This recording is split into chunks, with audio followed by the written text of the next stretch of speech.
Di mana dia? Selamat datang. Ada kami kasih ini yang sok Ya, sebutkan. tahu. Kamu tiap Ini hari kan- menjelekkan Paulus. Coba sebutkan dalam Al-Quranmu yang mengisahkan tentang Paulus. Kami kasih kau diam dulu. Udah, saya tidak Iya, saya diam tidak dulu. pandang mau burunda kah, mau gorenda kah. Kamu jelaskan. Nauzubillah. Kalau Jelaskan Iya. yang kami mengisahkan tentang kasih. Paulus. Di Oke, mana? baik, Kalau baik, kamu jujur, sebutkan. Baik, Di mana di Al-Quranmu baik. maupun di hadis baik, menjelaskan baik, tentang Paulus. baik, baik, baik. Tenangkan kulupnya, oke? Kalau perlu ikat karet. Bismillahirrahmanirrahim. Fawailul lil ladzina yaktubuna al-kitaba bi aydihim thumma yaquluna hadza min 'indillah liyastaru bihi thamanan qalila. Fawailul lahum mimma katabat aydihim wailul lahum mimma yaksibun. Celakalah orang-orang yang menulis buku dengan tangan mereka sendiri. Ini siapa ini? Siapa ini? Siapa ini? Oke, saya jawab. Ya, siapa yang menulis? Tunggu. Siapa yang menulis? Kenapa? Katanya kamu ini, katanya kau tanya mana dalil di dalam kitab Al-Quran yang bercerita tentang Paulus, kok lari ke Al-Quran? Ada, para. Katanya tadi mencari. Tadi kamu mengatakan bahwasanya dengar. Tadi kamu mengatakan tunjukkan di dalam kitab Al-Quran yang kok makanya ini dengar. Jangan emosi, santai aja napa. Sama saya itu harus kemudian ya. Harus tenang. Argumen Anda, Pak. Dengar. Saya ulang lagi ya. Saya ulang lagi. Pengikut dan penyembah Paulus bertanya, mana di dalam Al-Quran dituliskan tentang Paulus? Saya jawab, Fawailul lil ladzina yaktubuna al-kitaba bi aydihim. Celakalah orang yang menulis buku dengan tangan mereka sendiri. Galatia 6 nomor 11. Lihatlah bagaimana besarnya huruf-huruf yang kutulis kepadamu dengan tanganku sendiri. Cetar. Al-Quran siapa yang tulis? Kita masih tunggu. Kita masih membahas tentang pertanyaanmu. Tunggu dulu, sabar. Jangan kesurupan. Ikat kulupnya supaya tidak keluar nanah. Kulupnya diikat ujungnya supaya tidak keluar nanah. Galatia 6 nomor 11. Lihatlah bagaimana besarnya huruf-huruf yang kutulis kepadamu dengan tanganku sendiri. Roma 3 nomor 7. Tetapi jika kebesaran Allah oleh dustaku semakin melimpah bagi kemuliaannya, mengapa aku masih dihakimi lagi sebagai seorang pendosa? Satu lagi. 2 Korintus 11 nomor 17. Apa yang aku katakan? Aku mengatakannya bukan sebagai orang yang berkata menurut firman Tuhan, melainkan sebagai orang bodoh yang berkeyakinan bahwa ia boleh bermegah. Oke ya. Nah, sekarang ketika saudara bertanya, di mana di Al-Quran dituliskan tentang Paulus? Fawailul lil ladzina yaktubunal kitaba bi aydihim. Celakalah Paulus yang menulis buku dengan tangannya sendiri. Surat mana? Jangan kamu sholawat di sini. Surat mana? Allahu Akbar, Masya Allah. Buka suratnya. Nah, sekarang kalau Paulus ini menuliskan bukan karangannya dia sendiri, saya tanya kepada saudara. Saya tanya, Paulus menerima ilham atau menerima karangan atau berangan-angan di dalam menuliskan 14 buku karangannya sendiri? Jawab. Saya tadi bertanya, di mana dalam Quranmu yang mengisahkan tentang Paulus? Bukan. Sudah saya bacakan. Fawailul lil ladzina yaktubunal kitaba bi aydihim. Celakalah Paulus yang menulis buku karangannya sendiri dengan tangannya sendiri. Di surat Oke. mana? Di Oke, surat mana? dah ya. Di surat mana? Sekarang pertanyaan Di surat saya. mana? Paulus mengatakan di dalam Galatia 6 nomor Di surat 11. mana? Lihatlah bagaimana besarnya huruf-huruf yang kutulis kepadamu dengan tanganku sendiri. Tulisan Paulus ini, dengarkan. Tulisan Paulus ini dia terima dari Yesus kah? Tapi kau tidak Dia bisa terima jelaskan dari di surat mana. Elohim kah? Atau dia terima dari Molok? Jawab. Di surat mana kamu dijelaskan? Udah aku bacakan datanya. Di surat mana? Case berapa? Ayo buka. Fawailul lilladzina yaktubunal kitaba bi Kamu aidihim. lawan muridnya saja. Kamu Maka tidak celakalah orang yang menulis buku dengan tangan mereka sendiri. Siapa yang menulis buku dengan tangannya sendiri? Bapak Paulus, Tuhannya orang Kristen. Lawan saya pakai ilmu, Di case silakan. berapa? Di case berapa? Lawan saya pakai ilmu, silakan. Di case berapa? Lawan pakai ilmu. Saya sudah bacakan, nggak perlu kau tahu, nggak perlu kau tahu. Hah? Yang jelas saya sudah membacakan ayatnya. Saya Udah. juga bisa bikin begitu. Ya udah bikinlah. Kau kan kayak Tapi Paulus, tidak ada sama ayatnya. Paulus. Kamu Tapi tukang tidak ada ngarang ayatnya. kayak Paulus kan? Tapi Nah, tidak sekarang ada. pertanyaan saya, kalau Al-Quran sudah menjelaskan celaka Paulus, kenapa dia mati secara celaka? Jawab. Mana ayatnya? Ini sudah kubacakan samamu. Fawailul lilladzina yaktubunal kitab Di mana? bi aidihim, dengan tangannya Daeng, sendiri. Daeng. Di mana tulis? Di mana? Nah, sekarang Daeng, di mana? sekarang tulis, Daeng? kamu jawab.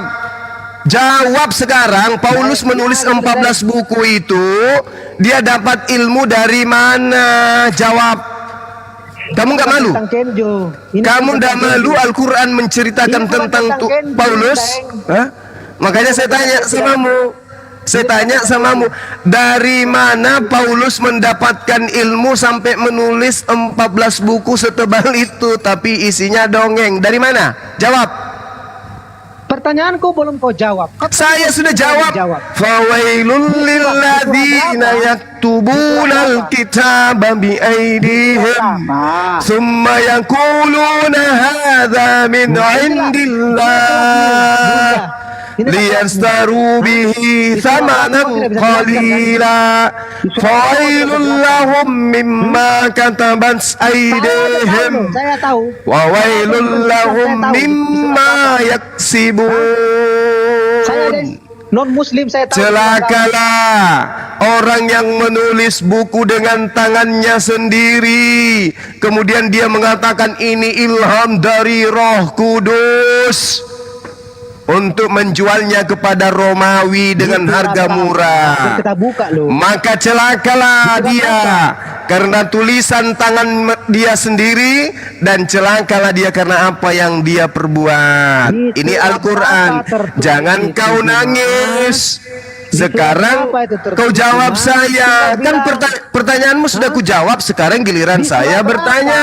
Di surah berapa? Paulus Jangan menuliskan pertanyaan di 14 sini. buku, karangannya dia itu ilmunya dari mana? Jawab. Di surah berapa? Jawab. Tadi kau bilang katanya paham Quran. Sekarang Mulai kau stres dia. sendirilah di mana ayat itu. Mulai Di surah berapa? stres. Kita Paulus dalam Al-Quranmu. Di surah berapa? Mulai stres. Bukan stres, kamu kan guru Rajo dia, rajo. Tentu Allahu paham. Akbar. Ada abangku Kamu di sudah sini, masya bertahun-tahun Allah. belajar, tentu kamu paham Mengerahman. Gurunda. Ya, Daeng. Ya, ada ketuaku. Kamu alhamdulillah. jelaskan di surah berapa dikisahkan tentang Paulus. Saya sudah membacakan kitab yang termaterai, yang kamu tidak bisa baca karena kitab ini termaterai. Tidak bisa, bahkan mendengarnya pun telingamu panas mendidih, apalagi membacanya. Sudah kubacakan samamu.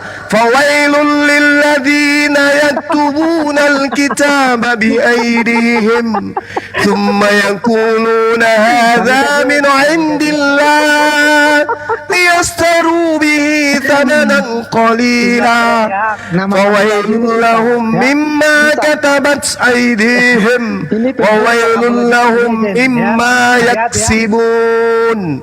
Maka celakalah orang yang menulis kitab dengan tangannya sendiri, kemudian berkata ini dari Allah dengan maksud untuk menjualnya dengan harga murah, maka celakalah mereka karena tulisan tangan mereka, dan celakalah mereka karena apa yang mereka perbuat.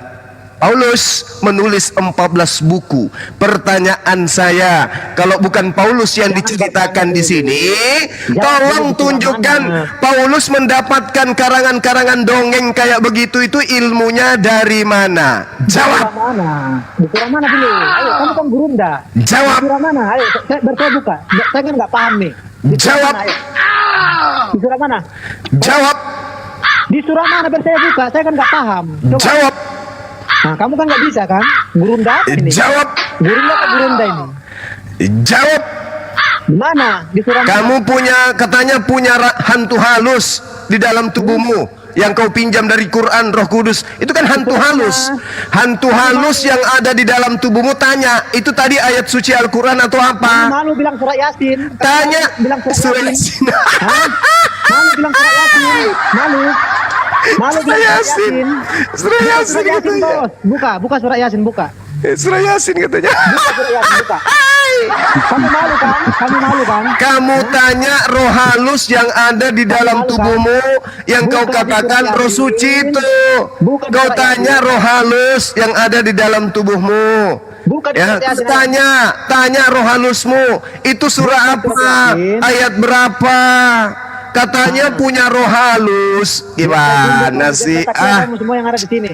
Mudah-mudahan Fawailul lilladzina yaktubunal kitaba biaidihim biaidihim. Siapa yang mau masuk ajaran pagan kayak begitu, sedangkan penjajah datang memberondong dengan senjata lengkap, kami tidak goyah, apalagi dengan modal mulut. Ajaran pagan mana? Ajaran pagan itu dari suku Quraisy. Bukan. Ajaran pagan itu menyembah manusia. Abraham, Adam tidak menyembah manusia. Abraham tidak menyembah manusia. Musa tidak menyembah manusia. Yesus tidak menyembah manusia. Giliran Kristen, Paulus, Buka surat Yasin. maka dia menyembah manusia.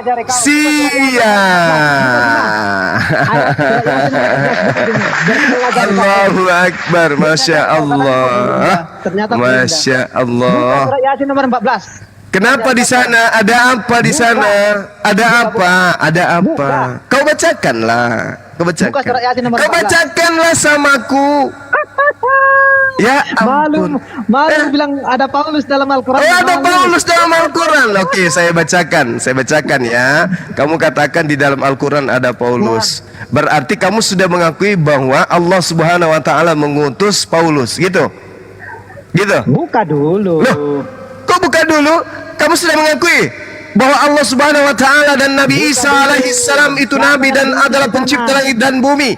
Nabi Isa adalah ciptaan utusan, dia adalah rasul bagi Bani Israel, dan Allah Subhanahu wa taala itu adalah Tuhan pencipta langit dan bumi. Kamu sudah akuin, Dok? Buka dulu, siapa yang diutus di sana? Enggak, saya tanya samamu. Kamu sudah mengakui bahwa Paulus ini adalah utusan dari Allah Subhanahu wa taala? Kamu sudah mengakui Allah Subhanahu wa taala? Buka surat Yasin 14. Kamu sudah mengakui? Paulus ada di Al-Quranmu. Ayo. Kamu sudah mengakui Nabi Isa alaihi salam? Buka. Kamu sudah mengakui Nabi Isa alaihi salam? Buka surat Yasin. Enggak, saya tanya dulu. Kamu sudah mengakui Nabi Isa alaihi salam? Senjatamu. Enggak, ini kan yang diceritakan dalam surah Yasin ayat 14. Ini cerita utusan Nabi Isa. Itu senjatamu. Apakah saudara sudah mengakui Nabi Isa alaihi salam? Kau nggak paham. Istarsalna ilaihi musnaini fakazzabuhuma fa'azzazna bithalithin faqalu inna ilaikum mursalun. Jadi kamu sudah mengimani Nabi Isa alaihi salam? Apa yang kau imani? Kamu sudah mengimani Nabi Isa? Saya tanya. Sama Injil apa yang kau imani? Hah? Kamu sudah mengimani Nabi Isa alaihi salam? Yang enak-enaknya saja. Kamu sudah mengimani Nabi Isa alaihi salam? Tidak bisa bicara dia. Tidak mengimani Nabi Isa alaihi salam, tapi mengatakan di surah Yasin itu ada kemudian Paulus. Nyambung nggak? Nyambung nggak ini? Bagaimana? Bagaimana? Coba. Kamu sudah mengakui Nabi Isa alaihissalam? Ceritakan dulu. Ceritakan bagaimana? Kamu sudah mengakui Nabi Isa alaihissalam? Nah, itu senjatamu karena kau tidak mengakui Nabi Paulus. Isa alaihissalam yang mengutus 3 utusan. Nabi Isa alaihissalam yang mengutus 3 utusan. Apakah kamu sudah mengakui Nabi Isa alaihissalam? Dalam buku Kisah Para Nabimu, Ibnu Tafsir, dijelaskan di situ. Buku Kisah Para Nabi, buka halaman 958, buka cepat. Saya tanya samamu, apakah kamu sudah mengakui Nabi Isa alaihissalam? Kamu kan tidak mengakui Paulus. Ternyata Paulus banyak di Al-Qur'anmu. Kamu tidak Bagaimana mengakui. bisa? Bagaimana bisa ada Paulus diutus oleh Nabi Isa alaihissalam? Paulusnya kau katakan diutus oleh Nabi Isa, tapi Nabi Isanya kamu tidak terima. Gimana ceritanya tuh? Gimana ceritanya? Kamu tidak beriman kepada Nabi Isa alaihissalam, tapi kamu menjilat-jilat tafsir yang mengatakan tentang bulus. Kenapa bisa? Para Nabi, buka Kisah Para Nabi. Ya saya tahu di situ ada yang bernama bulus. Nah, sekarang kenapa kamu bisa mengatakan bahwa itu adalah Paulus? Saya tanya dulu. Jelas di situ Paulus. Kenapa bisa Anda mengatakan itu Paulus? Kenapa? Diutus ke Antioquia. Ya, oke. Kenapa saudara bisa mengatakan itu adalah Paulus? Kenapa? Kenapa? Karena pelafalan dalam huruf Arab tidak ada B, makanya dipakai B. Apa? Kau menyangkal apa lagi? Kau menyangkal apa? Tidak ada huruf P katanya. Astagfirullahalazim, ya Allah ya Karim.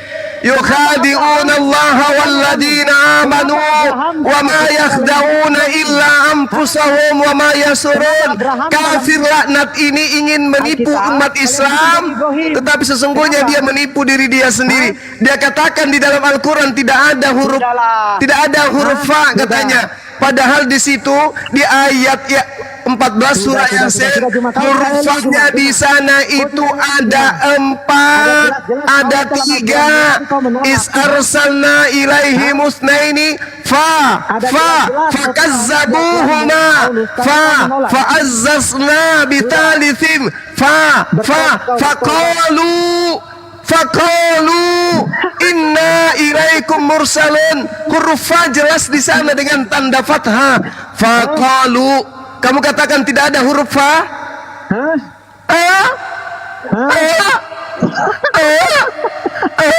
Yang diutus ke Antioquia siapa? Yohanes. Bulus. Yang diutus ke Antioquia Bulus. Siapa?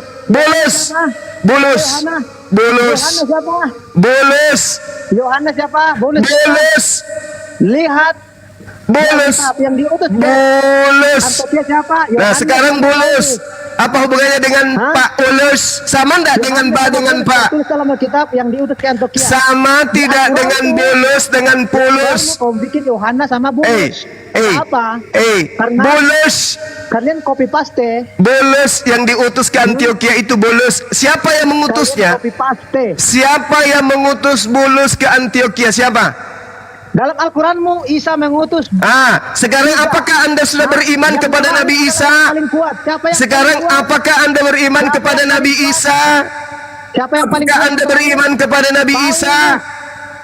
Yang paling kuat, yang paling terakhir. Sekarang apakah Anda beriman kepada Nabi Isa? Itu kan senjatamu. Itu senjatamu. Apakah Pulus dengan Bulus sama? Itu senjatamu. Itu senjatamu. Lalu apa ajaran Bulus ketika sampai di Antioquia? Apa ajaran Bulus? La ilaha illallah Isa Rasulullah. Itu ajaran Bulus ketika sampai di Antioquia. Bagaimana ajaran Paulus sang penipu itu ketika sampai di Antioquia? Yesus adalah Tuhan dan aku adalah Mesias Kristus. Dengar cuma. Yesus adalah Tuhan yang bangkit dari kematian. Jadi kamu mau menjilat-jilat tafsir Al-Quran pun percuma kawan. Percuma kamu menjilat-jilat tafsir. percuma kamu menjilat tafsir, percuma, percuma. Orang sakit. Tapi Percuma kamu menjilat tafsir. Percuma. Mujizatnya hanya bisa beristri 12. Itu aja. Paulus bisa membuat menghidupkan orang mati. Yes. Hah? Yes. Ajaran apa yang Makanya bisa? Yesus Tidak ada mengatakan ajaran bahwa seperti nabi palsu itu bisa bermujizat. Orang itu anaknya saja tidak bisa. Anaknya mau mati sekarat tidak bisa. Mana? Hah? Lebih mulia Paulus daripada Muhammad. Jelas kau? Oke, di dalam kitabmu sendiri diterangkan bahwasanya nabi palsu itu bisa bermukjizat. Matius 24 nomor 3 sampai 5 dan seterusnya. Kamu bangga Paulusmu sang penipu laknatullah itu kemudian bisa bermujizat. Kebetulan Yesus mengatakan nabi palsu penyesat itu bisa bermujizat. Jawab Yesus kepadaku, para nabi itu bernubuat demi namaku. Aku tidak mengutus mereka, tidak memerintahkan mereka, dan tidak pernah berfirman kepada mereka, tidak pernah berkata kepada mereka. Sekarang kamu tunjukkan di mana Yesus pernah berkata langsung kepada Paulus. Silakan. La la la la la la la la la la la la la. Matius 24 Yesus berkata, dengar. Jangan main mute. Matius 24 berkata, banyak nabi palsu akan muncul dan menyesatkan banyak orang. Nabi palsu itu bisa bermukjizat. Dengarkan. Sebab nabi-nabi palsu akan muncul. Mereka akan mengadakan tanda-tanda dan mukjizat-mukjizat. Sehingga sekiranya mungkin mereka menyesatkan orang-orang pilihan juga. Kata Yesus, camkanlah, aku sudah mengatakan terlebih dahulu kepadamu bahwa nabi palsu itu akan datang, tanda-tandanya memberikan mukjizat. Matius 24 nomor 24 sampai 24. Nabi palsu tanda-tandanya bisa bermukjizat. Tepuk tangan. Cahai. Masih mau kau datang besok? Yang saya tanya, ingat PR-mu tadi? Saya tanya samamu, ya, apakah anda beriman kepada Nabi Isa alaihissalam? Apakah anda beriman kepada Allah Subhanahu wa taala? Sebab sang bulus itu adalah utusan Nabi Isa alaihissalam yang mengajarkan la ilaha illallah, Isa Rasulullah. Apakah anda beriman? Tidak. Berarti Paulusmu dengan bulus itu berbeda. Oke? Kamu belajar dulu, cebok pakai air 1 sendok, baru kau membahas tafsir. Sekarang pertanyaan saya, Anda kan sudah bertanya tuh, saya sudah uraikan semuanya tuntas. Sekarang pertanyaan saya, 14 buku karangan Paulus itu ilmunya dari mana? Jawab saya, jangan.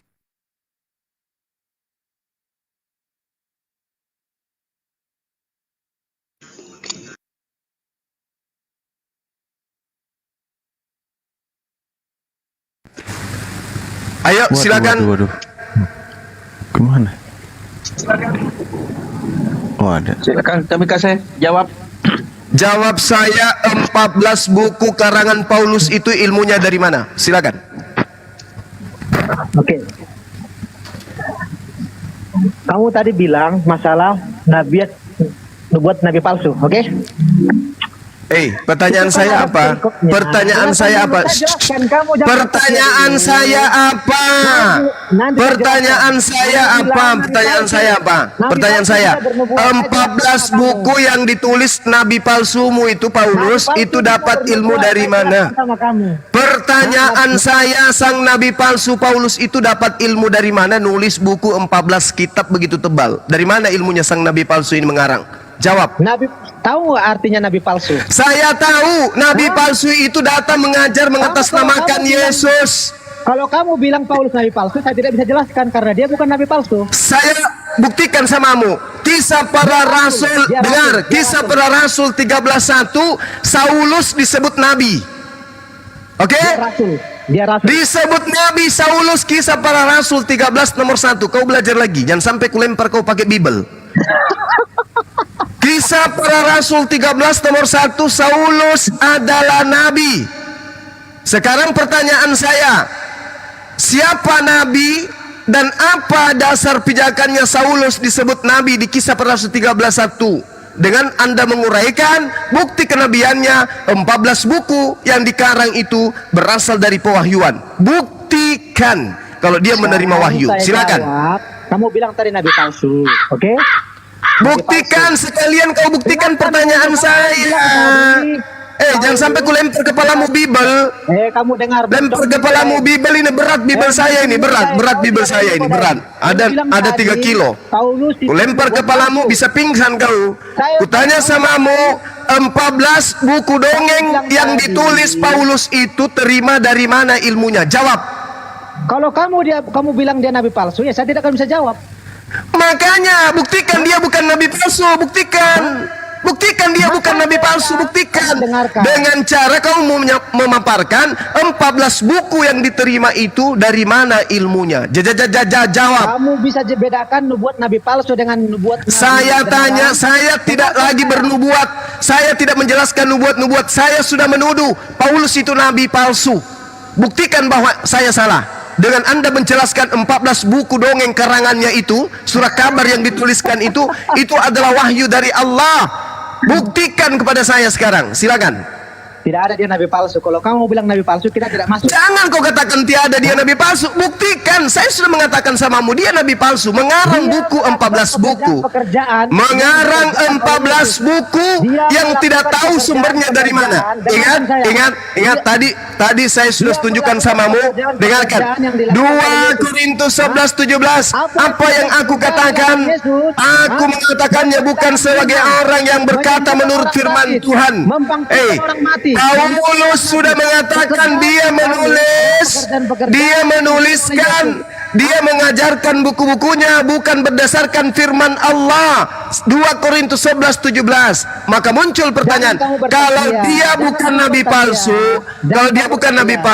kenapa dia bisa mengarang 14 buku? Kalau dia bukan nabi palsu, kenapa dia bisa mengarang 14 buku? Jawab. Kamu pernah dengar Yesus menampakkan diri kepada dia? Yesus tidak akan pernah menampakkan diri kecuali nanti kedatangannya yang kedua. Apa perintah Yesus kepada? Dengar. Yesus justru berpesan di Matius 24 nomor 26. Dengarkan, Matius 24 nomor 26. Nabi-nabi palsu itu berkata, aku bertemu dengan Mesias. Yesus mengatakan, apabila ada nabi palsu berkata dia bertemu dengan Yesus di padang gurun, jangan kau percaya, jangan kau ikuti. Paulus ketika dia ke Damsik, di Kisah Para Rasul 9, pada gurun menuju padang pasir menuju Damsik, dia bertemu dengan Mesias. Kata Yesus dalam Matius 24:26, jangan kau percaya jika ada orang yang nabi palsu mengatakan aku melihat Mesias di sini, aku melihat Mesias di gurun. Jangan kau percaya. Pertanyaan saya, dengarkan pertanyaan saya. Dari mana nabi palsu Paulus mendapatkan ilmu sampai dia menulis buku 14 begitu tebal? Silakan. Dari kuasanya, dari nubuatannya lah kita melihat bahwa dia nabi palsu atau tidak. Nubuatnya, pekerjaan Paulus apa? Mengerjakan semua, menyebarkan firman Tuhan, menyembuhkan orang sakit, membangkitkan orang mati. Apakah itu pekerjaan nabi palsu? Pertanyaan saya, itu nabi palsu. Matius 24 nomor 24 sampai 25. Saya bacakan. Sebab nabi-nabi palsu, saya bacakan. Nabi-nabi palsu akan muncul dan mereka akan mengadakan tanda-tanda yang dahsyat dan mujizat-mujizat, sehingga sekiranya mungkin mereka menyesatkan orang-orang pilihan juga. Camkanlah ini, aku sudah mengatakannya terlebih dahulu kepadamu, wahai Bani Israel. Siapa nabi palsu yang bisa bermujizat setelah Yesus? Jawab. Nabi palsu yang pantas disematkan adalah Nabi Muhammad. Tidak bisa, karena Nabi Muhammad tidak pernah mengaku bertemu dengan Mesias di padang gurun. Yang pernah mengaku bertemu Mesias di padang gurun hanyalah Paulus. Mana Oke, failnya, fail? saya bacakan dalilnya samamu. Saya bacakan dalilnya. Saya bacakan supaya kamu itu tidak hanya bisa bertelur, tapi bisa juga beranak, supaya anakmu itu bisa pintar. Janganlah kamu ke sana.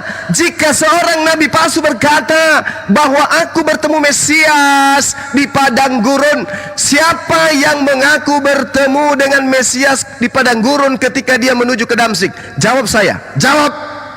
Jawab. Jawab. Jawab. Hei, jangan kau hanya tertawa. Betul. Dia berketemu Dia berketemu. Gak ada salah bahasamu. Dia bertemu, bukan berketemu. Mana gurunya? Hei, hei. Coba tunjukkan di mana. Jadi apabila orang berkata kepadamu, dengar, lihat, dia Mesias ada di padang gurun, dalam bahasa Yunani eremos. Eremos itu artinya padang gurun. Saya tanya, Yesus mengatakan, jangan kau percaya. Kata Yesus, siapa yang bertemu dengan Yesus di padang gurun ketika dia menuju ke Damsyik? Jawab saya. Jawab. Jangan hanya tertawa. Jangan sampai akalmu mati selamanya. Sematkan kepada Nabi Muhammad ya. Saya tanya, dengarkan. Jadi apabila orang berkata kepadamu, lihat ada Mesias di padang gurun, jangan kau pergi ke situ. Atau lihat ada Mesias di dalam bilik, jangan kau percaya. Sekarang siapa yang bertemu Yesus dalam bilik penjara? Jawab. Siapa yang menulis surat di dalam bilik penjara? Jawab.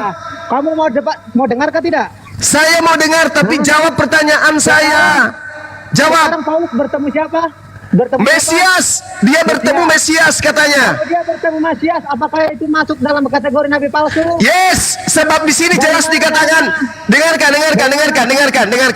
Mesias dan nabi palsu akan muncul. Mereka akan mengadakan tanda-tanda dahsyat dan mujizat-mujizat. Paulus sudah memenuhi syarat. Apakah nabi palsu bertemu Mesias, bertemu Yesus? Yes, dengarkan. Jadi apabila orang berkata kepadamu, lihat ada Mesias di padang gurun, jangan kamu pergi ke situ. Apakah Sekarang pertanyaan saya, dengar. Benarkah Paulus mengaku bertemu Mesias di padang gurun? Jawab. Kamu bedakan Mesias dengan Yesus. Saya tanya sekali lagi, benar tidak Paulus bertemu Mesias ketika dia di padang gurun menuju ke Damsyik? Jawab. Itu yang disebutkan di situ Mesias palsu. Paham? Ya. Mesias palsu itu Jibril yang mengaku. Ada para. Ingat. Rasulullah Muhammad sallallahu alaihi wasallam tidak pernah datang menganiaya murid-murid Yesus. Sementara nabi palsu menurut Yesus, dia akan datang menangkap, memenjarakan, membunuh murid-murid Yesus. Siapa yang melakukan ini? Siapa? Jawab. Jawab saya. Lukas 21 nomor 8 sampai nomor 12. Jawab saya, jawab. Nabi palsu, kita bisa menilai. Nabi palsu itu datang menangkap murid Yesus, menganiaya murid Yesus, menyesal murid Yesus, memenjarakan murid Yesus, memasukkan murid Yesus ke rumah-rumah ibadah dan menghakimi dia. Siapa yang pelakunya? Jawab. Bertobat. Setelah dia bertobat, akui dulu. Paulus kan? apa? Paulus kan? Saulus dengan Paulus harus kau bedakan. Iya, enggak, saya tanya. Yang melakukan penganiayaan, dengar. Yang melakukan penganiayaan. Melakukan penganiayaan itu Saulus. Oke, Saulus. Oke, saya tepuk tangan dulu. Anda sudah mengakui yang melakukan penganiayaan itu adalah Saulus. Sekarang kita lihat di dalam Kisah Para Rasul 13 nomor 1. Setelah dia bertobat, namanya jadi Paulus. Paham? Berarti Paulus itu baik. Berdosa. Oke, baik. Setelah bertobat, namanya berubah menjadi Paulus. Oke, baik. Saya bacakan. Kamu duduk yang tenang, atur napasmu, kalau perlu kau minum air putih. Dengarkan baik-baik. Dengarkan. Pada waktu itu dengarkan. Pada waktu itu dalam jemaat di Antioquia ada beberapa nabi. Barnabas, Simeon, Lukius, Menahem, Saulus. Lukius Menahem tidak ada. Lukius ada. Menahem ada. Jangan ajarin saya. Saya penginjil jalanan, jangan ajarin saya. Jangan ajarin. Siapa Lukius? Lukius Jangan siapa? ajarin saya, jangan ajarin saya. Siapa Lukius? Itu nabi-nabi palsu semua itu yang diterangkan di dalam kitabmu. Dengarkan. Jangan kau melarikan. Jangan kau larikan ke sana. Jangan kau larikan ke sana. Sekarang. Datang, tutup pintu, tutup jendela, imani saja. Itu Oke, pilihan. baik, saya buka kamera Tidak ya. ada Lukius Saya di permalukan situ. kau. Oke, saya permalukan kau sekarang. Tidak ada Saya- Lukius di situ. Oke, saya permalukan kau Kami sekarang. bukan umat-umat bodoh. ha? Oke, kamu bukan umat Hah? bodoh, Kami baik, bukan umat baik. bodoh. Oke, Jadi kau baik, jangan lari-lari baik. ke situ. Oke, baik, Sekarang baik. kita pergi ke Paulus tadi. Di mana dalam Quran Jangan itu- kau lari dulu. Jangan kau Di lari mana dulu. dalam Quran Jangan yang kau lari dulu, wahai penipu. Hah? Jangan kau lari dulu. Jangan Karena kau kau lari. belum jawab. Karena kau belum jawab. Kau belum jawab Mampus dari kau tadi. hari ini. Kamu kan kemampuan Kau hanya mampus, menjelaskan Alkitab. wahai umat Kalau penyesat, Quran penyembah kau bisa mayat. jelaskan, Nah, hah? dengarkan. Nah, Kalau sekarang Quran kau giliran tidak bisa kau. jelaskan. Saya Apa? yakin kau Kenapa tidak kau paham. nangis? Kenapa kau nangis? Kalau Al-Quran- Kenapa kau nangis? Jangan kau nangis. Jangan. Tidak bagus Tapi kalau suaramu. kita- Pales. Suara Supaya tangisanmu kau di pales. poinmu, Nah, ini. kau membahas Al-Quran Larinya ke ini. koin. Tapi Nih, kita bahas nih. Al-Quran, Wahai kau pusing. penipu, dengarkan ini Hah? nih. Kisah Kita bahas para Al-Quran, rasul. kau pusing. 13 nomor 1. Pada waktu itu ada jemaat di Antioquia, ada beberapa nabi. Ya. Yang mana tadi kau katakan tidak ada? Nih, ini. Ah. Dan Siapa Lukius. Nih, Lukius. Siapa Ini Lukius. Nih, Lukius. Lukius? No. Dan Lukius. Orang Siapa Kirena. Dan Menahem yang diasuh bersama dengan Raja wilayah Herodes. Dan Neneng. Siapa? Itu? Siapa mereka? Siapa Kau ini? bilang kan nabi tadi, nabi. Siapa? Murid-murid ini nih. siapa? Ini nih. Hah? Dan di Antioquia ada beberapa nabi, Yang nabinya siapa? Yang nabinya Nih, siapa? nih, Saulus. Tuh. Hah? Yang Tuh nabinya Saulus tuh. siapa? Saulus. Saulus. Lukius siapa? Lukius Ini nih, siapa? ini Saulus tuh, Lukius Saulus. siapa? Nih Saulus, kita nggak bahas nabi yang lain. Kau sudah menipu tadi mengatakan Lukius nggak ada. Nih ada Lukius. Sekarang Saulus ini masuk dalam deretan nabi. Nih, masih mau kau datang besok? Hah? Nih Saulus. Jadi sebelum Lanjutkan. Paulus bertaubat, dia sudah nabi. Namanya Saulus. Pada saat dia bernama Saulus, justru dia adalah nabi. Jedar. Tidak. Kau bilang tidak. Jangan lagi kau ngajarin saya. Jangan kau ajarin saya tentang Bible. Jangan pernah kau coba ajarin saya Bible. Jangan. Saya bilang samamu, ya, jangan so tahu kau. Ya, jangan so tahu. Kalau masalah Bible, tanya ini pakarnya nih Bible. Oke? Nah, sekarang saya tanya samamu. Nih, sekarang saya tanya. Jelaskan Quran. Oke, sekarang saya tanya samamu. Apakah Saulus ini nanti setelah dia bertobat baru dia nabi palsu, atau sebelum dia bertobat dia sudah nabi? Jawab. Kami tidak mengenal Paulus nabi palsu. Saya ambil tipex dulu ya. Saya hapus ini kisah para rasul ya. Kami Ku hapus tidak ya. mengenal dia palsu. Tidak mengenal. ini ku hapus ya. Kenapa Saulus bertobat? Sementara pada saat dia Saulus, dia sudah nabi. Kenapa harus bertobat? Kenapa ada bertobat? Kenapa ini nabi? Nabi ini bertobat. Perikopnya Juma. Perikop, lagi-lagi perikop. Tadi kau baca Quran. Baca Yasin 14. Yasin ayat 14 baca. Sekarang setelah dijelaskan tentang kitabnya, baca perikop. Baca sekipo. Aduh.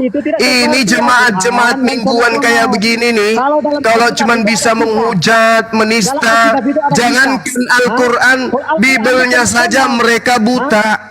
Jangankan Quran, Bibel saja mereka buta. Saya tanya kamu. Sekarang cuman bisa bertanya. Saya tanya kamu. Saya bertanya dari tadi nggak ada jawaban. Dari mana nabi palsu Saulus? Dengarkan. Dari mana nabi palsu Saulus ini mengambil data 14 buku? 1 sampai ayat terakhir. Sebutkan tokoh di Al-Quran yang kisahnya disebutkan. Saya tanya samamu. Paulus sang nabi palsu ini mengambil materi 14 bukunya, ilmunya dari mana? Nabi Saulus, dengarkan, Nabi Saulus menerima ilmu dari mana sampai sang Nabi Saulus ini menulis 14 buku? Saya sudah bilang kamu tadi, kamu harus baca lengkap. Mute dia. Pertanyaan saya tidak Kamu harus baca disentuh. lengkap. Kalau kau mute saya Enggak usah baca lengkap, saya tidak butuh Anda baca lengkap. Anda jelaskan saja sama aku, Nabi Saulus menuliskan 14 buku itu ilmunya dari mana? Jawab. Jangan kau lari ke Al-Quran. Pertanyaanmu tentang Al-Quran sudah ku jawab. Kenapa kabur? Allahu Akbar. Ya Allah. Tidak pernah. Aduh, Tidak mau. nggak ada jawaban. Berarti emang Dia- kelasnya emang cuma Gurunda yang bisa ngadepin dia. Lukius katanya bukan nabi loh. Ada di kitabnya sendiri tertulis Saulus bukan nabi, di kitabnya juga. Saulus itu sudah nabi, sudah masuk dalam deretan pengajar dan nabi di Antioquia. Jadi Saulus itu adalah nabi. Sayangnya dia masuk dalam tataran Al-Quranul Karim surah Al-Baqarah ayat 78 yang tadi dia mengemis. Itu di mana tertulis? Di mana tertulis itu, Bang Suma? Tolong tunjukkan surah dan ayatnya. Pret. Bisa menghujat Quran, baca Quran saja kagak bisa. Sok tahu. Mending kalian itu daftar jadi murid. Bang Suma, aku pingin belajar Bible daripada di gereja yang ditunjukkan cuman ayat-ayat yang terkait ini dan itu. Ajarin saya tentang Bible dong. Ah, itu baru. Tanya Bible ke bom-bom. Lucu, nggak nyambung. Gurunda, Ya, Yusuf, ya. kembali, Yusuf. Silakan deh, silakan. aku dapat inspirasi baru. Iya. Apa sayang? Ternyata di perjanjian lama itu gak pernah tertulis kata Mesias. PB ini ngarang-ngarang. Oh ya? Iya, Gurunda. Mosaha? Ada. Masiah itu gak ada. Mesias itu gak ada loh. Ngarang-ngarang ini orang-orang Kristen. Aku tinggal nunggu korbannya aja Buan nih. dulu Asibuan noise. Tunggu. Saya cek dulu pembenaran ilmu dulu. Benar nggak? Iya, Gurunda loh. Sakti Ya. kan. Alhamdulillah.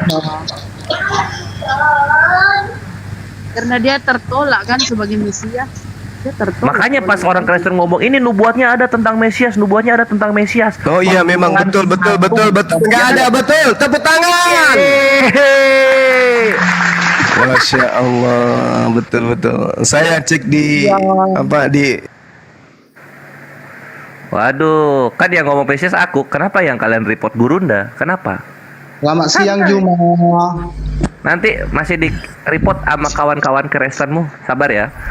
Pakai timer baru ya. Oke, selamat Semangat siang Medan. Aku siapkan timer. Siapa yang mau hadapi Gurunda? Saya. Sama. Medan. Ya, apa yang mau ditanggapi? Sama. Silakan. Apa? Kalau Nabi itu mengajarkan orang apa? Kau jawab dulu di mana Di mana? Yesus mengenal Kristen di Bibelmu? Jawab dulu lah. Kau selalu naik bertanya, nggak mau ditanya. Giliran ditanya kabur. Jawab dulu di mana Yesus mengenal kata Kristen. Satu aja kata-kata Yesus tentang Kristen. Baru aku acungi jempol kamu. Saya kasih jempol 4 ya dengan jempol kaki. Sama. Coba sebutkan di mana Yesus mengatakan Kristen. Ayo. Siapa yang Ini. pintar nih? Oten-oten yang Nih. pintar silakan. Mm. Ayo. Kita Mana coba Yesus runut. Mana nih si Juma ini? Oke, kita jangan runut pakai mudah. Jawab perintahnya dari Yesus itu sendiri ketika dia berkata bahwa berjaga-jagalah, waspadalah terhadap ragi orang Farisi dan Saduki. hari Nah, ini Matius 16:66. 6 akun hancur. Rama, Masya Allah. Sama guru. Aman Eh, Guru dengerin, dah, aku Mister, juga dengerin, 6, aku Mister. juga 6 ini. Izin sebentar, izin sebentar. Gurunda, kalau nurunin nada suara jangan langsung dari tinggi langsung ke rendah, pelan-pelan nurunin dan rendah karena itu yang kedetek dari suara kencang langsung ke rendah. Jadi kayak orang marah-marah. Baik, seorang nabi Paman. itu pantas Oke. nggak mengawini anak di bawah umur. Lanjut Abah. Iya. Nah, seorang nabi itu pantas nggak mengawini anak di bawah umur. Tuhan aja itu. kemarin habis. Kalau Tuhan mengawini laki-laki pantas nggak? Pada mana kalau kipanoi Gurunda? Kalau Tuhan mengawini laki-laki pantas nggak? Seorang nabi itu pantas nggak mengambil istri sesamanya. Saya tanya samamu juga pertanyaan yang sama. Saya jawab, habis itu kamu jawab juga, ya. Seorang Oke. nabi itu pantas nggak seorang pembunuh. Seorang nabi itu pantas nggak merampas harta orang. Tanya Musa. Kalau Tuhan dibunuh, kalau Tuhan dibunuh, Katanya Kalau nabi kemudian diberikan kewenangan, maka kewenangan itu dimanfaatkan oleh nabi itu. Namanya juga dia nabi. Sekarang yang jadi permasalahan, pantaskah Tuhan mengawini manusia? Itu dulu. Pantas tidak Yesus mengawini semua orang-orang Kristen? Pantas tidak? nabi itu Di, pantas nggak di kitabmu nanti di surga kalian itu menjadi mempelai wanita. Kalian mau ngapain sama Yesus? anak di bawah umur Eh. yang masih main boneka, bayangkan. Ribka, buset. Di Ribka Nah, ya, lagi ngobrolin Ishak ini ya. Ini pertanyaan semalam yang sampai subuh tidak dijawab sama Oten. Pertanyaan saya sederhana. Memang Gimana gini, rasanya memang gini dikawinin anak kawan-kawan domba? Kristen ya, setelah kita mengecek umur-umur satu-satu dari yang ada biar nggak krodi. Biar nggak satu aja. dia parah. Jadi gini ya, kawan-kawan harus mengetahui Batsiba, istri yang dirampok Daud dari Uria, itu melahirkan di umur 6 tahun. Batsiba lo bayangin. Betapa cabulnya Daud yang menjadi nenek moyang Yesus. Tapi nggak berhenti sampai Daud doang. Nanti ada lagi Ishak.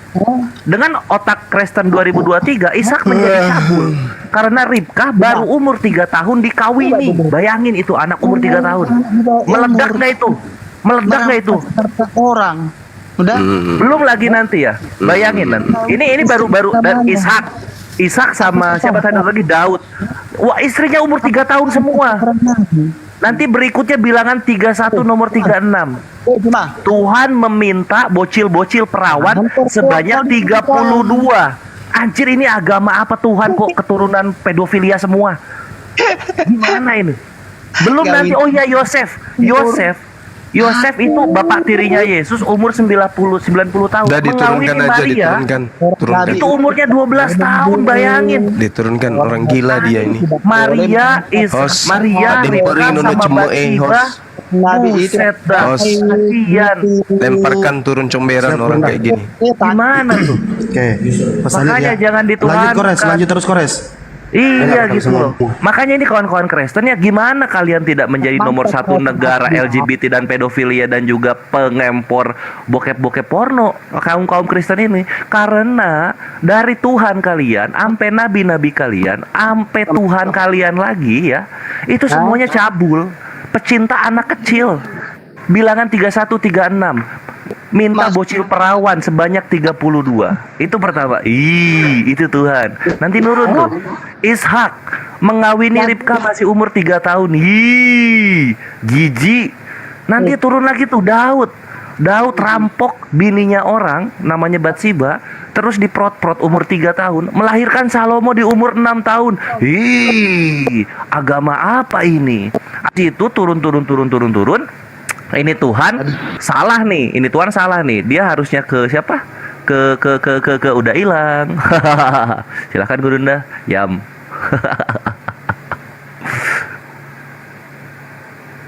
Jika masih ada yang berilmu masih bisa dilayani. Tapi kalau udah kayak tadi itu enggak ada manfaatnya. Dia mau nyari sakit hati aja Gurunda. Iya. Salah tempat loh. Salah tempat. Baper. Kalau Ayo, masih masih ada lagi yang mau naik. Ini Medan ini selamatkan siang. Medan. Halo. Medan.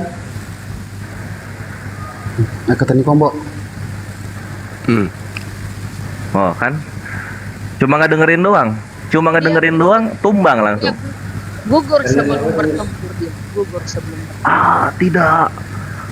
Kok jadi agama kami yang cabul ya? Kok Koreh bisa tahu sejauh itu ya? Iyalah, belajar.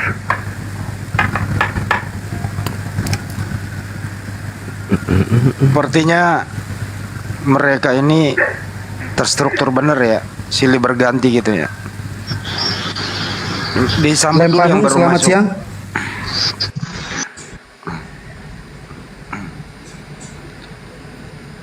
Gurunda kena lagi. Selamat siang Lempahung. Ini orang pada Banyu kena, makan lagi. kena lagi. Astagfirullah, sama saya 5 nih. Masuk 6. Dasar kampret. Memang Sabar ada ya. pasukan. Jadi mereka ini sudah terstruktur masif, tapi dia nggak bisa apa-apa. Dia akan kami gugurkan satu persatu di medan laga.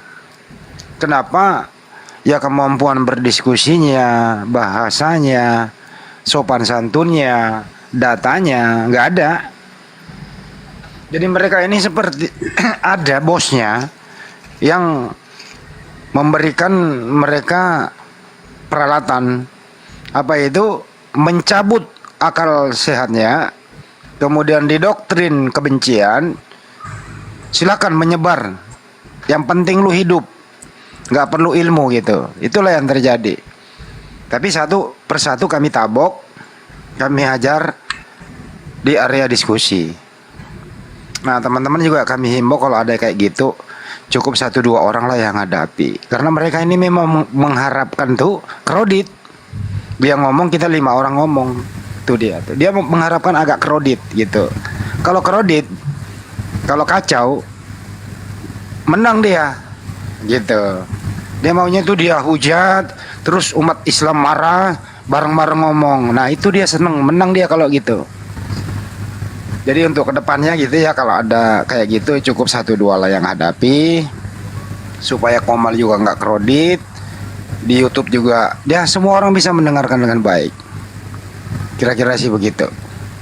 Dan saya himbau juga kepada Bang Juma, kalau ada receh-receh kayak gitu ya, Bang Juma cukup minum kopi aja, sekali-kali aja. Nanti kalau udah linear dimintai pendapat.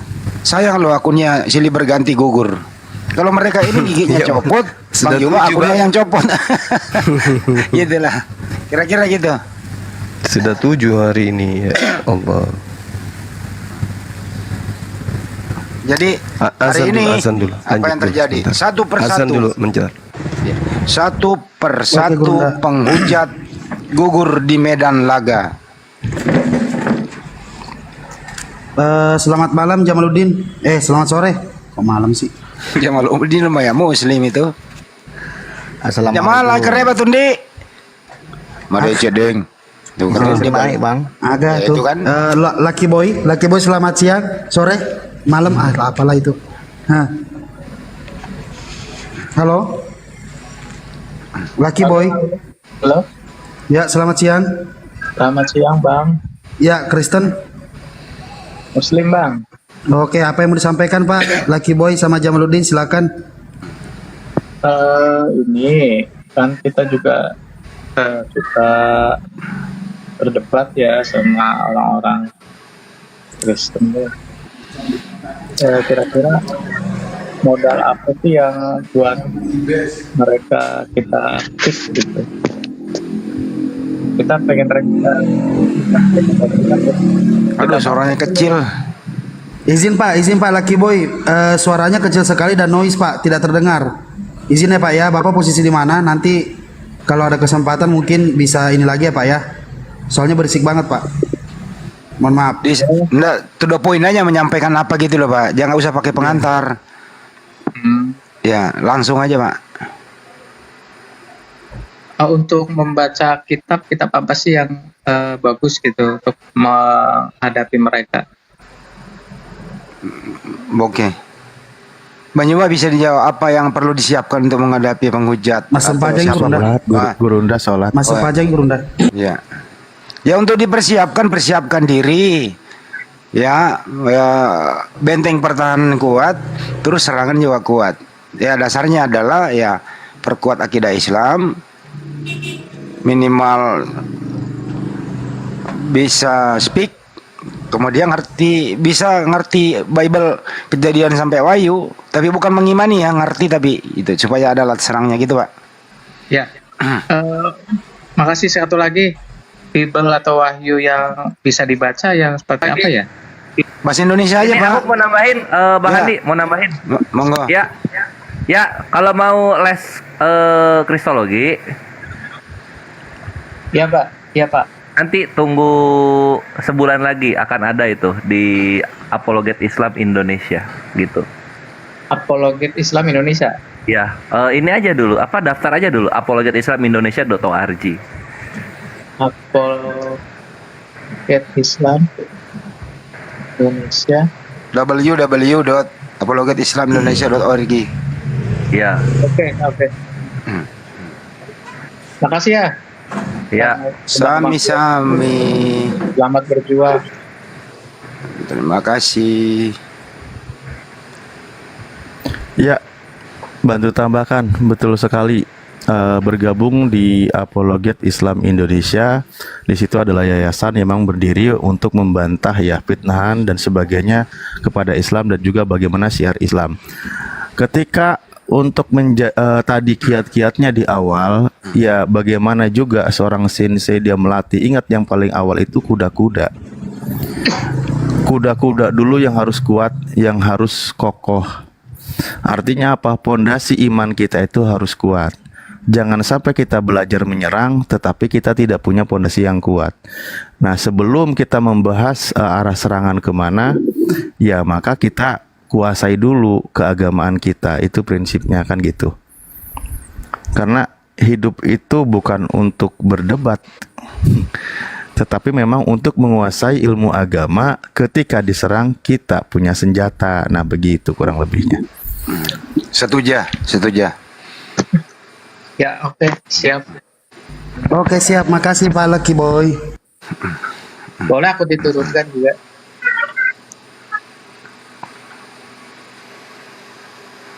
Silakan Pak Jamaluddin, ada yang mau disampaikan? Enggak, Pak. Assalamualaikum. Waalaikumsalam warahmatullahi wabarakatuh. Sedikit kata-kata mau sampaikan. Bicara ada seorang saudara saya. Gini Bang, ketika OT naik ke sini, ini kira-kira bisa gede. Kenapa tadi di? Ayo terusin. ketika OT naik ke sini, kira-kira yang nggak berilmu, nggak berakhlak, tanya jawabnya diturunkan aja Bang dari awal Bang. Jadi berisik aja dengar dari mereka. Jadi mereka nggak bisa menunjukkan data, cepat-cepat diturunkan Bang. Masih banyak yang lain di bawah. Cakep. Tapi kan ini yang juga. tadi yang dibahas terakhir tentang menghujat Nabi yang tadi ya. Kayaknya tadi malam saya juga dengar dari Bang Zuma dan dijelaskan, masih ada pertanyaan sekarang. Kok masih dihujat tentang Nabi Muhammad? Gini Akhi, ini juga aku jawab ya. Para penghujat itu penghiburan imannya, iman mereka terhibur, Yesus mereka merasa senang ketika mereka menghujat agama lain, gitu. Ya. Kalau mereka nggak menghujat agama lain, mereka lesu imannya. Harus menghujat, gitu loh. Jadi ketika kita di sini yang mendengar, dia tanpa ilmu, risih dengarnya karena masih banyak oten-oten yang berilmu di bawah yang harus dihadapi. Nah, Kalau ya- ini begini Pak Jamaluddin, inilah salah satu mental kita, jam terbang kita harus dipersiapkan dengan matang agar kita nggak terpancing emosi. Betul. Itu jam Mereka terbang makanya perlu. dari emosi kita soalnya. Memancing emosi kita. Ya nggak apa-apa kita dengar sejenak, buat dokumentasi bahwa ya mereka kayak gitu. Habis itu ya diturunkan. Jangan langsung diturunkan juga. Iya. Kita dengerin dulu arahnya kemana kan gitu Bang. Kalau Oke, misalnya sudah langsung jelas. diturunin, kita belum bales. Ketika apa sudah jelas Pak Jamaluddin? Gimana Bang? Udah jelas Pak penjelasannya? Alhamdulillah, alhamdulillah. Ya, jadi begini Pak, saya sebagai host, kalau ada ketidaknyamanannya mohon maaf ya Pak ya. Karena siapapun di sini yang berdiskusi pasti saya akan tanya. Kalau sudah mau diturunkan silahkan ngomong diturunkan. Apabila Bang Zuma belum bilang turunkan, saya tidak akan turunkan. Seperti itu. Karena apa? Ada beberapa yang harus disampaikan, ada beberapa yang harus dibalas. Ya Bang ya. Jadi kita tidak seperti orang yang begitu dia menghujat terus mau dihujat balik, kita tidak menghujat, tapi kita membacakan isi Bible mereka. Tugas saya di sini hanya nge-mute atau mau tidak membiarkan dia berbicara terus. Begitu ya Bang ya. Ketika abang berju, saya belum selesai bicara Bang. Ketika abang mendengarkan hal seperti itu, tidak mau membuat abang sakit hati atau apa seperti apa, mungkin abang bisa kecilin volumenya aja atau seperti apa Bang. Dan pahami kondisinya ya Bang ya. Karena ini TikTok, ini komal-komal namanya, dan ini juga harus diatur sebagaimana mungkin. Saya juga harus mengikuti instruksi daripada orang yang berbicara di atas sini Bang, khususnya Bang Zuma. Ketika Bang Zuma bilang turunkan, saya pasti turunkan. Begitu Bang, paham sampai sini Bang? Insya Allah. Terima kasih atas pengertiannya Bang. Sehat selalu ya Bang ya. Tunggu dulu. Usaha aja lagi Bang. Aki Jamaludin, sebelum turun ya aku nitip pesan. Iya. Dia dalam Islam, salah satu ciri-ciri berhala itu adalah Tuhannya ada penisnya, itu berhala. Itu mesti dipegang. Kalau ada Tuhan, lihat, cek ada kelamin nggak? Ah, berhala itu, gitu. Thank you. Iya, iya. Tapi sedikit tambahan Bang dari saya Bang. Ketika Oten tidak berilmu, tolong sama Bang Zuma digaskan lagi di atas yang volume yang tadi Bang. Biar mereka itu masuk diresapi dari bahasa-bahasa Bang Zuma. Ketika Bang Zuma berbicara agak besar sedikit. Saya senang dengan suaranya Danda Bang Zuma. Ya, terima kasih banyak saran yang baik ya. Karena memang saya pun ketika berdiri di sini banyak para guru, maka saya menyimak bagaimana para guru ini sudah paham jam terbang dan lain sebagainya, karena mereka itu sudah menguasai medan pertempuran, Medan Aceh, apalagi Padang semua. Jadi mereka sudah kuasai. Nah, jadi makanya ritme permainannya sudah ada. Seperti tadi, ketika dia menghujat, karena dia tidak belajar kitabnya, ternyata hujatannya itu ada di kitabnya. Makanya itu perlu tahu dulu. Setelah dipukul, oh iya juga ya, besok dia mikir ulang. Kalau mau menghujat Rasulullah dengan perkataan-perkataan yang dia niatnya memframing negatif, dia lupa. Ternyata di kitabnya itu ada. Seperti tadi ketika ngomongin pernikahan, kitabnya kata Haikores pasang badan. Nah, mereka harus tahu dulu. Kalau tidak tahu mereka berulang-ulang. Nah, begitulah kalau Gurunda sudah menguasai Medan, dia tahu arahnya kemana. Bukan hanya Medan aja yang dikuasai ya, Padang, Aceh, Pekanbaru, Riau semua dikuasai. Oke, saya juga termasuk dari Aceh Bang.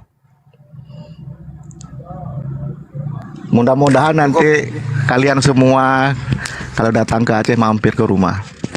Insya Allah Bang. Siap Bang. Sambil menunggu di bawah naikin dong kalau ada. Jadi beberapa tahun yang lalu saya juga dulu tuh waktu pemulanya minta ampun juga, saya emosinya nggak bisa ditahan-tahan. Tanya aja Bang Joma.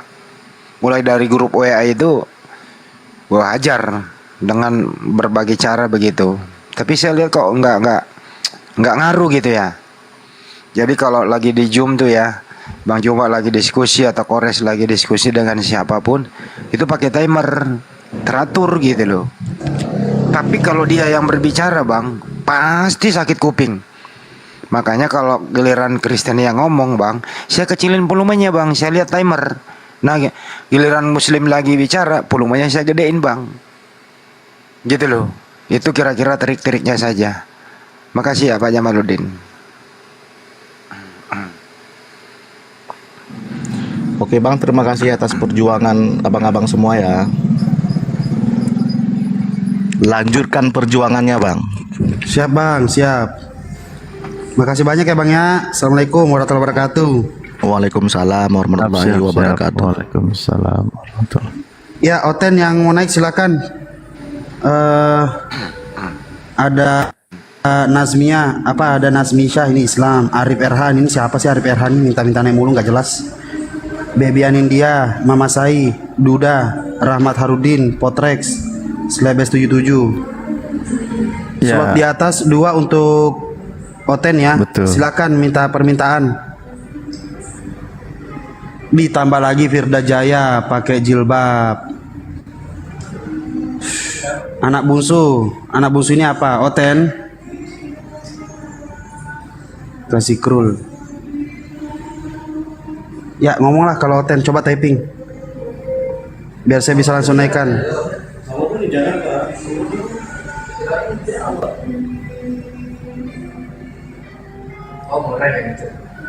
Untuk yang sudah mendaftar API, mohon kesabaran untuk menunggu ya, karena ini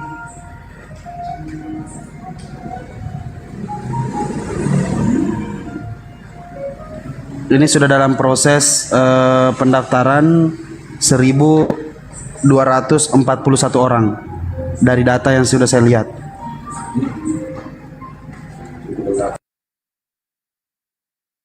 Ya betul, buat saudara-saudaraku yang sudah mendaftar mohon Data bersabar terupdate ya. barusan Ketua, data terupdate yang sudah saya lihat di sini 1.600 yang sudah terdaftar. Masya Jadi dimohon bersabar ya.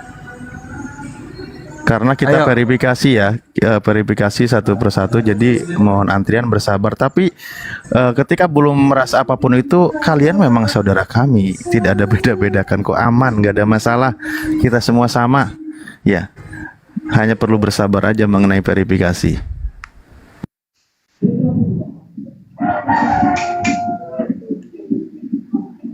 Kelengar tuh. Oke, Kelengar kata yang tuh, di bawah ada manggut. di belakang. 1.400 katanya. Iya. Adminnya kelengar tuh memverifikasi. Mohon bersabar ya saudara-saudaraku ya. Yang terdaftar 1.400, pasukannya Paduka 200 lebih, itu maksud saya. Dan kan saya juga ada yang ini jalur VIP. Yang saya daftarkan jalur VIP. Ya, yang ingin Ayo. tahu tentang ingin bergabung, ini aja buka websitenya apologetislam.indonesia.org ya. Nanti di situ tinggal klik yang ingin daftar, ikutin aja petunjuk di situ. Nanti kirim selesai. Oke, Ginting Manik.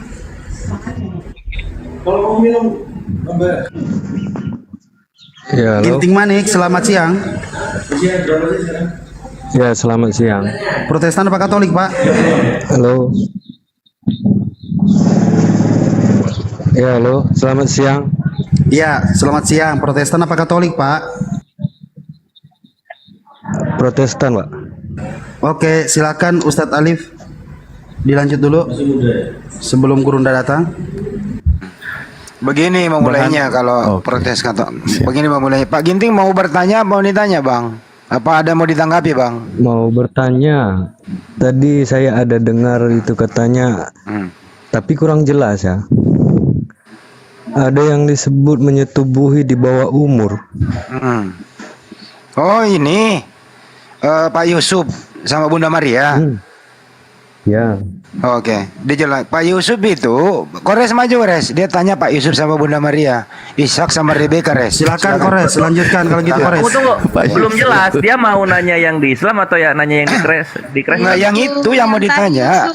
Us, udah ada topik, us. Ares, maju. Itu yang ditanya, masalah Kristennya. Itu tadi, ya. Ya, jadi itu lihatnya di sini ya. Ya, saya ingin tahu kebenarannya saja bagaimana. Oke. Tadi apa melahirkan usia 6 tahun itu ya?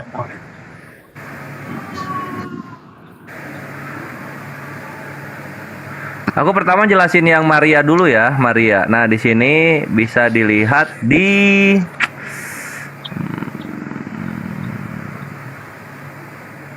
tunggu, lupa datanya.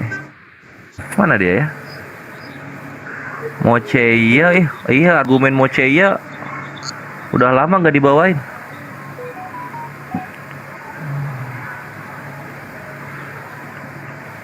Tunggu ya kawanku. Saking kebanyakan data ini agak lupa naruh di mana. Kok hilang ya? Ah iya ini dia. Cut. Sip. Nah, di sini di Ensiklopedia Katolik judulnya newadvent.org.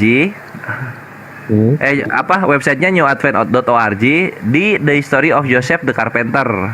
Kita bisa baca ini dari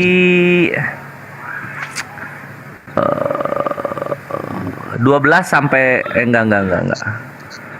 Dari tunggu, ini dari mana nih? 16 kayaknya tadi tuh. Widower, tunggu ya. Widower, kita tadi dulu Widower. Ini. Nah, ini dari 3, jauh banget ke 12. Nah, di sini dari 3 sampai ke 5 itu bisa dilihat. Now when the righteous Joseph become a widower, menjadi seorang duda, ibuku Maria yang dimuliakan, suci dan murni, sudah berumur 12 tahun. Ketika orang tuanya menyerahkan dia ke bait suci di umur 3 tahun. Dan dia tinggal di bait suci, di bait Tuhan selama 9 tahun. Then when the priest saw that the virgin holy and God-fearing was growing up, they spoke to each other, saying, "Let us search out a man righteous and pious," yang benar dan soleh, yang dimana Maria akan dipercayakan sampai kepada waktu pernikahannya. Nah, disinilah baru dikasih tahu. And the Lord fell upon the pious old man, righteous Joseph. Maka undian pun jatuh kepada si tua, yaitu Yosef gitu. Maka si pendeta menjawab dan berkata kepada ibunya, "Pergilah dengan Yosef, bersamalah dengan dia sampai waktu pernikahanmu." Maka Yosef yang benar oleh karena itu menerima ibunya Maria. Dia 12 tahun. Nanti di sini ke bawahnya lagi dijelaskan 3 tahun bersama Yosef barulah itu Yesus lahir. Gitu. Jadi ibunya Tuhan ini mengandung duluan baru dikawini Yosef ya? Kalau di cerita sini sih kawin dulu sama Yosef baru mengandung, Bang Andi. Oh. Gitu kalau di sini ya. Kalau di sini. Kayaknya salah penjelasan ini, Pak. Kenapa Jadi Pak penjelasan yang benar gimana? Iya. Karena yang kita pelajari bukan seperti itu. Oh ya, ini aja ngobrol aja sama orang Katoliknya. Nih. Jadi ini sejarah Yosef tukang kayu, bapak-bapak gereja. Ini bapak-bapak gereja. Ini home-nya. Ngobrol aja sama ini nih, sama orang-orang Katolik aja nih. Karena kebenarannya yang kita pelajari bukan seperti itu. Jadi umur berapa Maria lahir? Bunda 21. Maria mengandung bukan disetubuhi. Bunda Maria mengandung umur berapa kira-kira Pak Ginting?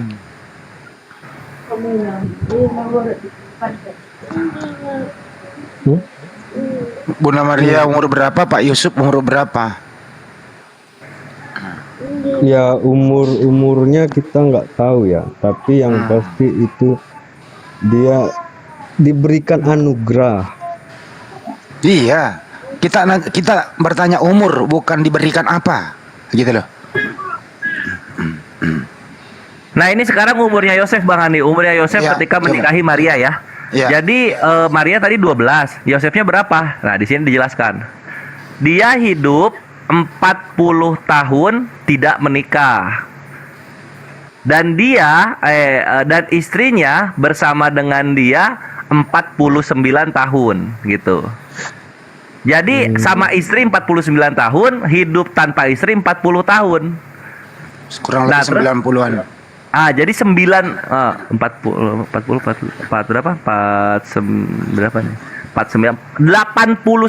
Yosef menikahi Maria di umur 89. Lu bayangin kakek-kakek 89 tahun menikahi anak wanita umur 12 tahun. Bayangin itu. Umur 90 tahun di situ ditulisnya diterusin. Oh gitu. Oke. Iya, mungkin ada jeda dulu lah, kan nggak mungkin langsung. Tapi gini sih sebenarnya Pak Ginting. Memang 90 tahun soalnya. Ya, intinya begini sih, kita di zaman sekarang ini tidak ada tendensi apapun untuk memponis, menghakimi masa lalu. Kenapa? Di zaman dulu itu orang-orang dulu itu umurnya panjang dan berbeda dengan fisik kita. Di sana itu kalau 9 tahun itu sudah akil balik, Pak. Artinya itu sudah menstruasi, gitu ya. Dan tidak ada pemaksaan dalam kawin mengawin di sana itu. Pasti disetujui semua keluarga dan orang tuanya. Itu sih intinya, Pak. Tapi persoalannya di zaman sekarang ini, kenapa ada di kepala orang-orang yang tidak bertanggung jawab menghakimi masa lalu? Itu Pak ya Ginting yang mau dibahas di sini. Gitu ya. Itu mestinya. Kenapa di zaman dulu pernikahan orang-orang terdahulu itu justru enggak ada yang protes? Kenapa setelah ada zaman canggih seperti sekarang, kenapa diprotes keluarga orang gitu loh maksudnya? Gitu. Kenapa mesti protes keluarga orang? Kenapa nggak ngurusin keluarga sendiri gitu loh? Dan kenapa nggak urusin akidah sendiri? Dan kenapa nggak urusi agama sendiri? Kok agama saya kok masih semakin tidak diminati oleh orang gitu loh? Mestinya introspeksi diri. Kenapa Kristen di Indonesia kok nggak diminati gitu? Kenapa Kristen di seluruh dunia kok udah mulai ditinggalkan? Kenapa gereja udah mulai kosong? Kenapa gereja mulai dijual banyak? Itu mesti yang dipikirin. Bukan pikirin orang lain gitu loh. Dengan berbagai cara. Nah menurut Kores tadi, kalau ini tidak dilakukan, dia tidak bahagia. Gitu. Itu yang terjadi fenomena ini Pak. Yang perlu kita diskusikan agar tercipta Indonesia damai sejahtera dengan toleransinya. Itu loh maksudnya Pak Ginting. Lanjut lagi Adik Kores. Dengan membela hak-hak asasi manusia ya. Ketika manusia dituhankan, maka itu kita harus bela, jangan gitu. Itu yang perlu kita bahas. Anak manusia tetap anak manusia, jangan dituhankan. Gitu Bang Ginting.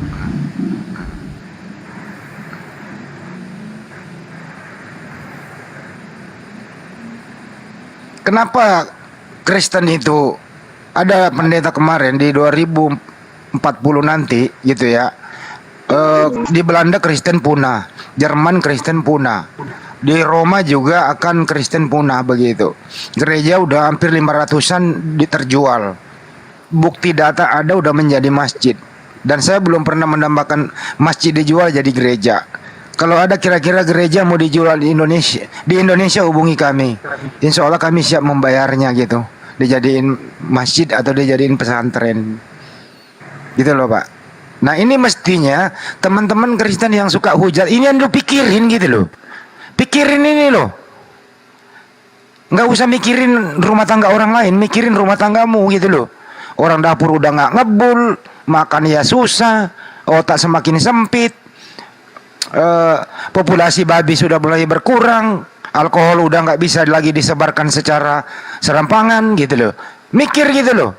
Bagaimana cara supaya Anda bisa mengkonsumsi babi sebebas mungkin? Padahal dagingnya semakin mahal karena udah dilarang begitu. Ini lo pikirin gitu. Kenapa gereja dijual? Kenapa orang-orang anak-anak Buddha sekarang cenderung di luar negeri ya, cenderung party apa segala macam, nggak mau lagi ke gereja? Karena mereka sudah bisa bebas berpikir, sudah keluar daripada intimidasi doktrin gitu loh. Gini yang perlu dipikirin, termasuk LAI juga. Apa itu? Terjemahkanlah Bible-mu dengan jujur, jangan lagi bohong-bohongin orang. Orang sekarang udah bisa mikir, buktinya banyak kok. Teman-teman Kristen juga udah mulai terbuka. Kok LAI kok bohongin kita selama ini ya? Apa sih maksudnya? Nah itu sudah ada berkecamuk koreksi secara intern gitu ya. Secara sesama Kristen, Trinitas ribut sama Unitarian, Trinitas ribut sama Oneness. Mestinya LAI mikir apa ini penyebabnya ini. Kenapa kita selalu mau salah terjemah? Apa yang ingin dicapai udah bertahun-tahun, 1954 sampai 2023 masih gitu-gitu aja terjemahannya. Mestinya mikir, wah kalau begini mending kita punya jati diri deh. Yunani ya Yunani gitu loh. Hebrew yang kita dianggap tidak sah oleh Yahudi, perjanjian lama kita pakai aja, yang penting kelar urusan gitu loh. Nah akhirnya begini kan tadi pergi kan. Coba dia tadinya mau lari ke kiri, saya kasih ke kanan. Ini orang kayak gini tadi. Untung Bang Kores sama Ustadz Alif tanggap tadi menjawabnya. Enak kan kalau begini jadinya. Tadi dia mau ke Nabi kita itu. Ya Bang Kores kan bilang ini tanya apa dulu tentang Al-Quran lah. Padahal Bang Handi membelokkan ke sen kanan.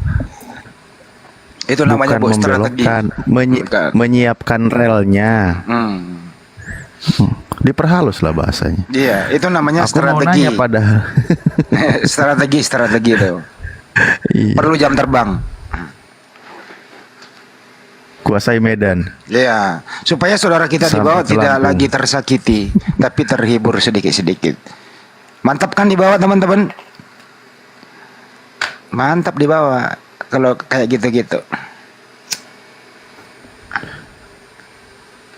Mau tanya tadi, Yesus selama hidupnya itu ke gereja, kan dia ke Bait Allah. Bait Allah itu gereja atau sinagoge atau tempat Sinagog ibadah? lah, mana ada gereja di zaman dulu? Bukan belum ada. Ya tapi dianya udah turun sih. Di zaman Yesus Berarti ada gereja itu gereja bukan tempat ibadah Yesus berarti ya? Iya dong, sinagog dong. Beda tempat ibadah Yesus itu beda tempat ibadahnya Kristen. Yang sama tempat ibadahnya itu Yudaisme. Sama.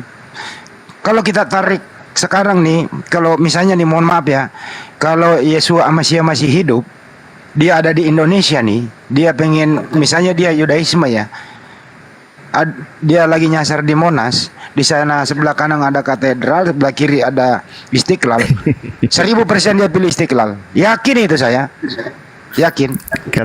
Kata dia kalau mau ke gereja, waduh padahal kan saya bawa kitabnya Yahudi, jangan ada patung. Wah, ada patung nggak mau. Iya kalau kena. Iya. Gitu. Itu maksudnya. Jadi makanya cara ibadah saudara kita Kristen dengan cara ibadahnya Yesus beda. Kan kemarin kita udah bahas sama Pak Jody bahwa mereka itu muncul bukan berdasarkan daripada pengajaran Yesus, tapi dikombinasikan dengan ajaran Yesus dan banyak buah pikiran daripada bapak-bapak gereja, terutama dengan konsili-konsili itu gitu. Makanya kan cara ibadah mereka beda sekali nih apa yang pernah dilakukan Yesus. Jelas tuh Yesus sujud, berdoa gitu. Masuk bait suci, buka kasutnya seperti berwudu, begitu mensucikan diri. Nah sekarang Kristen bagaimana? Kan beda. Sekali doang dibaptis, selesai. Kan ada juga yang saya lihat itu pakai sepatu, pakai jas gitu ya, masuk rumah ibadah. Ada proyektor kayak Kores dan seterusnya gitu. Proyektor di kiri ke kiri kepala mereka, proyektor di kanan ke kanan kepala mereka. Kenapa yang tadi turun Bang Andi? Sudah lemes. Udah lemes. Berkat ilmu apa data yang kita kasih. Ya alhamdulillah. Begitu sebenarnya cara kita hadapi mereka. Gitu loh. Dia minta data kiri, kita kasih data kanan dulu sebagai pembanding, baru kembali pertanyaan utamanya kan gitu. Gitu sih. Jadi sebenarnya gini ya, ini yang menariknya ya Ikhwan ya. Ketika kita ngasih data nih ya, sebenarnya datanya tuh sama aja, tapi kalau Tritung nanyanya sopan, ya kita ngasih datanya juga dengan sopan gitu.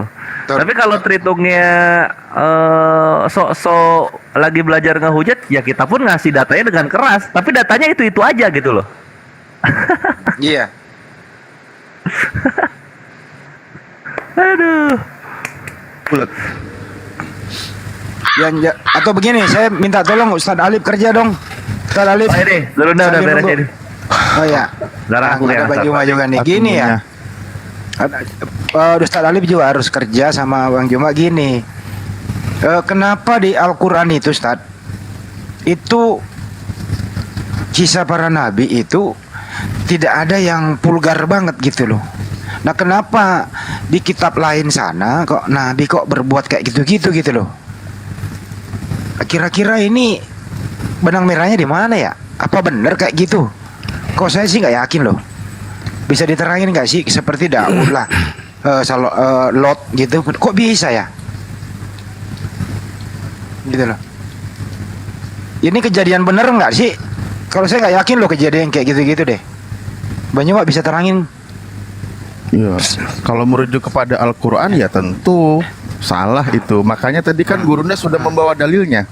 Al-Baqarah 7879. Nah itu lanjut Gurunda. Iya lanjut. Ya di situ kan. Di antara mereka yaitu banyak mengarang, menulis kitab dari tangannya sendiri. Lalu dia berkata ini dari Tuhan, padahal itu bukan dari Tuhan. Maksudnya dia berkata ini dari Allah, padahal bukan dari Allah. Tujuan mereka apa? Ingin mendapat keuntungan di dunia ini. Nah seperti itu, kecelakaanlah buat mereka. Wa wailul lahum mimma katabat aydihim wa wailul lahum mimma yaksibun. Dari usaha mereka kecelakaan. Di ayat sebelumnya tadi gurunya sudah sebutkan, wa minhum ummiyuna la ya'lamunal kitaba illa amaniya wa inhum illa yadunnun. Dan di antara mereka ada yang buta huruf, tidak mengetahui kitab Taurat kecuali dongengan bohong belaka, dan mereka hanya menduga-duga. Nah makanya Islam hadir, ajaran yang dibawa Rasulullah mengembalikan marwah para nabi. Dikembalikan seluruh marwah para nabi. Nabi itu sama sifatnya, memiliki gelar sidik, mereka benar, amanah, mereka dipercaya, tabligh, mereka penyampai firman Allah, fatonah, mereka cerdas dalam berhujah. Itu para nabi utusan Allah. Contoh ketika Nabi Daud alaihissalam di kitab mereka dituduh, Al-Quran tidak begitu. Al-Quran tidak menuduh Nabi Daud berzina, karena mereka dibimbing justru ketika dia mengikuti hawa nafsunya mengingini seorang wanita. Itu di Al-Quran diterangkan, diingatkan oleh malaikat begitu. Dan dia tidak menjinahi. Di dalam literatur Islam di situ dijelaskan dia datang kepada orang tuanya gitu. Ya lanjut Afwan Gurunda dan yang lain. Jadi Banyumak, jadi tidak ada para nabi berzina ya, termasuk Lot. Enggak ada lah. Tidak ada ya, gitu ya. Apakah ini menandakan bahwa sudah rusak Zabur dan Taurat itu?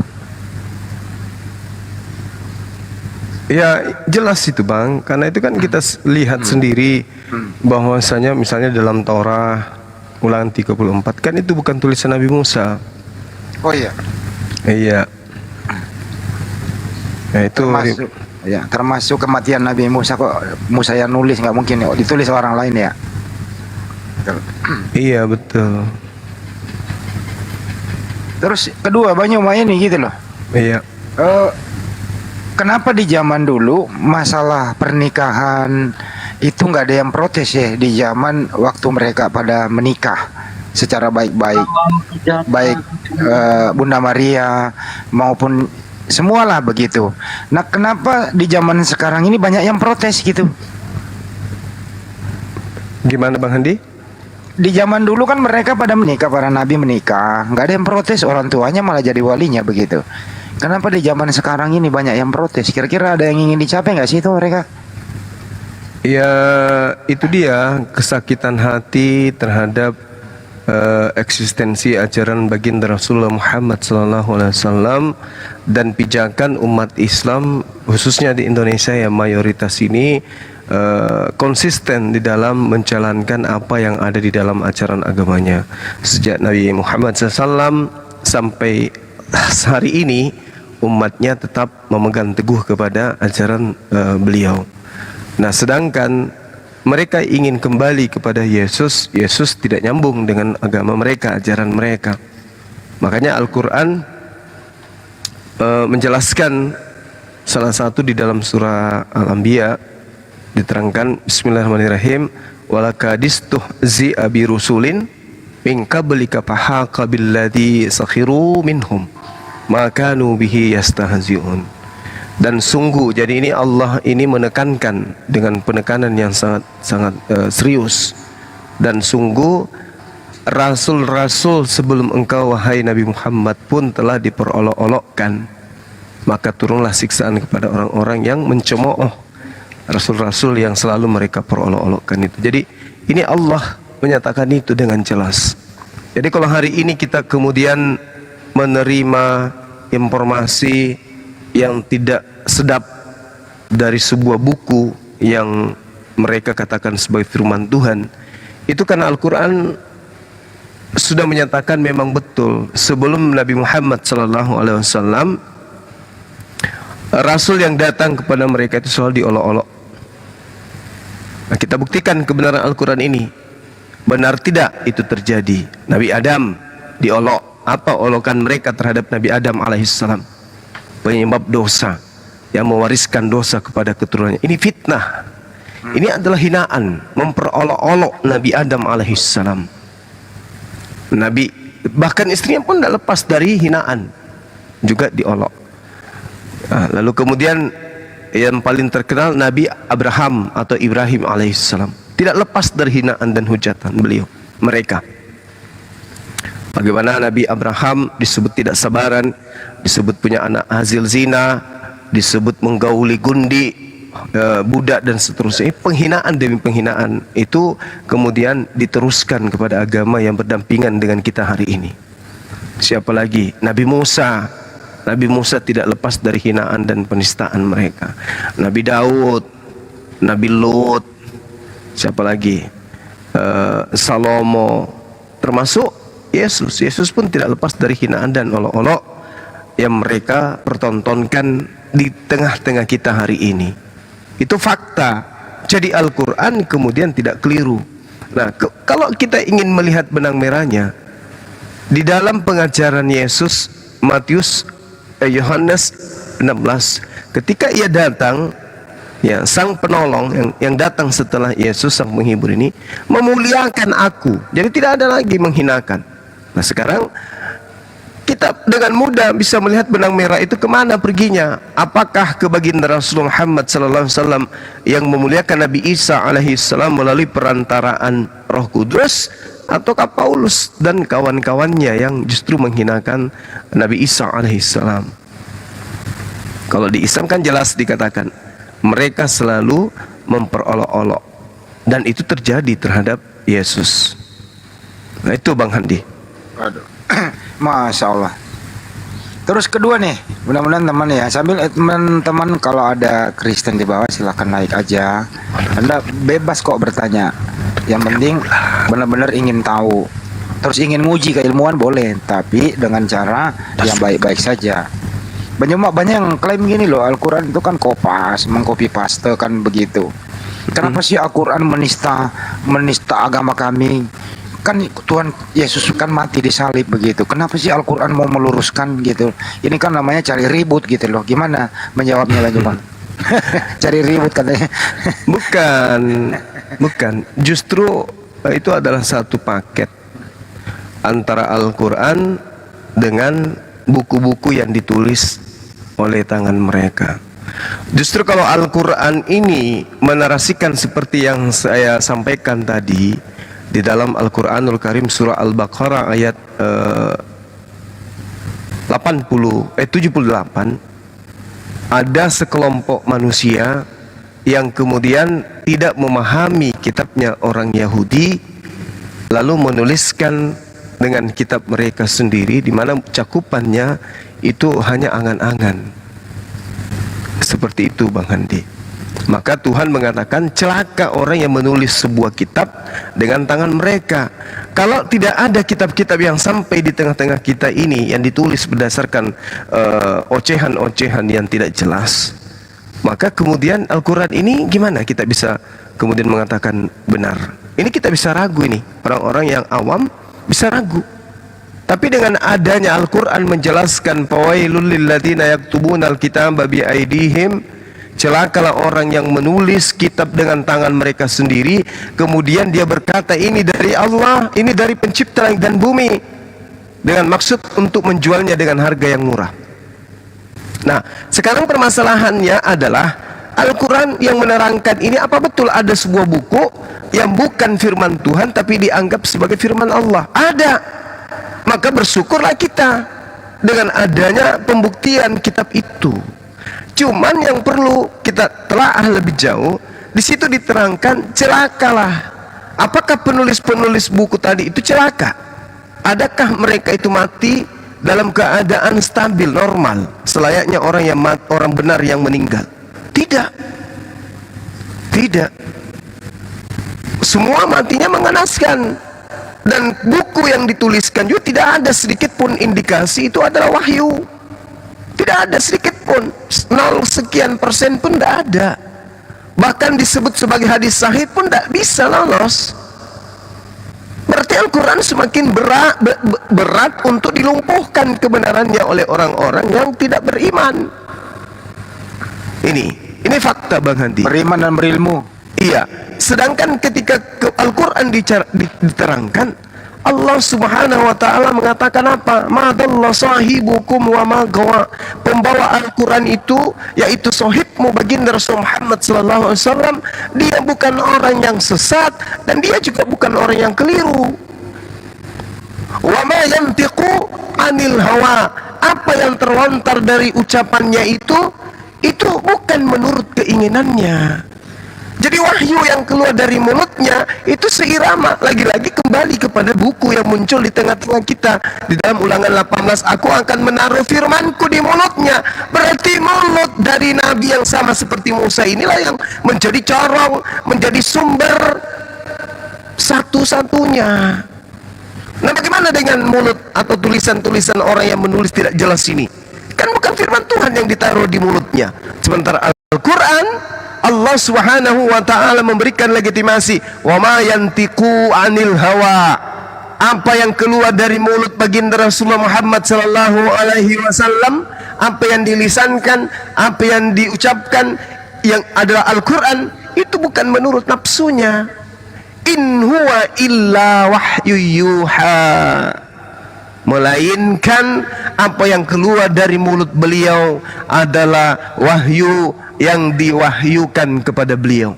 Ini Al-Quran memberikan legitimasi. Siapa yang mengajarkan? Allamahu syadidul quwa.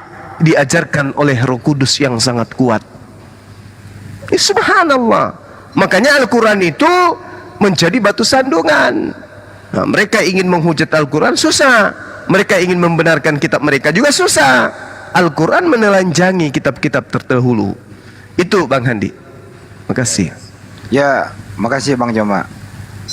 Salah satu cara ya harus akal sehat dibuang, terus kemudian ya brutal, iya, masif betul. lagi, masif lagi gitu. Iya. Ya. Kita ke edukasi sedikit ya, sambil menunggu teman Kristen naik, silakan kalau ingin bertanya.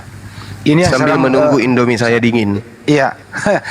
Ini Bang Kuryosomoto boleh nanti berilmu, Ustaz Alif dan Joma gini ya. Ini kan sekarang lagi bergejolak, saudara kita seiman lagi sedang diuji. Yang perlu kita telusuri ada Nabi Ibrahim alaihissalam, mereka manggil Abraham. Punya anak 2, Ismail dan Ishak. Ismail ke Nabi Muhammad SAW, Ishak ke Yakob Israel begitu. Nah, saya pengen nanya nih. Terus Kristen sanatnya di mana ya? Kok nggak ada ya? Kok terputus? Kok tiba-tiba nongol dia? Bang Juma bisa dijelaskan nggak tuh? Iya. Al-Quran itu coba lihat Bang Handi. Apa yang diterangkan oleh Al-Quran. Ini lagi-lagi kita lihat ke Al-Quran. Ketika ada perintah, jangan kamu berdebat dengan ahli kitab. Ini kan perintah dari Al-Quran. Jangan. Makanya kita orangnya Islam dan Yahudi tidak pernah berdebat. Mana coba kita pernah berdebat dengan orang Yahudi? Ketika Rasulullah Muhammad SAW hidup berdampingan, turun wahyu. Melainkan dengan cara yang baik kepada orang ahli kitab ini. Tapi kemudian lagi-lagi Allah menarasikan di dalam wahyunya dengan jelas, illalladzina zalamu minhum. Artinya di antara mereka ada orang yang zalim. Ada orang zalim. Ini siapa ini? Orang zalim ini. Siapa ini? Nah, itu. Jadi ketika berbicara mengenai orang zalim, di antara mereka adalah dia yang mengingkari baginda Rasulullah Muhammad sallallahu alaihi wasallam dengan cara-cara yang tidak benar, dengan cara-cara yang tidak baik, dengan cara-cara penghujatan dan cara-cara memusuhi. Jadi ketika kemudian kita menjelaskan, mereka membantah, mereka memusuhi. Penjelasan-penjelasan kita itu dianggap hoaks. Padahal Al-Quran menguraikan kebenaran itu begitu sempurna. Nah, ini orang-orang zalim yang ada di antara mereka. Itulah tadi Bang Handi yang Anda pertanyakan, yang abangku pertanyakan. Makanya di dalam Ulangan 32 nomor 21, di situ kemudian Allah mengatakan, Tuhan mengatakan di dalam kitabnya teman kita Yahudi, mereka membangkitkan cemburuku dengan yang bukan Allah. Mereka menimbulkan sakit hatiku dengan berhala mereka. Sebab itu aku akan membangkitkan cemburu mereka dengan yang bukan umat, dan akan menyakiti hati mereka dengan bangsa yang bebal. Ini kalau kita melihat dari original teksnya, Bang, bangsa bebal itu dikatakan dengan nabal. Nabal itu bisa diterjemahkan dengan bodoh atau ummi. Itu Bang Hadi. Jadi siapa bangsa ummi ini yang kemudian digunakan oleh Allah untuk membangkitkan cemburu dan amarah mereka? Umatnya baginda Rasulullah Muhammad sallallahu alaihi wasallam. Ini fakta. Lagi-lagi Al-Quran menguraikan itu. Mereka tidak akan senang sebelum engkau mengikuti ajaran agamanya. Ini jelas. Jadi siapa orang ini? Dia bukan dari tengah-tengah dia bukan berasal dari Bani Ishak. Dia juga bukan berasal dari Bani Ismail. Saya katakan mereka ini adalah penumpang gelap. Terus Bani siapa dong? Bani Paulus.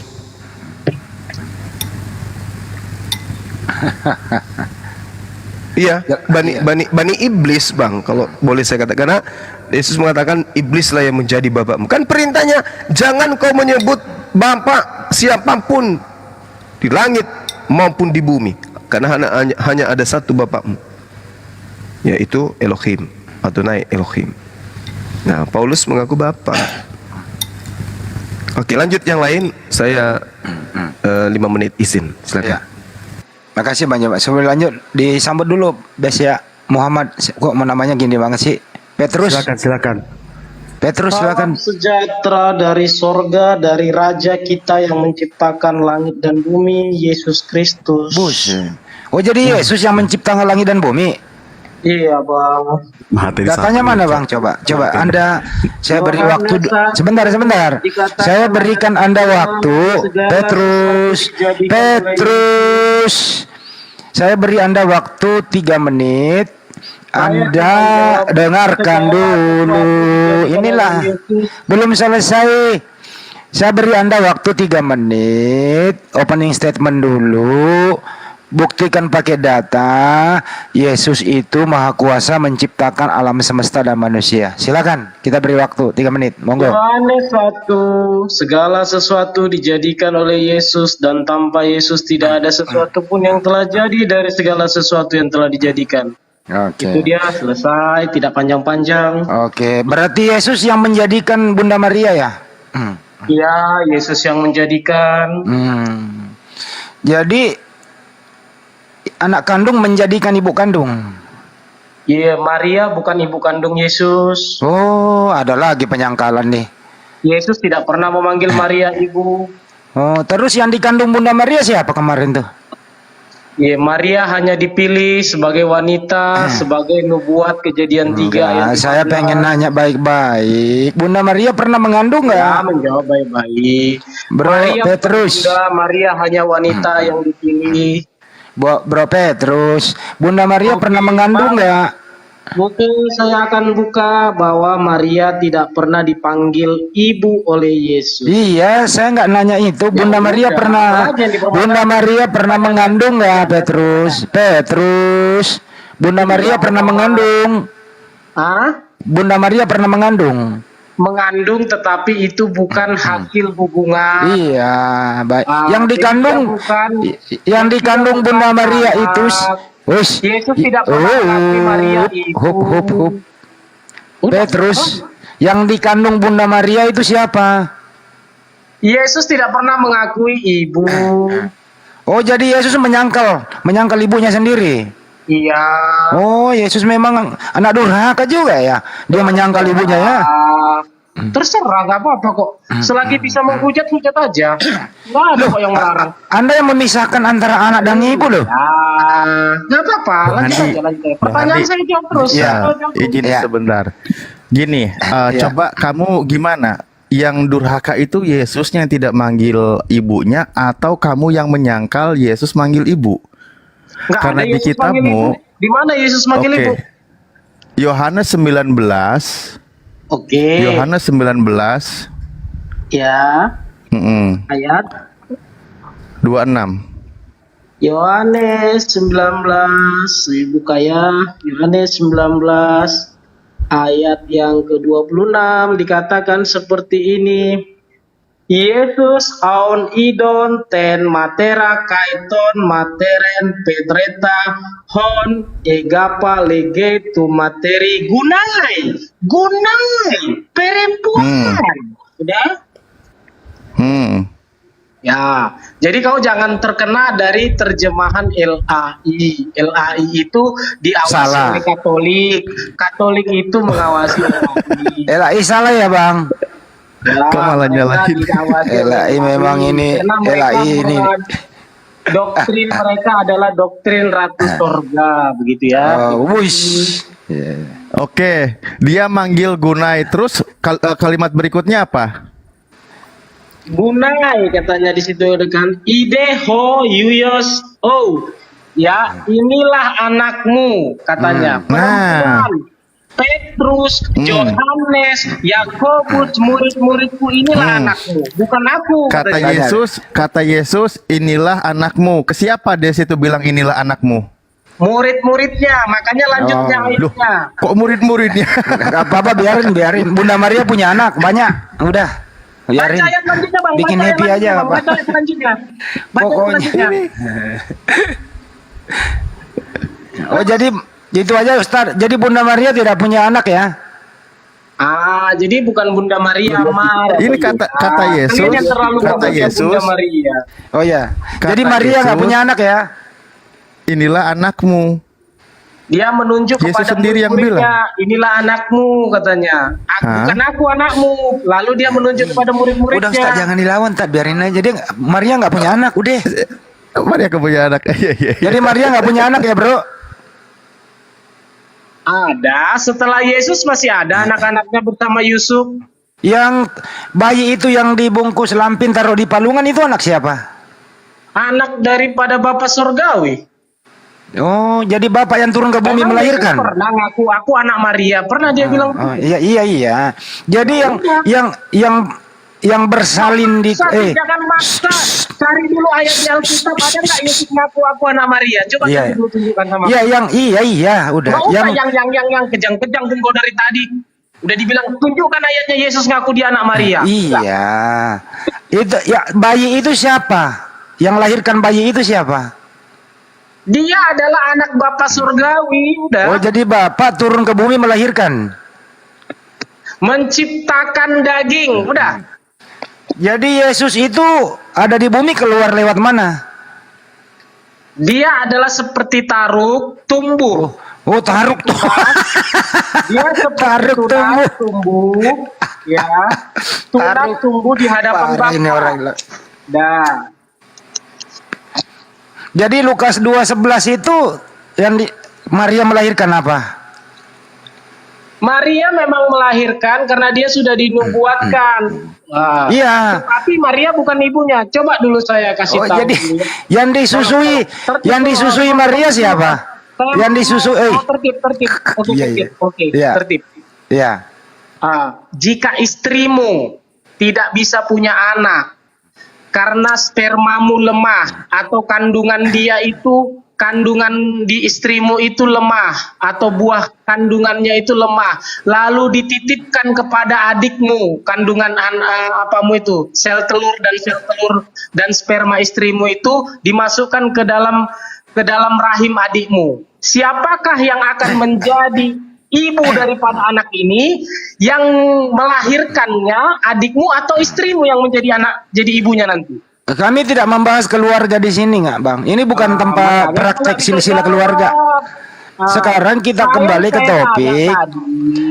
Gantian bicara. Kenapa kau yang ngomong terus? Tanya tadi, Maria ini adalah wanita yang bersyukur karena dia mendapatkan kasih karunia Tuhan untuk mengandung anak yang dijanjikan itu. Saya, dengarkan dulu. Maria pernah melahirkan nggak? Pernah. Ya, yang dilahirkan itu siapa? Yang saya tanya, apakah Yesus pernah memanggil Maria ibu? Coba lu tunjukkan. Jadi Yesus tidak punya ibu kandung ya? Ayatnya Yesus pernah memanggil Maria ibu mana? Ya itu tadi dikasih datanya. Loh, kamu bisa nggak bahasa Yunani? Coba tanya si Juma itu apa arti gunai. Coba dulu tanya dia. Oh, jadi salah terjemahan. Ya udah, kalau nggak tahu. Oke, salah terjemahan. Baik, udah. Salah terjemahan. Oke, udah. Oke, saya bukakan dalam bahasa Inggris. Iya, udah. Jangan debat kita, santai. Jangan debat. Saya buat malu kau jadi Islam kalau nggak tahu. Iya, dengar dulu. Itu loh. Yang keluar dari rahim Maria itu anak Maria atau bukan? KJP. Coba besarkan itu, host. Besarkan itu Kurnia Semoto tuh. Besarkan dulu. Dia ini orang ini menyangkal kalau Maria punya anak Parah ini konten satu nih. Besarkan moto. Ya. Ya, ini dia ya. Ini dia nih. Ieseus on idon ten matera kaiton matenten pares touta on egapa legei te metri auto gunai ido hoyos. Hoyos ini apa? Ntar dulu toh, suruh dia baca dulu toh. Mas, kau yang baca bro, Petrus, coba kau baca ini. Coba dalam bahasa Inggris, bukan. Bahasa Inggris, katanya bisa Yunani. Bisa Yunani kamu. Katanya bisa Yunani. Bukan dalam. Katanya bisa Yunani. Katanya bisa Yunani. Katanya bisa Yunani. Ayo baca. Baca. Ayo baca. Ayo baca. Baca. Ayo. Masa kalah sama Muslim? Ayo. Kencing di celana. Kencing di celana nih Pasti ke bahasa Inggris dia. Ayo Yunani nih. Ayo Yunani. Ayo ke Yunani. Buta huruf nih Apa bang? Coba baca Yunaninya. Udah bang? Ya Yunani dibacanya. Baca Yunaninya tuh. Woman, behold thy son. Bahasa Inggris. Malu deh. Katanya bisa Yunani. Sekarang tunjukkan bahasa Yunaninya biar saya baca bahasa Yunani. Itu di layar. Itu di layar. Itu di layar. Itu di layar. Ya. Yesus on idon ten matera kaiton materen paristota. Ini baca apa Tadi salah baca, ini bacanya apa nih? Ini bacanya apa nih? Salah baca tadi. Ini bacanya apa? Aristota, udah? Ini bacanya apa? Salah baca kamu tadi. Ini bacanya apa? Yang mana? Ini. Mateten, udah? Mateten. Bacanya apa tuh? Mateten. Dia biarin nggak apa-apa. Kok ada mateten? Apaan tuh? Mateten. Nenek lu kiper lah. So tau lu. Mateten, udah? Pares otahon egapa legei et metri gunai ide ho huyos udah? Nah ini hoyos di sini apa nih? Huyos itu anakmu katanya. perempuan, ini anakmu katanya. Dia. Terus Yesus ngapain ngaku dia anaknya Maria? Di mana dia mengaku anaknya? Ini Hoios ini apa? Huyos itu menunjuk kepada muridnya. Baca. Susah ini. Kau murid. Baca yang selanjutnya ayat 20 ayat 27-nya baca. Kemudian katanya kepada muridnya, ini ibumu. Udah. Iya, Yesus nunjuk ke Masih Maria untuk mengatakan inilah ibumu kepada si murid itu, kepada Yesus merujuk ke Maria kepada murid-muridnya, inilah ibumu. Tetapi ibu, inilah anakmu. Anakmu di sini, Hoios di sini. Ini siapa yang ngomong? Ini siapa yang ngomong? Yesus yang mengatakan kepada Maria, wahai perempuan, ini anakmu, Petrus, Yohanes, Yakobus. Terus? Lalu dikatakannya kepada Maria, kepada murid-muridnya, ini ibumu katanya. Banyak banget anaknya Maria, banyak banget anaknya Maria ya. Kita lihat Matthew Henry. Enggak, anak Maria Petrus. Itu kata murid Yesus, Bunda Maria itu ibunya atau bukan? Parah ini. Dikatakan oleh murid-muridnya, lihat ibumu telah datang. Siapa ibuku? Siapa saudaraku? Jangan kemana-mana, di situ aja, jangan kemana-mana. Yesus katakan Dan di ketika dekat- ada suatu Yesus sedang menerangkan, di situ Sebentar, dikatakan lihat ibumu dan saudara-saudara. santai kawan. Siapa ibuku? Santai, Siapa kawan. saudaraku? Iya, itu ketika dia ngajar. Ini ketika lagi disalib, beda konteks lah. Sampai dibahas lagi. Loh, sebentar. Saya mau nanya begini. Dan di dekat salib Yesus berdiri ibunya. Ibunya di sini ibunya siapa?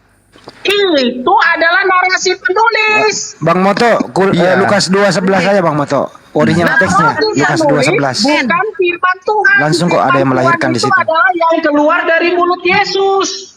Teriak-teriak ini Oten. Biarin benar. Enggak apa-apa. Kenapa marah-marah? Saya tidak Sabar. marah karena kalian 5, saya 1. Saya tegas. Nih, dalam Yohanes 19 nomor 26, menurut Matthew Henry, gaya bicaranya yang kelihatan seolah-olah merendahkan ibunya sendiri itu seperti yang ia pernah juga lakukan sebelumnya. Jadi di sini Matthew Henry juga bilang bahwa si Maria itu ibunya sendiri. Lukas 2:11 aja Bang Moto. Yang dilahirkan Bunda Maria siapa? Coba original teksnya aja. Biar gue pengen tahu ini orang ini. Bener nggak Bunda Maria pernah melahirkan di kota Daud? Bro, yang dilahirkan Bunda Maria di kota Daud siapa? Si Handi ini, suatu hari si Handi ini nggak bisa punya anak karena kandungan daripada Jawabannya, coba jawabannya. Ini ibunya sendiri itu siapa? Kata Matthew Henry itu siapa nih? Dia mau berdiskusi atau tidak? Jawabannya Si Handi coba. ini, ya, kandungannya lemah, kandungan istrinya lemah. Lalu mereka berkompromi untuk memakai kandungan ibunya, mamanya si Andi Ini pasien dari mana ini, Bang? Dari ini. Lalu dia Pasien dari mana ini? Dari lepas dia. Masih lepas dari perawatan mana ini? sebenarnya. Masih perawatan. Aduh, pada kejang-kejang Tadi. masa kalian berani mengakses orang aja kejang-kejang? Iya, saya aja, Bung. Saya aja. Iya. Sekarang Yesus mengaku dirinya sebagai anak manusia. Siapa manusia yang dimaksud Yesus? Jawab. Anak manusia adalah nubuatan. Saya tidak minta kau. Saya tidak minta kamu gila di sini. Saya tidak minta kamu gila di sini. Yesus mengaku sebagai anak manusia. Manusia yang dimaksud di situ siapa? Kenapa rupanya manusia itu kan daging? Iya, anak manusia. Yesus adalah anak manusia yang dimaksud, yang punya anak Yesus ini siapa? Siapa manusianya? Jangan kau gila di sini. Makanya kamu kurangi coli lah. Kau kebanyakan coli kau. Makanya cepat emosi. Kau jangan suka 501. Saya tanya samamu.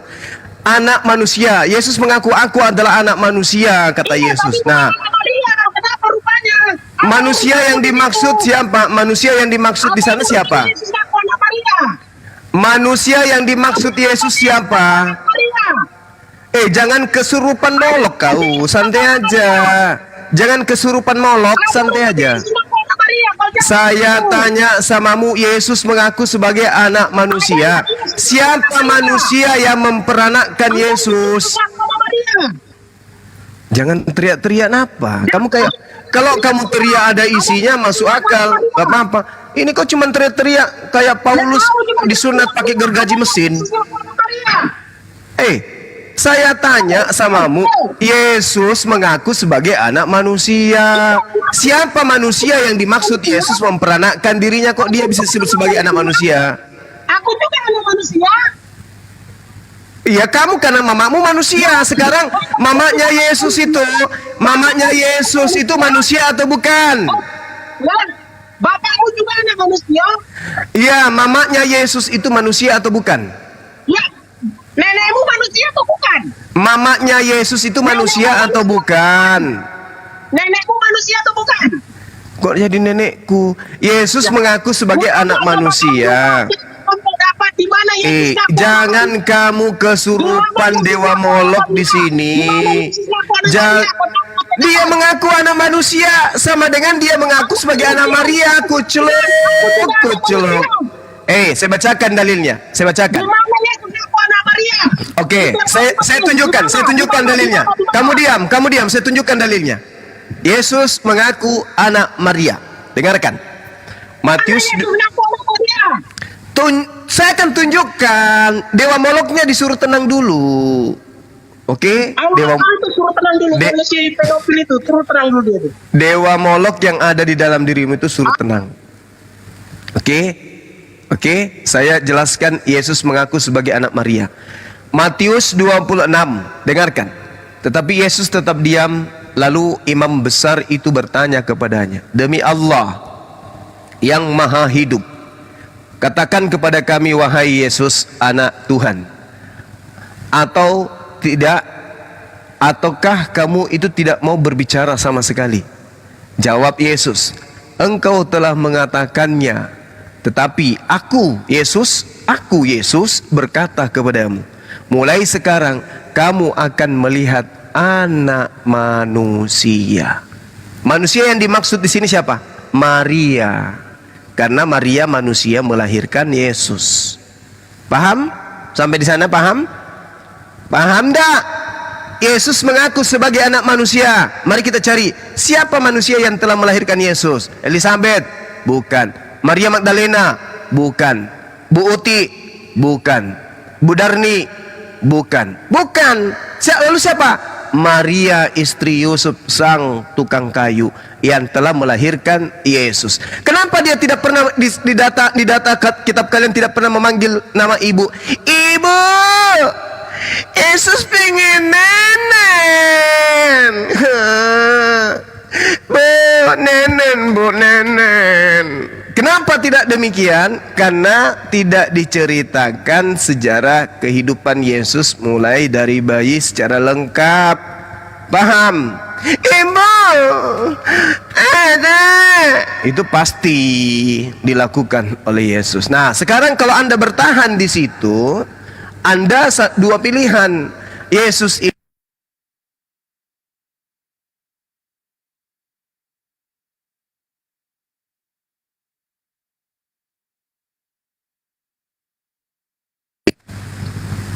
ini kenapa ini? Kamasi, apa yang terjadi? Jangan dihapus. Sudah 7 akun saya. Sudah 7 akun saya. Otomatis di dalam Keluaran 20 nomor 12, perintah Tuhan kepada Yesus, hormatilah ibumu supaya lanjut usiamu. Ini perintah Tuhannya Yesus kepada Yesus Tuhanmu. Oke? Nah, pahami itu. Tapi kenapa kamu lari? Ada dua pilihan. Yesus anak durhaka yang tidak menghargai ibu kandungnya, ya, dengan memanggilnya wahai wanita. Ya, sebodoh-bodohnya orang yang tidak punya pendidikan tidak pernah memanggil ibunya dengan panggilan wahai wanita. Oke? Ini Yesus apa ini? Ajaran apa ini? Perintah Taurat, jangan kau hormatilah ayah ibumu. Artinya apa? Kalau menghormati ayah dan ibu, memanggilnya pun harus sesuai. Iya mami, iya ibu, iya mama. Apakah aku bisa nenen ma? Bisakah si Ecus ini nete mami? Itu hormati orang tua itu gitu.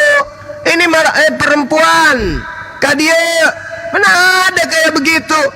Ini anak durhaka dia ini. Pantas saja dia mati secara terkutuk dia tuh. Itu pilihan pertama. Pilihan kedua, kamu harus mengakui bahwa Yesus memanggil dengan panggilan ibu. Ibu dengan Gunaika atau Matera dan seterusnya. Tapi tidak ada datanya Bang Suba. Ya, coba kau periksa kitabmu. Apakah lengkap data-data mulai Yesus dilahirkan sampai dia dinetein dan bayi dan seterusnya. Apa? Lengkap tidak cerita itu? Enggak kan? Enggak kan? Sementara bukumu itu dipersembahkan kepada Roma dan Yunani untuk menjadikan Yesus itu sebagai Tuhan. Masa kan ada diceritakan di dalam kitabmu itu dia memanggil ibunya, Mami, Nenen, Mam, Nenen, Mami, Nenek. Masa kan ada yang kayak begitu yang nggak mungkin lolos, tidak mungkin lolos di meja redaksi. edit. Ya, tidak mungkin. Makanya banyak Bible yang tidak lolos karena di situ menceritakan tentang Yesus, nikah dan seterusnya. Begitu, Mam, Nenen. Inilah manusia-manusia korban dogma. Taruh dulu Pak Amir. Jadi tadi manusia-manusia taruh dulu Pak Amir. Masih mau ke dalam besok. Taruh dulu Pak Amir. Ntar. Jadi tadi ada namanya Petrus. Jadi mudah-mudahan ada Kristen di bawah. Naiklah luruskan. Ada saudaramu ini memisahkan antara anak dan ibu. Yesus itu menurut dia tidak punya ibu kandung. Mama, Nenen. Jadi dia tiba-tiba ada turun ke bumi langsung berkumis. Gitu. Nggak punya ibu dia menurut tadi ya. Nggak tahu ilmu dari mana. Saya lagi tanya tadi. Terus yang dilahirkan Bunda Maria siapa? Dia nggak jawab. Dia ngambil contoh kepada kandungan lain. Gitu. Ya inilah orang-orang yang kayak begini akalnya mati total. Korban dogma akal mati. Mami, Nenen, Mam. Gimana mau jadi Tuhan, Mam? Kalau kecil terus nggak nenen. Aku harus bertumbuh. Markus berapa Bang Andi? 27? 27 berapa? 11 bukan? 11:27 apa? Apa sih yang nenen? Oh ya, berbahagialah. Berbahagialah. Lukas 11:27. Oh, 27. Iya. Mama, Dede pingin nenen. Nggak mungkin pada saat bayi dia panggil mamanya, weh perempuan, tete. Kasar kali kau. Bejo, kasar kau sama makmu. Bejo, kasar kali kau sama makmu. Waduh, parah ini agama. Kita sambut nih yang baru naik Excel, selamat siang Excel mau. Kita sapa dulu yang baru masuk. Siang Bang. Ervan di ICR. Udah saya panggil Excel udah. Ervan ini Muslim. Oke, lanjut. Excel. Lu Iya Bang. Lu Kristen ya, Bro? Gini Bang. Lu Kristen ya? Oke. Tadi ini dengarkan Iya. dulu. Tadi ada saudara Anda Iya, Kristen Bang. di sini namanya Petrus. Iya.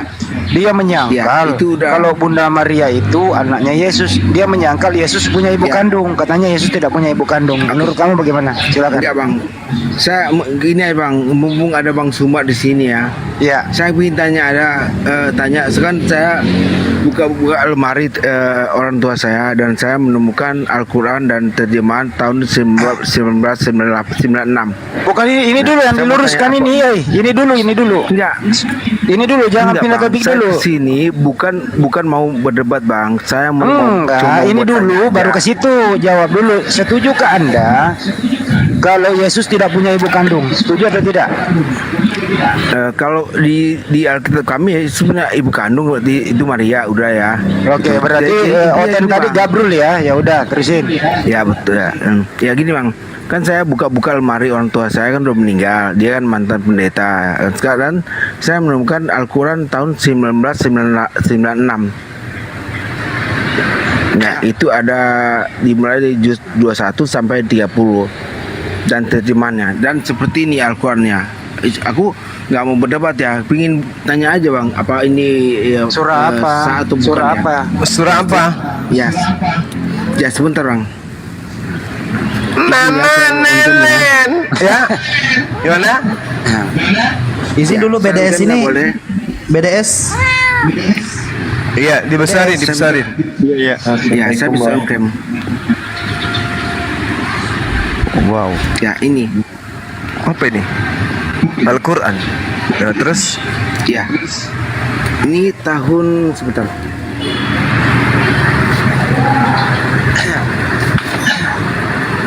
(1969). Ya udah, langsung aja apa? Surah apa? Ya. Enggak, aku mau nanya kalau betul ini Al-Quran 19 berapa Qurannya? 69. 69. Keren. Ini Iya.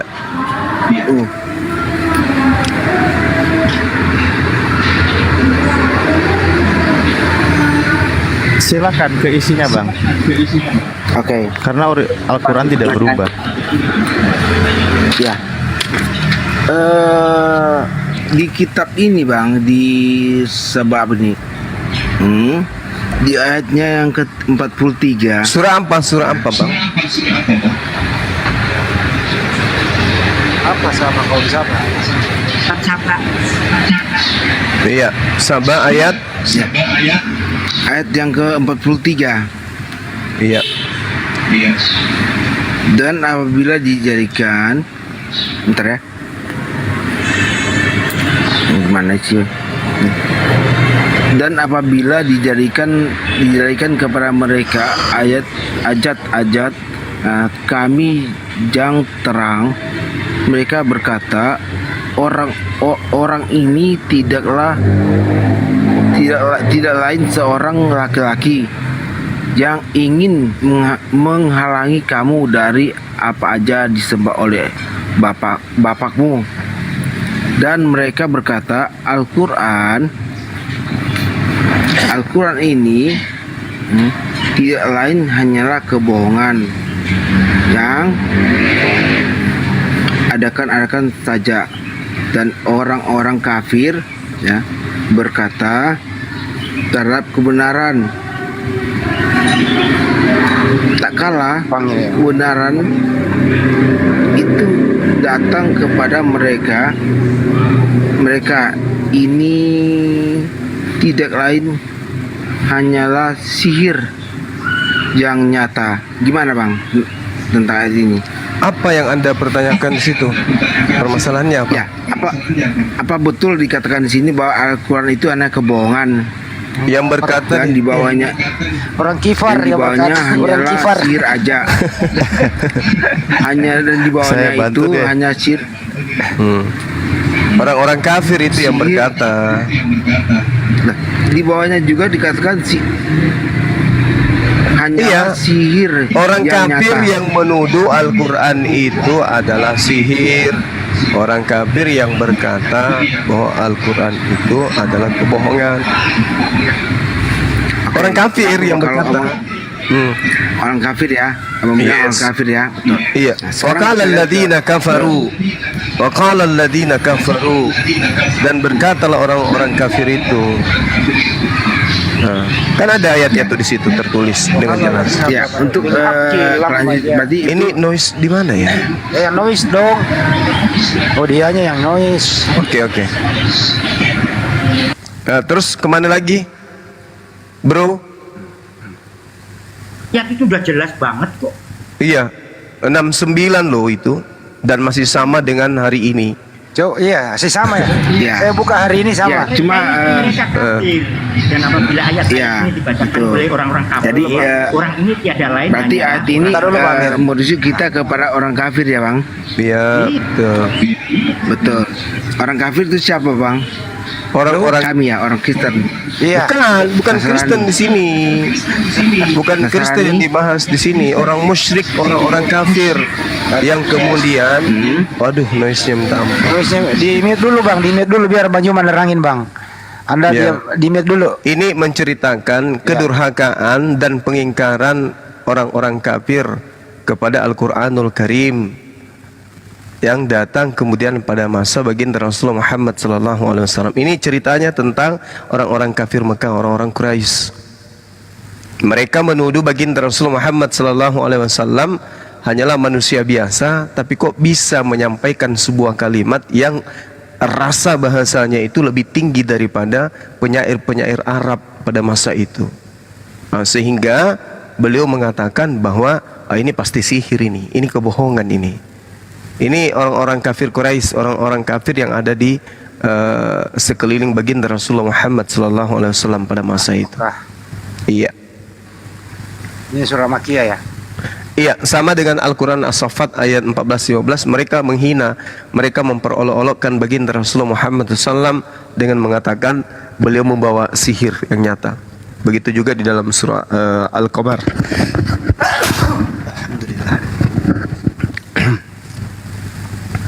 Oke, ada lagi?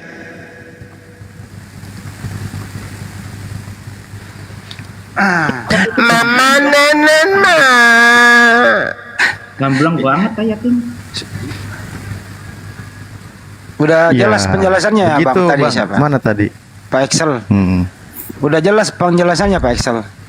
Kalau kira-kira Anda tidak setuju ya nggak apa-apa, Anda bantah nggak apa-apa, silakan. Ya kan saya intinya cuma bertanya bang ya. Kalau membantah itu saya nggak berhak. Beda kalau lagi kalau saya bilang saya mempertanyakan ayat itu dan saya pasti akan membantahnya. Tapi karena intinya saya cuma bertanya ya. Tapi apa yang sudah dijelaskan sama Bang Suma ya udah. Saya nggak bisa bantah. Tuh. Coba kamu lihat terjemahan yang tahun 1969 sama terjemahan yang baru. Sama enggak? Sama. Enggak ada perubahan. Kalau penggunaan kata pasti berbeda bang. Enggak sama. Yang Anda baca tadi itu, yang Anda baca tadi itu sama yang ada yang modern sama. Ya, kalau yang sekarang itu kata kami yang terang itu biasa di sini kami jang dia terang. Enggak, itu terjemahannya. Itu ejaannya. Iya, tapi yang kalau yang kitab sekarang kan itu kami yang terang, kami yang terang. Original Tapi kalau teksnya dulu- itu loh, nggak ada perubahan original teksnya bro. Tidak ejaannya juga, ejaan lama jadi ejaan baru itu aja yang berubah. Oh iya. Berarti kata jang dan yang sekarang itu sama. Itu kan belum EYD itu. 72 kan EYD. 69 belum. Masih Soe Hartoe, Soeharto gitu kan. Oke, saya bisa mungkin lagi ya. Ya. Mami nenen mam. Nah, jadi nanti sambil nunggu penekanannya dalam memahami Al-Quran memang gitu ya. Jadi ada khusus nuzul, bagaimana nuzul ayat Al-Quran itu turunnya pada peristiwa dengan Rasulullah. Ya, ini J bang, kebacakan. Hukumnya berlaku untuk semua. Dia kan kalau yang sekarang kebanyakan. Ini kebacakan. Apa? Waduh. Mama nenen. Waduh. Itu kebanyakan. Iya, itu ejaan lama. Kamu kebanyakan apa? Kebanyakan nenen. Jadi perbedaannya cuma Y dan J ya. Itu yang ganti ya. Iya. Tapi Arabiknya sama kan? Oh, itu berarti sama ya. Arabiknya sama. Interlinearnya aja, translasinya aja yang berbeda antara ejaan. Ini hari Bang Juma kok bahagia banget ya. Jadi itu yang saya temukan bang, yang saya lihat di sini kan seperti itu bang, sehingga saya bertanya. Nah, kalaupun dulu penggunaan kata Al-Quran itu dituliskan double A. Iya, memang harusnya double A memang. Nah, kenapa karena dua harakat itu Al-Quran. Gitu. Jadi bukan saya mau apa enggak, cuma saya ingin tanyakan aja, kasihan lagi Bukan bahasa Indonesia, Bang. Iya kan bahasa Arab, terjemahan bahasanya juga ada kan Wan di situ. Sehingga saya tanya aja kalau ini memang betul. Ada lagi yang mau ditanya? Ada lagi, silakan. Oke. Gitu ya Kalau Bang Excel ya. Kalau ejaan lama itu kan J itu dibaca J. Yang konsisten itu di Sunda dari dulu Jajang sampai saat ini Jajang, nggak jadi Yayang. Dia tetap Jajang. Oh gitu ya. Iya. Yayang ya. Oke Bang. Baru satu buku ini lagi Bang. Nah, dulu Bang. Sejarah. Bang, ini punya ibu kamu pendeta ya? Bapak dia pendeta. Bapak kamu meninggal sudah memeluk Islam, masih pendeta dia? Meninggal. Dia masih pendeta. Dia mantan Kejati Kang. Dia kerja di Kejati. Oh. Dia dapat ini dari Kejati. Oh, dia pelajari atau disimpan doang, bapak kamu? Dipelajari sama dia. Dipelajari dia. Ya udah, terusin.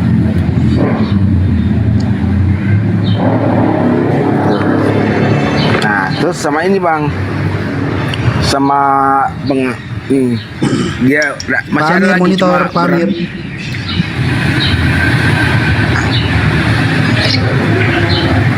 Lanjut Bang, lanjut. Oke. Kalau di abang itu yang diketahui sama abang itu waktu beliau menikahi siapa itu pada usia berapa Bang? Menikahi siapa? Aisyah. Iya. Yang abang ketahui di abang itu pada usia keberapa? Di situ usia berapa lo yang lo bawa data? Enggak, biar saya cocokkan di sini Bang. Mana salah, buku ini salah atau abang yang salah? Mana saya mau bedakan juga? Tidak ada yang salah, tidak ada yang salah.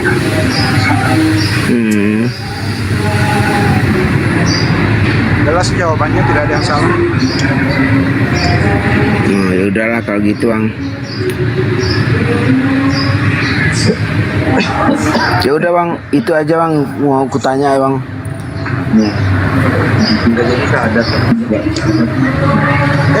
Bro, sebelum kau pamit, bapak kamu itu meninggal dalam keadaan percaya Yesus Tuhan ya?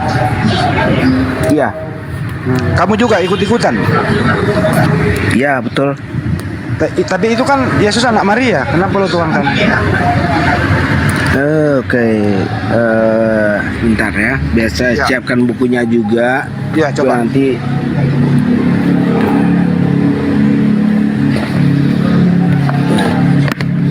Ya, gimana Bang? Kenapa? Bapakmu meninggal dalam keadaan menuhankan anak Maria.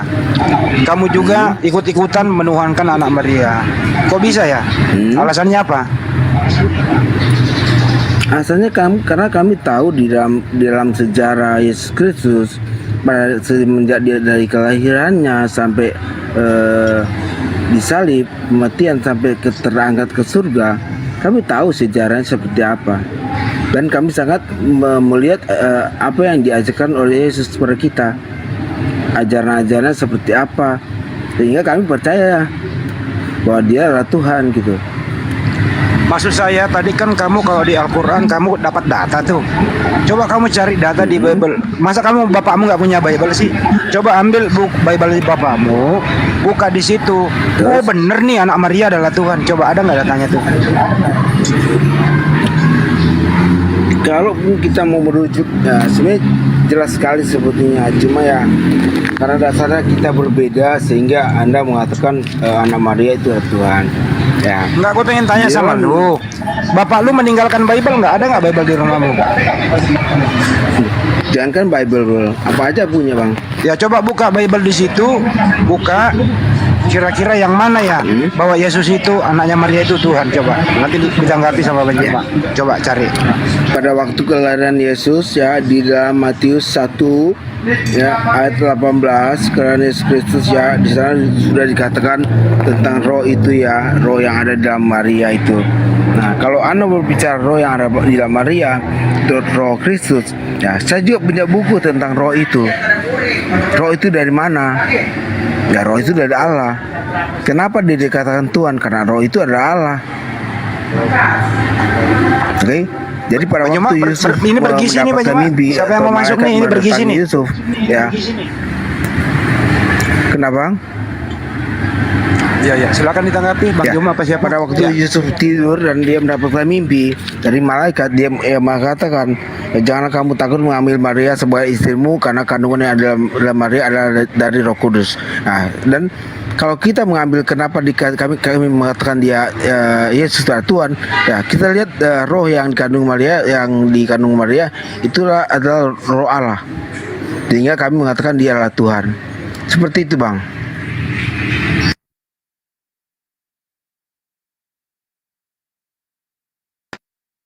Ayo, Bang Juma ditanggapi. Cakep ini anak ini ilmunya nih. Aku izin Ya, tambah boleh, ya. silakan. Siapa aja? Enggak, bukan. Maksudnya mau sholat dulu. Lanjut apa? Siapa yang menang? Ya, silakan. Selmo. Bang Juma. Bade Flos. Atau siapa? Bang Neplos lah. Ayo, Bang Neplos. Oh, ya assalamualaikum. Ya, bentar. Waalaikumsalam. Berarti Warahmatullahi ngambil wabarakatuh. laptop dulu nih. Sebentar. 5 menit. 2 menit, bentar. Ya, kasih pengantar dulu. Jadi anak ini bapaknya pendeta, mantan jaksa. Dia meninggalkan Al-Quran di rumahnya, ada juga Bible. Tadi udah mempertanyakan Al-Quran. Sekarang juga saya pertanyakan, ada Bible nggak? Ada. Tapi bapaknya meninggal dalam keadaan menuhankan Yesus, anak Maria. Anak ini ikut-ikutan karena berdasarkan katanya Matius 1:18 dalam hal kelahiran Yesus. Gitu sih. Pada waktu Maria ibunya bertunangan dengan Yusuf, ternyata ia mengandung dari Roh Kudus gitu. Roh itu adalah Bapa itu sendiri, gitu ya, menurut Excel nih. Roh itu adalah Bapa itu sendiri, artinya Bapa sendiri yang dikandung oleh Yesus, dikandung Maria. Jadi yang dilahirkan Bunda Maria adalah Bapa, yang dilahirkan Bunda Maria adalah Tuhan, Bapa itu sendiri. Bukan seperti itu, Bang. Pemahamannya bukan seperti itu. Bagaimana? Bapak di surga membela diri atau bagaimana? Coba. Anda dengar baik-baik. Tadi kan Anda bertanya, kenapa Anda menuhankan Yesus ya? Iya. Oke. Nah, sehingga saya membawa Anda ke Matius 1 ayat 18. Di sana pada waktu kelahiran Yesus ya. Jadi pada waktu Yusuf malam itu mendapat petunjuk dari malaikat bahwa dikatakan di sana, janganlah kamu takut mengambil Maria sebagai istrimu karena kandungan yang ada di dalam Maria itu kandungan dari Roh Kudus. Nah, sekarang kita lihat itu roh itu siapa? Roh Kudus. Nah, Roh Kudus itu berbicara tentang Allah sendiri, roh. Nah, sehingga kami menuhankan dia karena apa? Karena roh yang ada dalam udah bisa Bang Neplos? Halo, tes, itu ada dari suara? Roh Kudus. Ada. Silakan. Waduh, merah ini Bang Neplos nih. Ya, udah bagus. Ya, ini udah ya. Gimana tadi, coba gimana? Tadi soal Maria itu kenapa Yesus dianggap Tuhan? Karena Maria mengandung dari Roh Kudus. Gitu. Karena Maria Jadi mengandung Yesus- Roh Kudus. Dari Roh Kudus, bukan Roh Kudus, dari Roh Kudus. Sebentar, coba dipastikan dulu.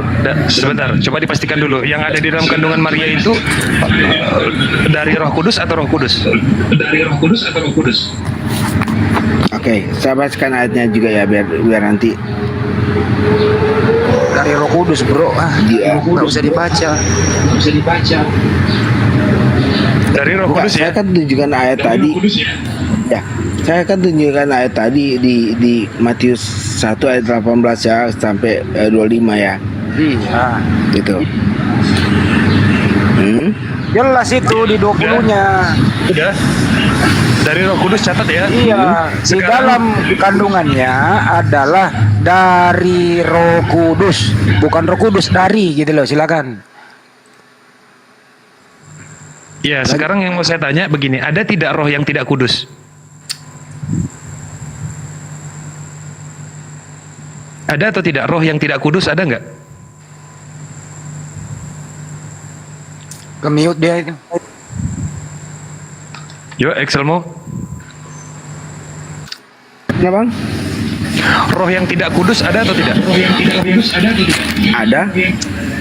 Nah, ya kalau roh yang ada di dalam diri Maria sebelum dia mengandung itu kudus atau tidak? Kudus. Ya, kalau Anda mau berbicara tentang roh, Bang, saya punya buku data juga tentang itu roh ya. Roh Makanya itu karena seperti punya apa? buku. Saya punya juga. Iya, maka karena punya buku, saya nanya, sebelum Maria mengandung, roh yang ada di dalam diri Maria itu kudus atau tidak? Coba menurut buku roh itu. Sebelum Maria mengandung, roh yang ada di dalam diri Maria itu kudus atau tidak? Bro, dijawab, bro.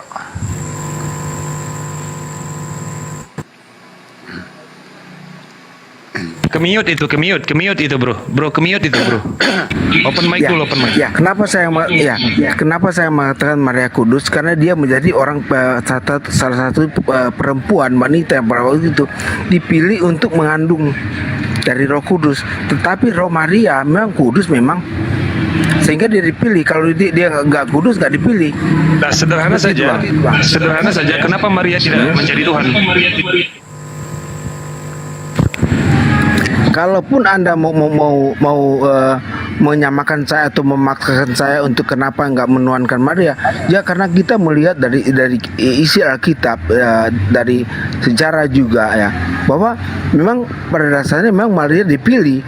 Nah, kita tidak tahu Allah yang memilih, siapa yang memilih. Saya bukan bicara soal siapa yang dipilih dan siapa yang memilih. Tadi ditanya sama Bang Handi. Enggak gini. Tadi kan ditanya sama Bang Handi begini. Alasan Yesus menjadi Tuhan yang berkaitan dengan Maria apa? Lalu tadi Bro menjawab bahwa karena Maria itu mengandung roh dari Roh Kudus, kan begitu.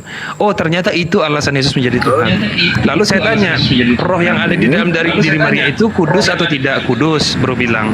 Lalu kenapa Maria tidak jadi Tuhan? Iya, Kak. Kan gitu. Nah, maka tadi gini, pertanyaan Abang, kena roh yang ada di Maria itu sesudah atau sebelum Maria lahir? Saya tanya. Sebelum dia mengandung. Nah, sebelum dia mengandung kan? Nah, kenapa saya bilang kudus? Karena dia dipilih Allah untuk melahirkan Roh Kudus. Paham nggak? Karena perempuan itu banyak. Kenapa cuma ada Magdalena, ada dan lain-lainnya juga? Kenapa cuma Maria aja yang dipilih? Karena apa? Karena Allah memandang dia sebagai perempuan yang suci, yang kudus. Iya, dari rohnya, dari kelakuannya, sifatnya. Seharusnya itu. dia, kalau ya, Anda seharusnya mau dia layak jadi Tuhan kan?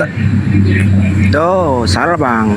Kenapa Nah, tidak layak? Ini ya, karena kan gini Bang, kalau kita mau bicara Anda memaksakan saya untuk kenapa Maria tidak dipilih? Enggak, saya enggak maksa. Saya nanya. Iya, ini kuasa Allah Bang. Kita nggak bisa menyimpulkan seenak aja. Ini kuasa Allah. Nah, nice, very nice. Kalau Maria itu adalah kuasa Allah, ya Yesus juga kuasa Allah. Kenapa tidak? Yesus itu bagian dari kuasa Allah. Iya, kuasa Allah dalam memilih. Ya, kuasa Allah itu dalam memilih sesuatu yang baik dan yang benar. Ya, dan dalam arti kuasa Allah itu untuk diturunkan kepada siapa? Ya, pewahyu ini atau perintah.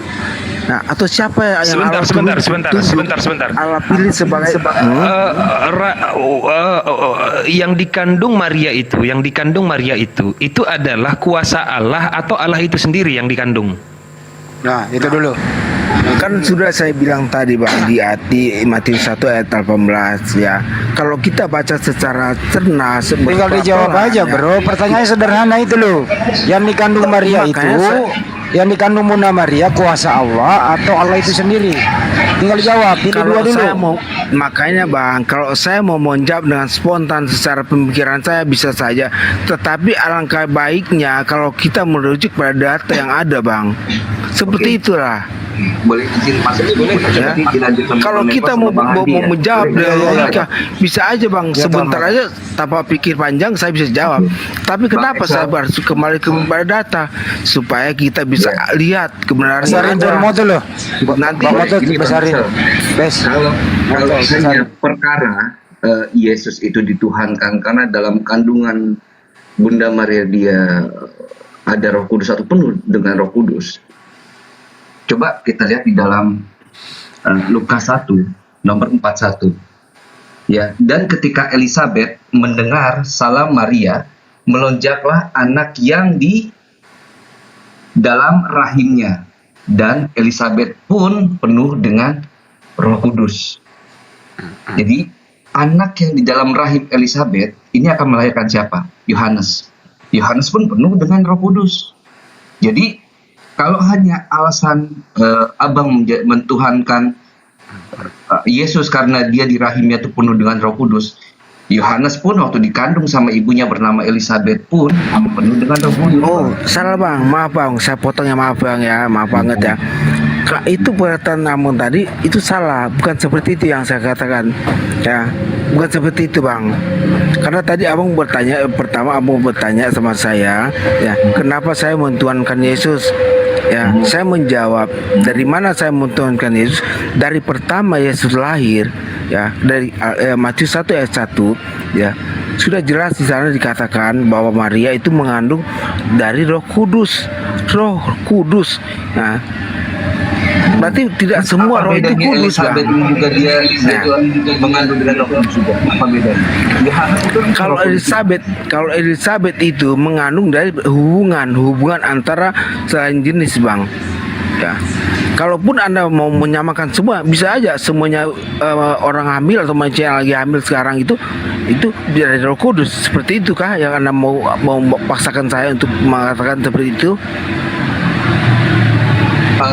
Makanya kita fokus Bang. Perspektifnya adalah Roh Kudus Bang. Perspektifnya adalah Roh Kudus. Mau dia hamil secara biasa maupun tidak biasa, kalau hamilnya itu dia hasil hubungannya tidak biasa pun, kalau nggak ada Roh Kudus itu kan percuma kan Bang. Nah, inilah pemahaman yang beda, yang sangat jauh ya. Ya, kenapa saya bilang begitu Bang? Maaf kata ya. Kalaupun kita seperti saya tekankan tadi, kalau kita baca baik-baik ayat itu Bang, pasti kita akan tahu. Ya. Sementara di sini jelas di Matius 1 itu mereka itu mengandung tuh tanpa hubungan. Tidak ada di situ. Tanpa Kita berapa? Dia akan berapa?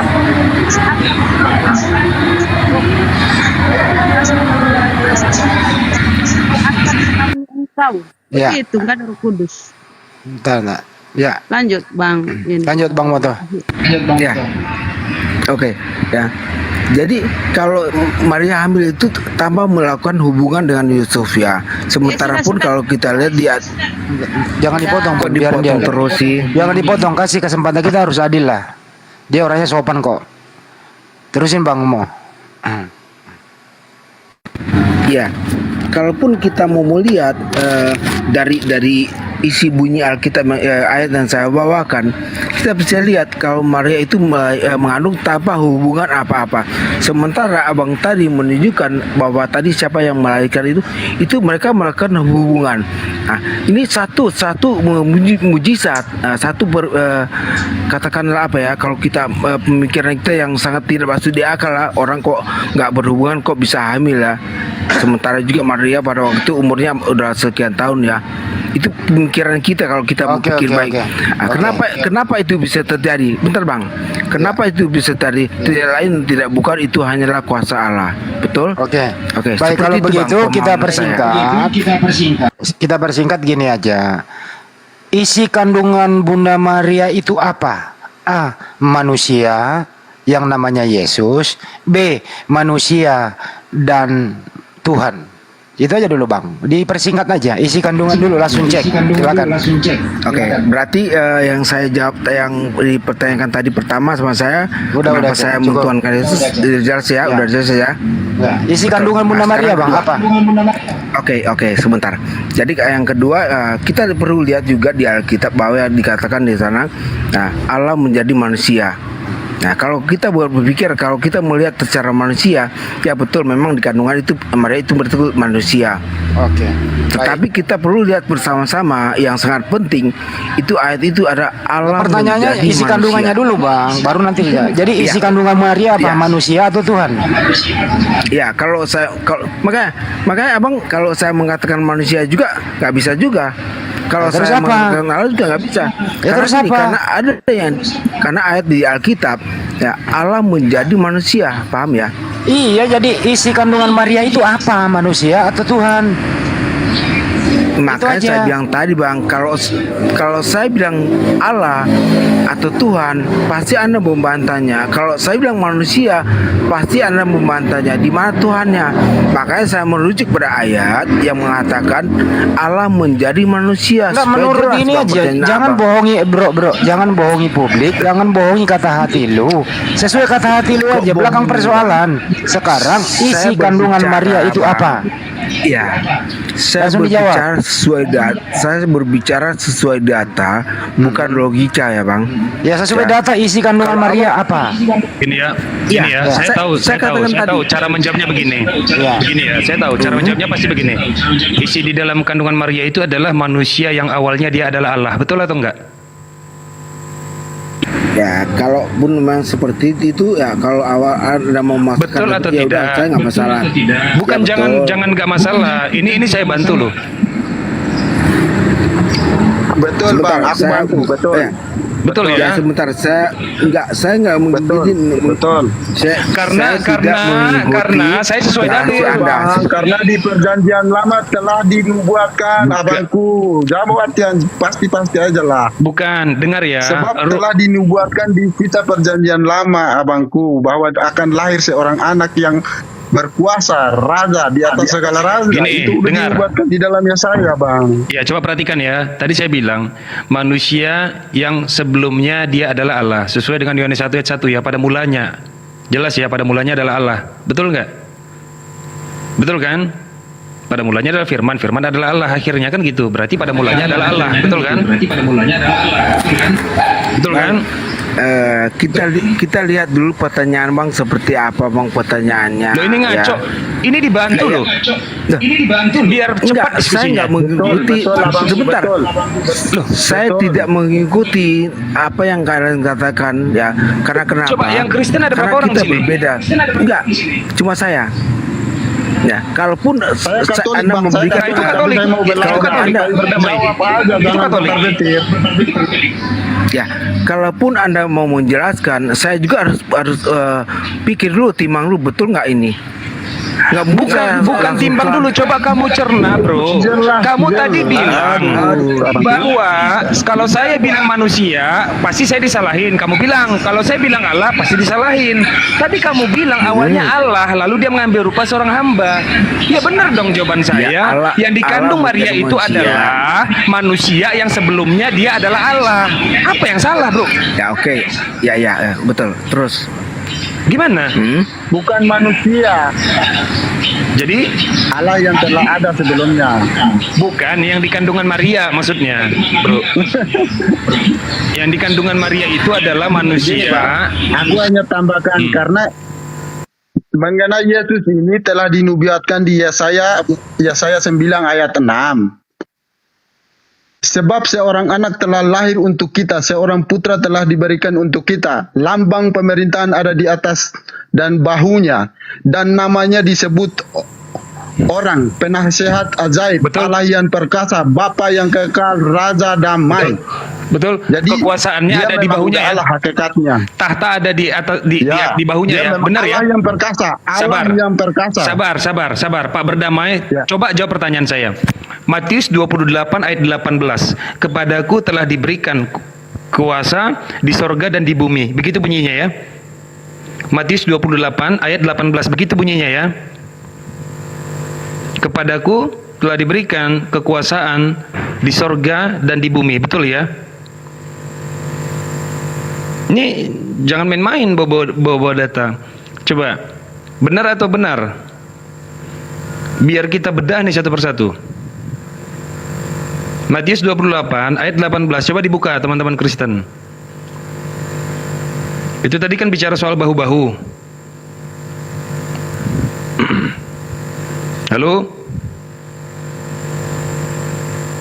Halo? Ini apa nih? Saya yang rusak kah? Iya. Kalau benar ya? ke sana Bang, ya kalau ke sana saya nggak ngomong karena saya masih ada pembahasan tadi tentang kandungan yang di pertanyaan. Enggak. Coba saya bukan. Saya mau melayanin Pak yang dari Katolik. Oh iya, silakan Bang, silakan. Saya coba simak dulu. Iya, Pak Berdamai, betul nggak Pak Berdamai? Ini, aku tidak ini. Aku bukan menolak abang. Aku hanya mau ini luruskan abang ini. Dia mau jawab iya dan tidak aja susah. Oh, maksud bilang tidak bisa, bilang aja tidak bisa. Begitu. Ya udah gini aja. Ya udah gini. Pak Excelmo karena udah kelanjur gini ya.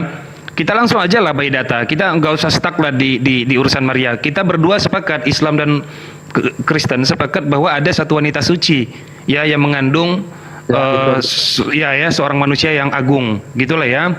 Kalau kami menyebutnya Isa, kalian menyebutnya Yesus. Saya tadi tertarik dengan ucapan dari Pak Berdamai bahwa titah atau kerajaan atau kuasa ada di bahunya Yesus. Pak Excelmo, itu di Matius 28 ayat 18 itu bunyinya, kepadaku telah diberikan kekuasaan di surga dan di bumi. Kalau tidak salah gitu bunyinya ya. Yang mau saya tanya sama Pak Excelmo ini satu aja. Kenapa harus diberikan? Satu saja pertanyaan saya. Kenapa harus diberikan? Oke, ya. Karena kita tahu bersama Bang, di sini memang kalaupun kita mau bicara keilahiannya, Yesus itu ada. Nah, kenapa juga dia harus berkata demikian?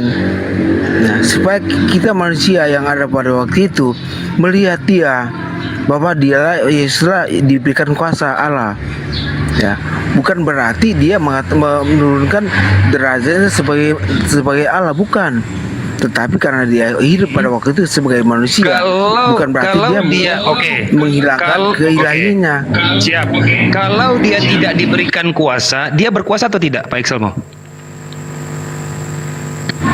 Kalau dia berkuasa, iya berkuasa. No. Bukan yang saya tanya, kalau dia tidak diberikan kuasa, kira-kira dia berkuasa enggak?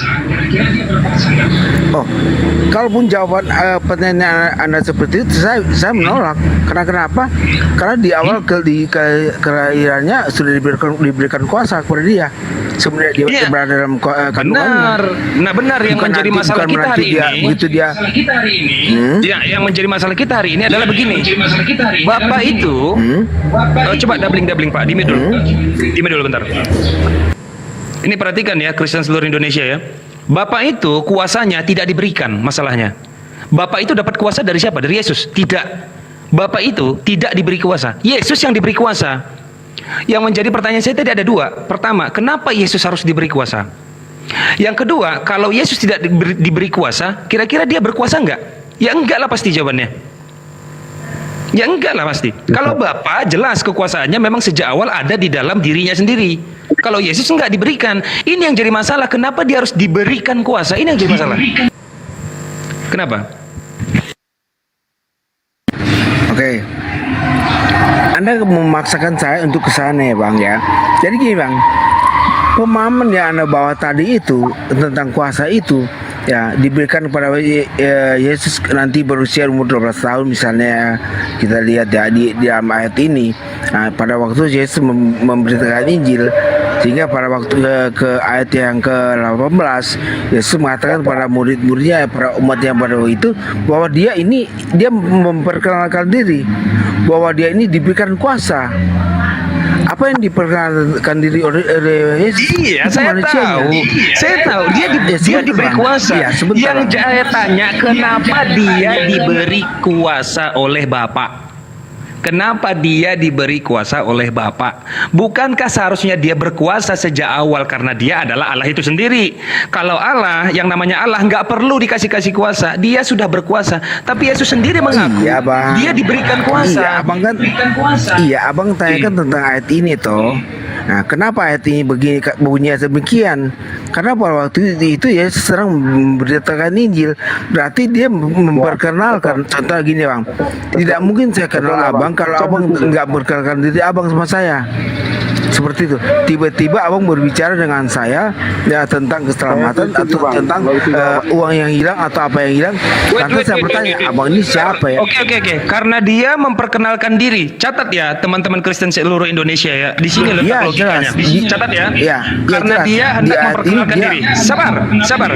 Artinya seluruh manusia, coba di-mute dulu ya. Ini Kristen Indonesia dengar ya.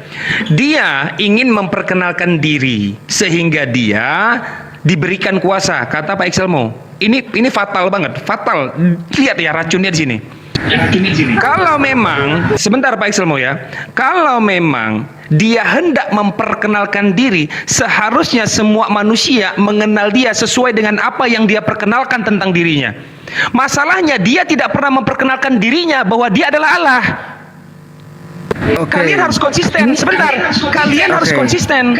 Tadi alasannya karena dia memperkenalkan diri, tapi kalian mengenal dia bukan datang dari apa yang dia perkenalkan. Dia memperkenalkan dirinya bahwa dia bukan Allah. Itu yang jadi masalah. Ya, oke. Anda kan bertanya di ayat ini bang, kok kemana-mana? Anda kan, saya menjawab sesuai data yang Anda bawa. Ya, Anda kan bertanya ini kan nyambung, ini diskusi, ini nyambung semua. Kok gitu bang? Nyambung dengan itu bang. Bukan nyambungnya di mana? Diskusi itu bang. Dengar ya, nyambung pada ini masih fokus data yang bro. Anda bawa bang. Bro, ini masih pakai logika. Gini. Saya menjawab gini bang. Karena Bro Exelmo, tahu nggak nyambungnya di mana? Nyambungnya di mana tahu nggak? Sesuai dengan pertanyaan Bang Handi tadi, yang dikandung Maria Bang, itu Allah atau manusia. Ya. Jadi ini masih nyambung. Sebentar bang, sebentar. Ya, Anda ngomong saya nggak potong-potong bang. Ya, Anda ngomong 28 ayat 18.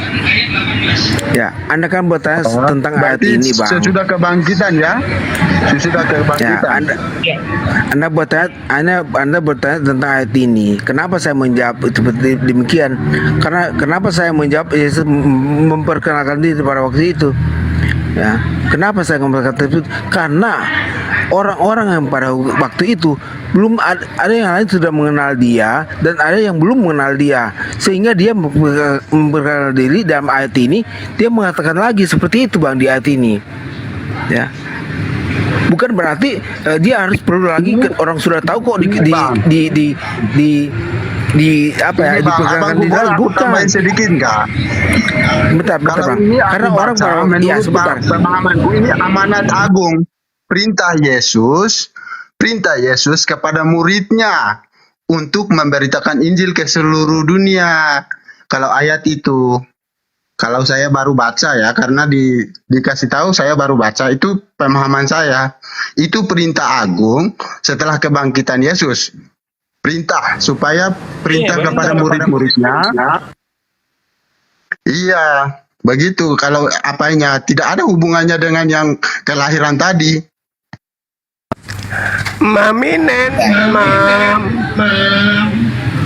Ya.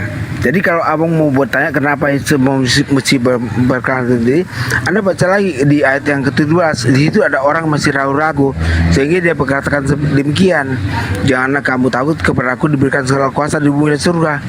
Anda lihat lagi ayat 17 itu, ada orang yang masih ragu. Yang dari tadi saya masalahin itu apa? Kenapa yang dari tadi saya masalahin tapi nggak dijawab-jawab?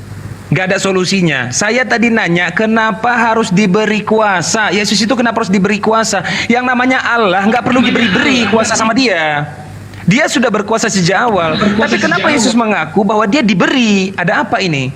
Karena ada yang tidak percaya ya di antara ini di 17-18 ini, betul. Makanya Yesus memperkenalkan dirinya, mengatakan dirinya. Seharusnya cara memperkenalkannya dirinya begini. Aku berkuasa di sorga dan di bumi. Kenapa harus ada kata diberi?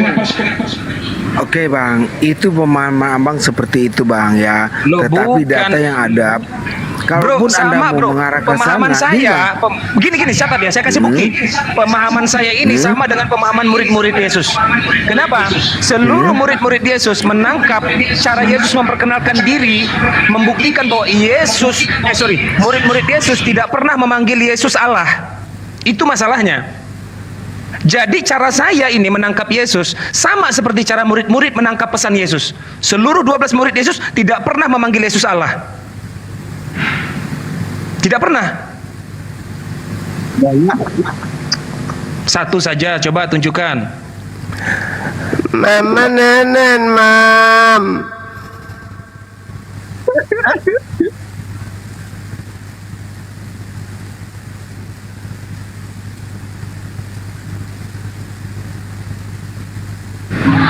Oke, ya bang.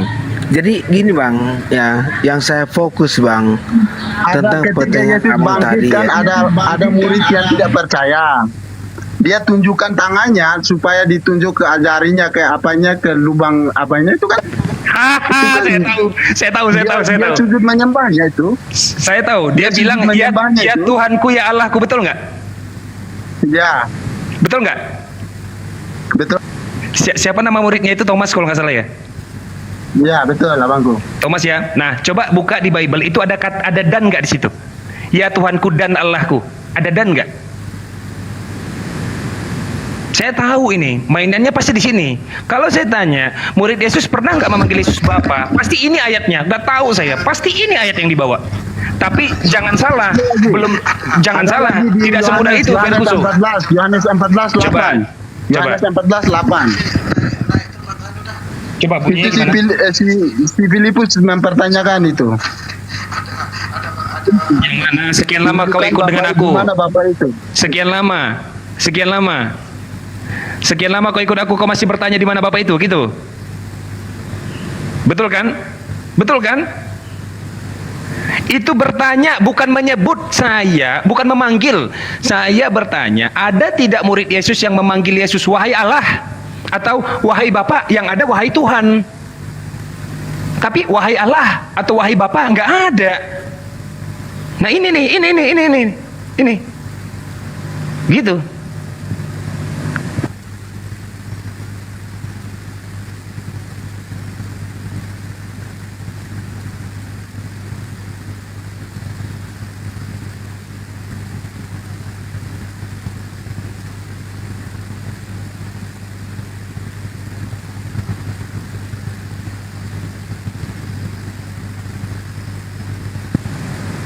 Oke lanjut.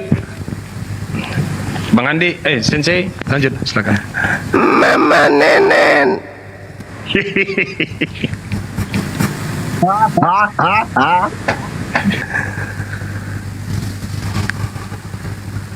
Ya gimana? Masih ada orang yang mau menyembah sesamanya manusia hari ini? Masih banyak bang, masih banyak. Akan bertambah bang, ya. Masih banyak. Iya sih, karena Yesus memang menubuatkan akan banyak menyesatkan orang-orang, bahkan menyesatkan orang-orang pilihan juga. Jangan salah bang, jangan Anda mengambil kesimpulan seperti itu bang. Ya, tidak baik, itu agama orang bang.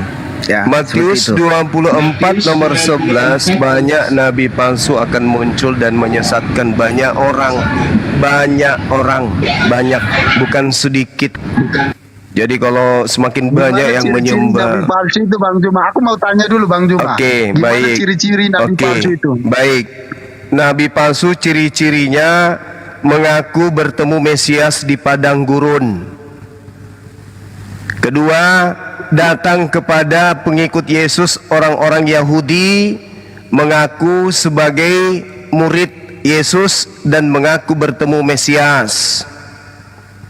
Oke, ketiga, mengaku Yesus itu adalah Dia. Keempat, mengaku mengatasnamakan Yesus. Dan yang paling Anda harus terima dengan akurat adalah dia mengaku bertemu Mesias di padang gurun. Oke. Gitu. Bisa Anda tunjukkan di mana data itu Bang yang Anda lihat? Oke, di dalam kitab saudara jelas banyak datanya menceritakan tentang kenapa harus di kitab kami Bang? Kenapa? Ya karena cuma Yesus yang menceritakan tentang nabi palsu itu. Apa bukan kalau Anda mengklaim bahwa Yesus kami nabi palsu, setidaknya Anda mengantar itu datanya ke Al-Quran atau ke hadis? Nggak bisa. Yesus dulu, Yesus dulu. Ini bisa. Kenapa nggak bisa? Karena Yesus yang bercerita. Jangan panik dulu. Matius 24, dengarkan. Saya nggak panik. Matius 24. Itu bercerita tentang nabi-nabi palsu yang datang kepada Bani Israel. Nabi palsunya mengadakan tanda-tanda yang dahsyat dan bermukjizat sehingga mereka menyesatkan orang-orang pilihan. Camkanlah, aku telah mengatakan terlebih dahulu kepadamu. Mu di sini Bani Israel, angkatan pertama, muridnya Yesus. Pertanyaannya, siapa yang datang kepada murid-murid Yesus yang adalah nabi? Siapa yang datang menganiaya, menyiksa, menangkap, membunuh murid-murid Yesus? Itulah nabi palsunya. Siapa tuh? Ya, inisialnya C, S, sorry, S. Nah, sebentar Bang. S. Kalau Anda mau merujuk ke Paulus Bang. Ya, sebentar Bang. Ya karena Paulus di situ, Saulus itu adalah nabi. Sebentar Bang, sebentar. Itu pemahaman Anda Bang, berbeda dengan saya. Coba ini Yesus ketika berbicara mengenai nabi palsu itu berbicara kepada siapa? Gimana ya kalau saya nggak dikasih waktu untuk bicara? Nggak, saya tanya dulu. Nanti habis ini Anda bicara. Saya tanya dulu. Ketika Yesus berpesan, ketika Yesus berpesan di Matius 24 tentang nabi-nabi palsu, Yesus berpesan kepada Bani Israel muridnya atau berpesan kepada orang Roma atau orang Indonesia yang mengaku-ngaku sebagai pengikutnya? Jujur, silakan.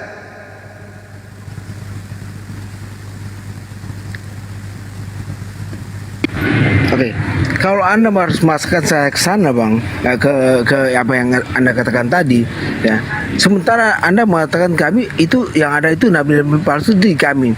Nah, sebetulnya kalau Anda mau ditanyakan sama teman saya ciri nabi palsu, itu logisnya kalau Anda membawakan itu di Al-Quran atau hadis, bukan di Alkitab kami. Nah, kenapa saya mengatakan itu? Tidak mungkin Alkitab menuliskan nabi-nabi palsu itu ditujukan pada dirinya sendiri. Tidak mungkin seperti itu. Tetapi yang membantah semua itu nabi palsu yang mengarahkan kepada kami, kepada umat kita, itu hanya ada di agama lain seperti agama Abang, ya. Sudah? Seperti itu Bang.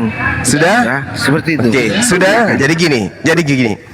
Al-Quran mengatakan innalladzina kafaru, sesungguhnya orang-orang kafir itu ingin menipu, tetapi sesungguhnya kemudian Allah membalas tipu daya mereka. Ini yang terjadi. Mereka ingin menipu dengan mengatasnamakan diri mereka adalah nabi, tapi ternyata justru mereka yang diungkap kenabiannya. Contoh, Kisah Para Rasul 23, Kisah Para Rasul 13 nomor 1. Saulus masuk dalam daftar deretan nabi. Saulus loh, bukan Paulus tapi Saulus. Saulus dikatakan nabi. Yesus menubuatkan bahwa nabi tersebut datang menyiksa, menangkap, menganiaya, bahkan membunuh murid-murid Yesus. Siapa pelakunya? Jawab ini dulu. Siapa pelakunya? Bukan dinosaurus loh, bukan. Siapa pelakunya? Ayo. Kalau Anda mengatakan tidak mungkin sebuah kitab menceritakan tentang dirinya, bagaimana ceritanya? Yesus itu adalah Bani Israel, datang kepada Bani Israel, sementara kitab Anda bukan kitabnya Yesus. Kitab Anda itu bukan kitab muridnya Yesus. Kitab orang yang tidak dikenal, yang menuliskan tentang kesaksian-kesaksian atau peristiwa-peristiwa yang terjadi. Kitabnya, kitab Anda yang adalah kitab Matius ini, itu bukan kitabnya muridnya Yesus, tapi kitab seorang yang tidak dikenal yang menuliskan tentang peristiwa. Jadi kalau ada di dalamnya bercerita tentang nabi-nabi palsu, ya dia sedang bercerita tentang oknum nabi palsu itu. Bukan Yesus yang bercerita tentang nabi palsu itu seperti ini dan itu, tidak. Itu yang perlu saudara pahami dengan baik. Ya, jadi Yesus sedang berdiskusi dengan Bani Israel. Silakan. Oke, yang saya tuntut sama abang tadi, karena abang tadi mengatakan ciri-ciri nabi palsu seperti yang sudah abang jabarkan tadi, ya. Itu poinnya di mana, bang? Kalau itu semua nabi palsu itu ada pada kami. Sementara yang saya ulangi lagi, sementara yang Anda jabarkan tadi itu di Alkitab kami. Kalaupun Anda mau membenarkan semua itu, nggak mungkin lah itu seperti pemahaman abang. Kalaupun abang mau pikir, oke, ciri-ciri nabi palsu yang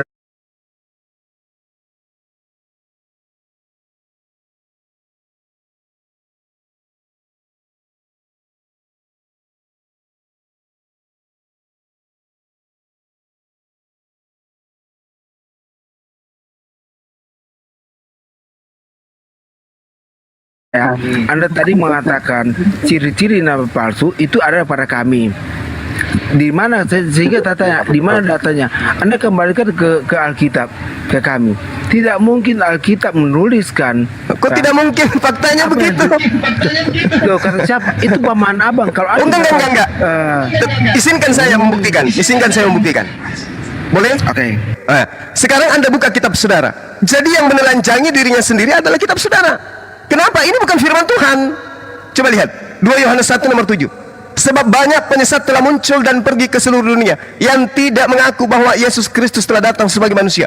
Itulah si penyesat dan antikristus. Islam mengaku enggak bahwa Yesus itu manusia? Ngaku. Paulus Kristen ngaku enggak Yesus manusia? Ngaku. Tapi ada tapinya. Apa tapinya? Apa tapinya kalau Kristen? Yesus manusia tapi ada tapinya. Kalau di Islam manusia Yesus, yes manusia. Selama-lamanya dia manusia, tidak pernah berubah menjadi ayam. Kalau di Kristen Yesus manusia tapi ada tapinya. Ini antikristus nih. Ini antikristus. Di mana? Yohanes 1 ayat berapa? 2 Yohanes 1 nomor 7. 2 Yohanes 1.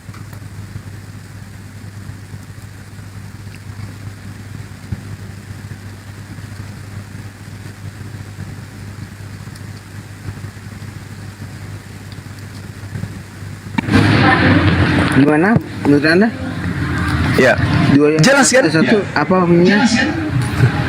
2 Yohanes 1 nomor 7. Sebab banyak penyesat telah muncul dan pergi ke seluruh dunia yang tidak mengaku bahwa Yesus telah datang sebagai manusia. Itu adalah si penyesat dan antikristus. 1 Yohanes 2 nomor sabar. 1 Yohanes 2 18-19. Anak-anakku, waktu ini adalah waktu yang terakhir, dan seperti yang telah kamu dengar, seorang antikristus akan datang. Di mana, Bang? Sekarang telah bangkit. Di mana datanya, Bang? 1 Yohanes 2 terus 1 Yohanes 2 nomor 18 sampai nomor 19. Sekarang telah bangkit banyak antikristus. Itulah tandanya bahwa waktu ini benar-benar adalah waktu yang terakhir. Memang mereka berasal dari antara kita. Antikristus sang nabi palsu itu berasal di antara kita. Beda itu penjelasannya Bang Juma dengan guruku dulu. Jangan ciri-ciri nabi palsu di Kristen Katolik, di agama Katolik begini Bang Juma. Gimana? Kalau di Katolik gimana? Tapi saya bercerita tentang nabi palsu terkait dengan pernyataan Yesus ya. Bukan terhadap oknum, golongan ataupun ini terkait Yesus yang mengatakan itu. Nabi palsunya yang harus kita jadikan tolak ukur adalah Yesusnya, bukan oknum lain. Belum lagi ketika Yesus bercerita tentang nabi palsu yang datang kemudian mengaku bertemu melihat Mesias di padang gurun. Itu juga ciri-ciri tanda-tanda nabi palsu, mengaku bertemu Mesias di padang gurun. Mati minum racun. Ya, kalau itu Yesus yang kena. Kalau itu Yesus yang kena kalau minum racun. Mau data? Kita buktikan. Mau data enggak? Saya bantu Anda untuk belajar. Saya bantu. Makanya saya katakan kalau Anda ingin belajar Bible, belajar sama kita. Dengarkan. Nabi-nabi palsu itu, dengar, di dalam Yeremia 23 nabi palsu itu berasal dari Yerusalem. Satu. Ini Yeremia. Oke? 2 Petrus 2 dari 1 sampai data nomor 3 itu juga dari Yerusalem. Nabi-nabi palsunya, pengajar-pengajar palsu itu dari Yerusalem.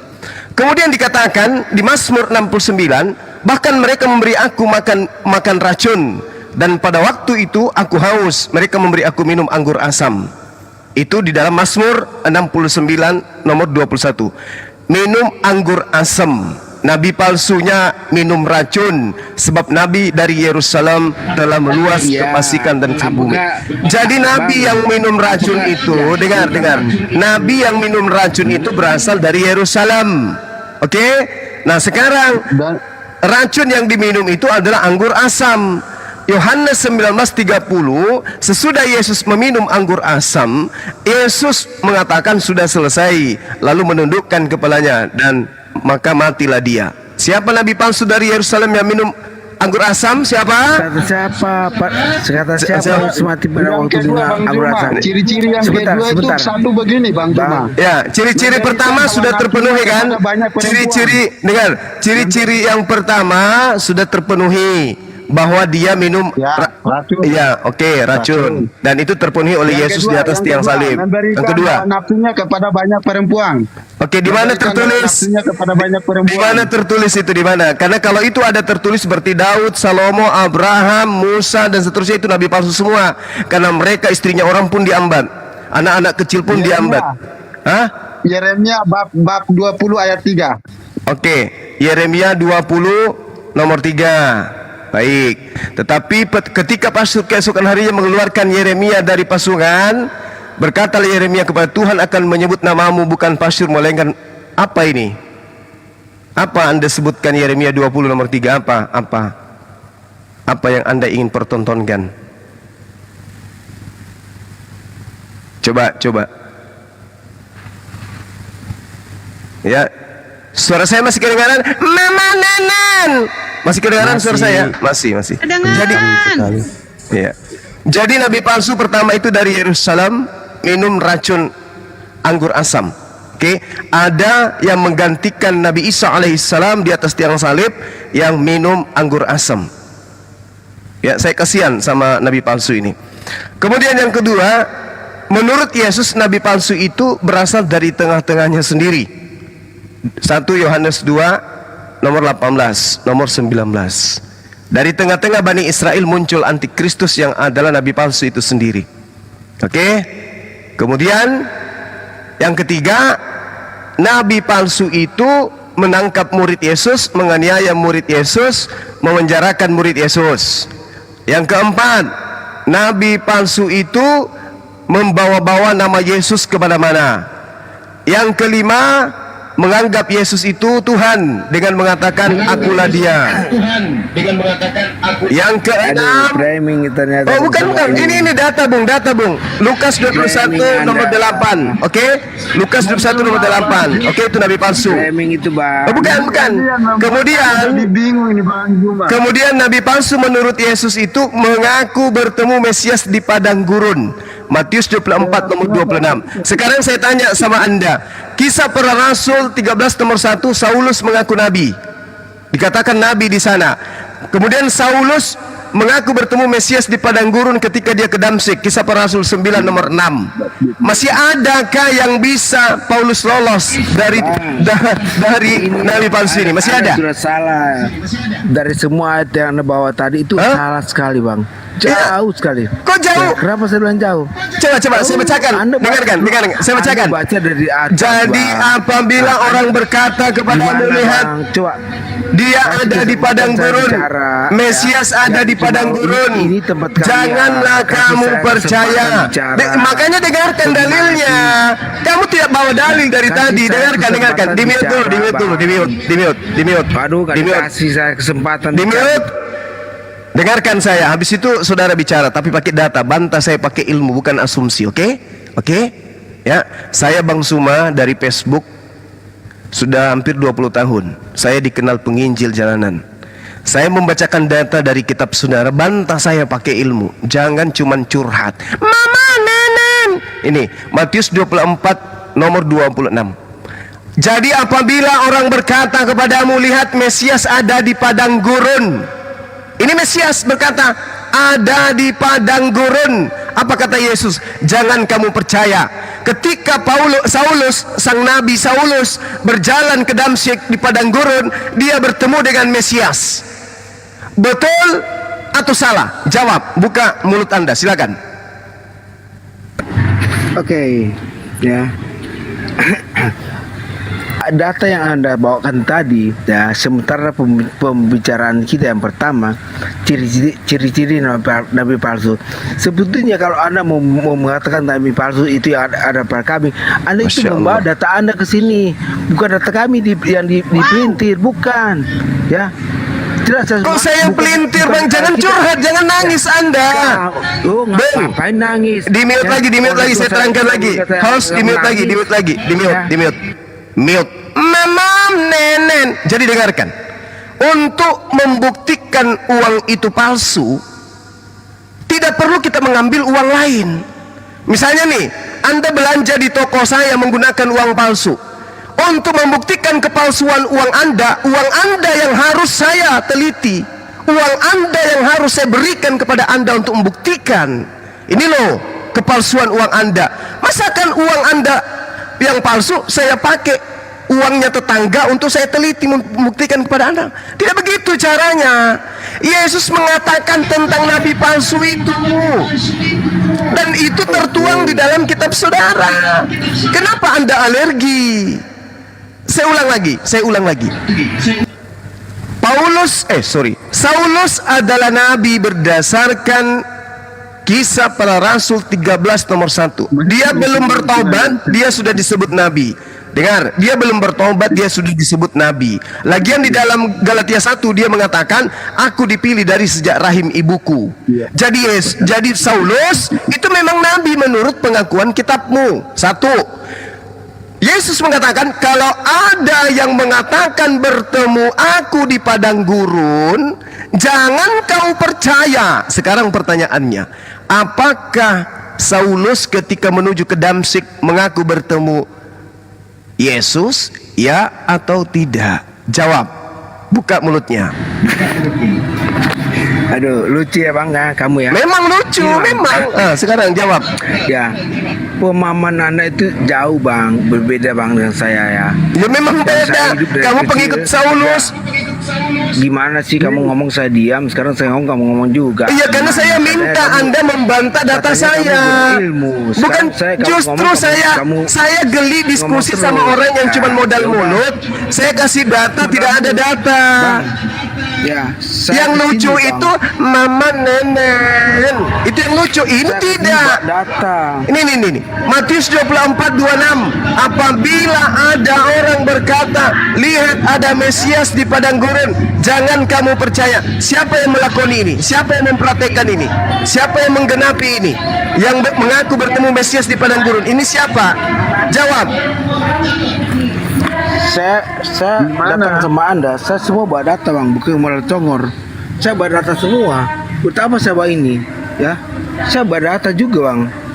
Bukan ini yang dibahas Matius 24:26. Barang siapa yang mengaku bertemu Mesias di padang gurun, jangan kau percaya. Pertanyaan saya, apakah Saulus mengaku bertemu dengan Mesias di padang gurun? Jawab.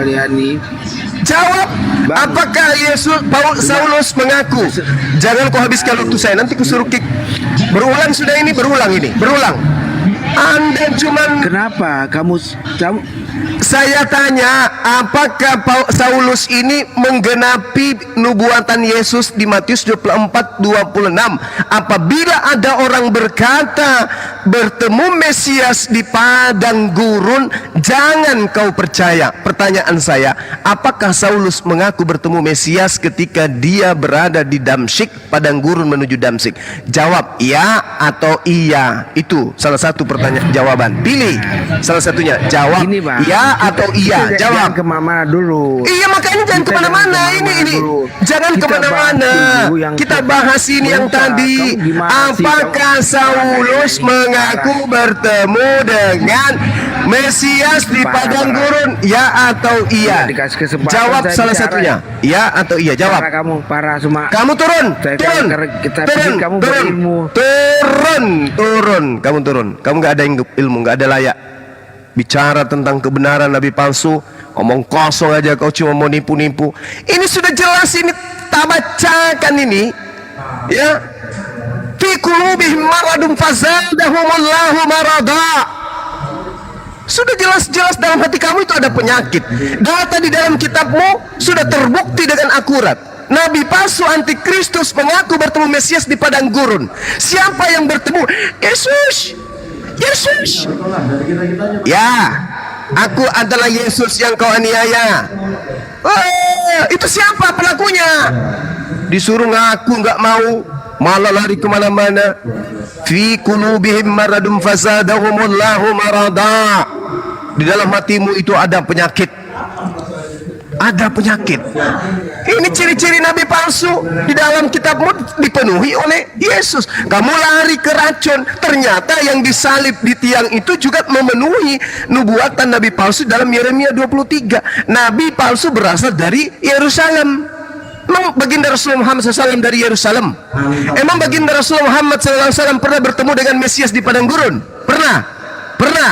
Jadi nggak usah cari pembelaan, teman-teman. Nggak usah kamu malu-malu mengakui. Iya Bang Suma, memang di situ Paulus pernah mengaku bertemu Mesias di padang gurun. Nah sekarang kalau dia tidak pernah bertemu dengan Mesias, lalu ilmu dari mana dia dapatkan? 14 buku dia tulis. Paulus ini dari mana? Pasti dia mengaku bertemu dengan Mesias sampai dia mampu menulis 14 buku. Begitu Bang, begitu Bung. Mama Nenen. Lanjut, yang lain silakan.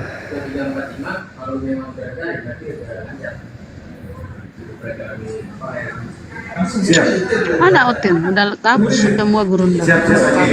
Selamat sore Naya Soraya. Halo. Mungkin anak-anak yang gak nyaman karena banyak. Agak hai. Itu malah satu ya. Siap. Beh, ini akun ketujuh tumbang, bisa satu. Kayak mana nih?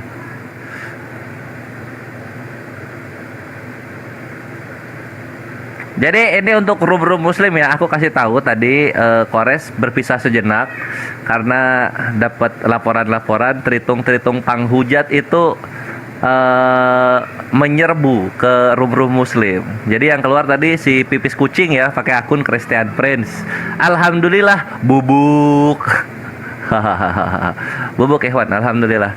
Dia bawa syubhat sumur budoah. Ini subhat lama ini, zaman-zaman Zoom lama banget ini, baru ada lagi sekarang. Alhamdulillah. Jadi kalau ini ya Ikhwan, yang kalau bahas sumur budoah itu double. Kalau bahas sumur budoah itu counternya pakai imamat 11:35-36, oke? Kenapa tuh? Memang. Nenen.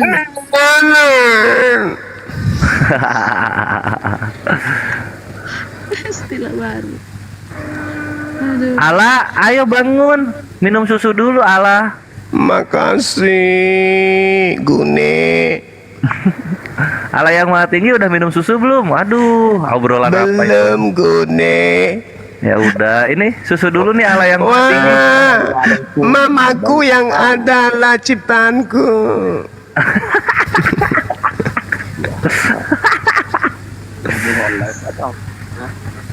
Kenapa Mur? Mur Adipati? Apa? Apa itu? Assalamualaikum Bang Suma. Oh, waalaikumsalam.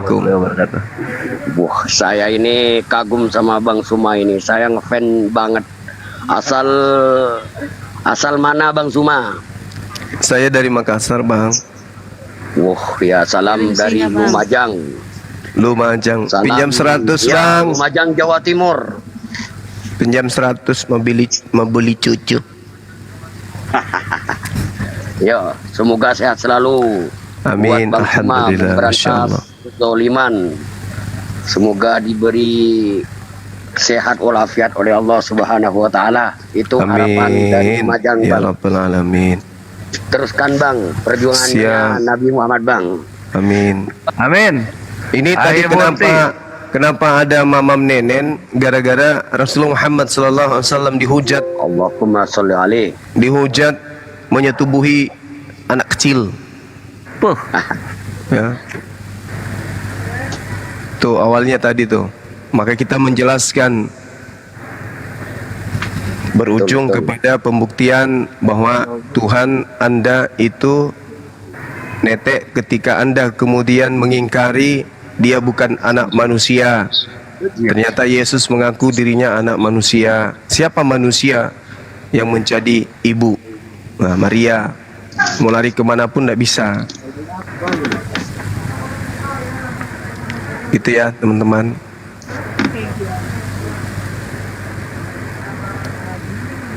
Betul. Ini aku dapat hadis ya Gurunda. Aku gimana ya? Terenyuh gitu. Jadi kita baca bersama aja ya. Boleh. Ini ada di sini hadisnya Gurunda. Di Musnad Ahmad 18767. Aku bacain aja lah ya. Dari Abu Abdurrahman, dari Abu Musa, dari Nabi Shallallahu Alaihi Wasallam, beliau bersabda, tidak ada yang lebih sabar atas suatu hinaan daripada siapa, coba tebak, ayo Gurunda, daripada siapa? Tidak ada yang lebih sabar atas suatu hinaan daripada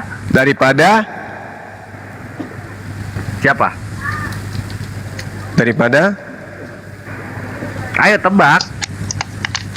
Umat muslim salah, Nabi salah. Apa Dan? Tidak ada yang lebih besar atas suatu hinaan daripada Allah Azza wa Jalla. Mereka mengaku-ngaku bahwa Allah punya anak, namun Allah tetap memberi kesehatan dan rizki.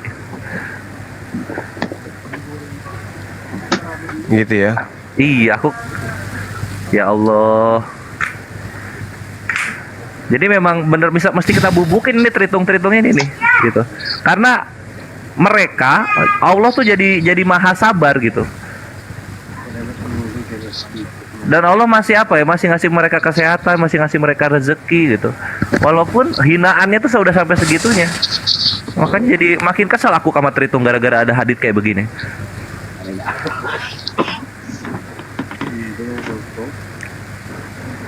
Makanya mereka akan diberi siksaan yang kekal. Amin. Tadi aku mendengarkan siapa itu? Ya, di surga mereka itu akan bernyanyi, menendangkan lagu. Oh, si roti kehidupan. Dia sudah mulai menghujat anak itu. Nggak ngerti itu orang-orang pada bahas apa sih memang sejarahnya gimana itu roti kehidupan tuh Guru? Roti kehidupan itu tadinya dia santun, pro ke Islam awal-awalnya, tapi sekarang ini kayak depresi dia, kayak stres tinggi. Oh. Jadi dia menghujat Islam sekarang ini, dia hujat habis-habisan. Tadi saya minta berjam, saya menunggu dibawa dinaikkan, tidak mau, malah dia maki-maki. Dia buka room. Iya, banyak syarat, harus buka. Iya, DM dulu. Saya sudah DM tapi belum dijawab sama dia. Harus ada moderator, harus open cam dan seterusnya. Ya. Itu roti hidup sudah mulai menghujat. Ya udah Gurunda, iyain aja, nanti aku moderatorin di sana. Ya sudah, aku DM tadi udah. Dia membahas tentang bidadari, di surga tidak ada kawin mawin. Namus itu adalah iblis. ajaran Tuhannya Islam dan Tuhannya Yahudi beda dan seterusnya. Kayak dia kelihatan kayak ini depresi, kayak mulai stres berat kuliah anaknya. Iya, diskusi tidak pernah menang, akhirnya dia monolog, menghujat, menista. Padahal saya sudah nasihatin jangan monolog, naikkan saya, tapi tetap saja tidak mau dinaikkan.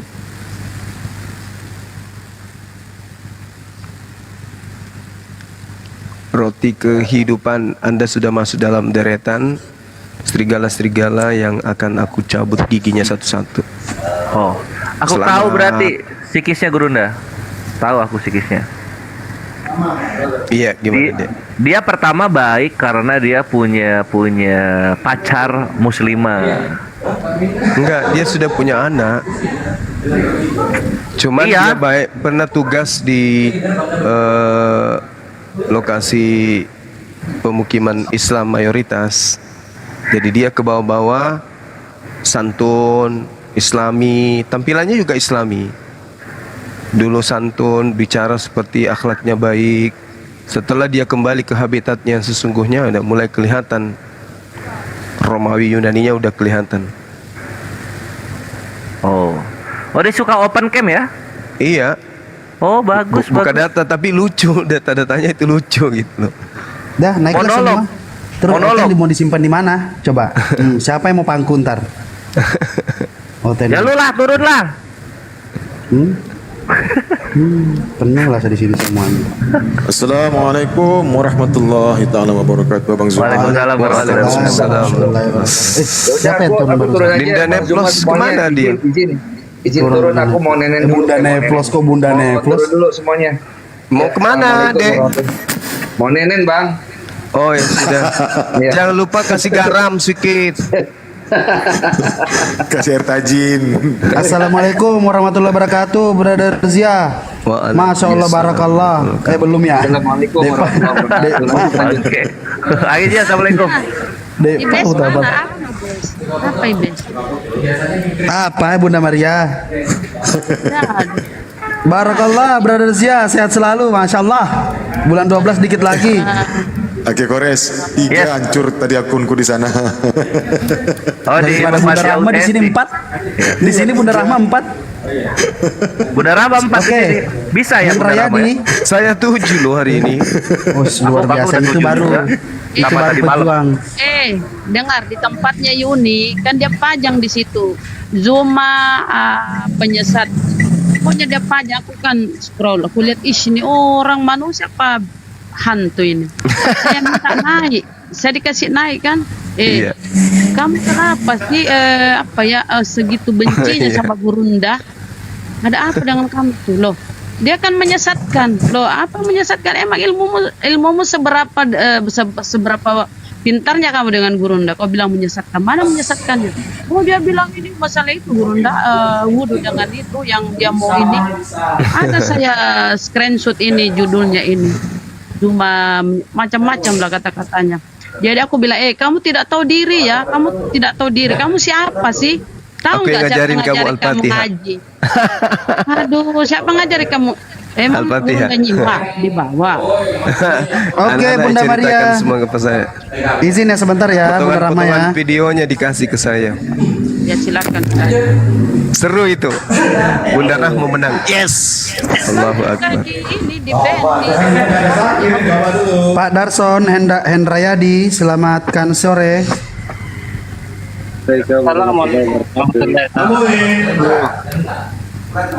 Pak Hendrayadi, Islam apa Kristen? Oten. Oten. Oten. Halo.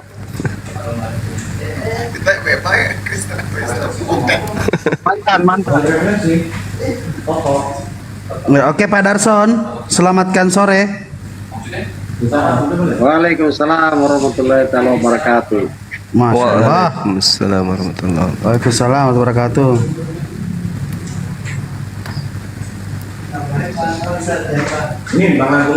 Agak. Dansan muslim juga ya? Oh, alhamdulillah. Untuk slot 2 di atas sini itu untuk Oten ya. Bang Nevlos dan Bang Moto sudah mengalah. Jadi masa ya saya naikin Muslim lagi? Ada yang mau disampaikan, Bang Darson? Hanya sebagai pendengar saja. Oh, di bawah nggak kedengeran Pak? Lah, Allah mati kayak. Siap. Jangan begitu. Ya, Bang Darson, di mana Bang? Di kota mana? Ujungnya Gurunda kan yang ini kan Ibes nih emang nih. Iya, di mana Bang? Bang Darson ini orang baik, orang hebat. Iya. Ayo Bang, Bang Darson. Sehat selalu ya Pak ya. Masya Allah, sehat-sehat ya Pak ya. Salam buat keluarga. Tidak dengar. Bang Darson tidak dengar, sibuk dia kali ya. Oke siap Aki Danson. Mungkin di bawah dulu aja ya, kita siapkan slot untuk kawan-kawan Taritung karena masih ada 20 menit lagi. Iya. Untuk Makasih ya jembatan. Bang. Sehat terus Bang.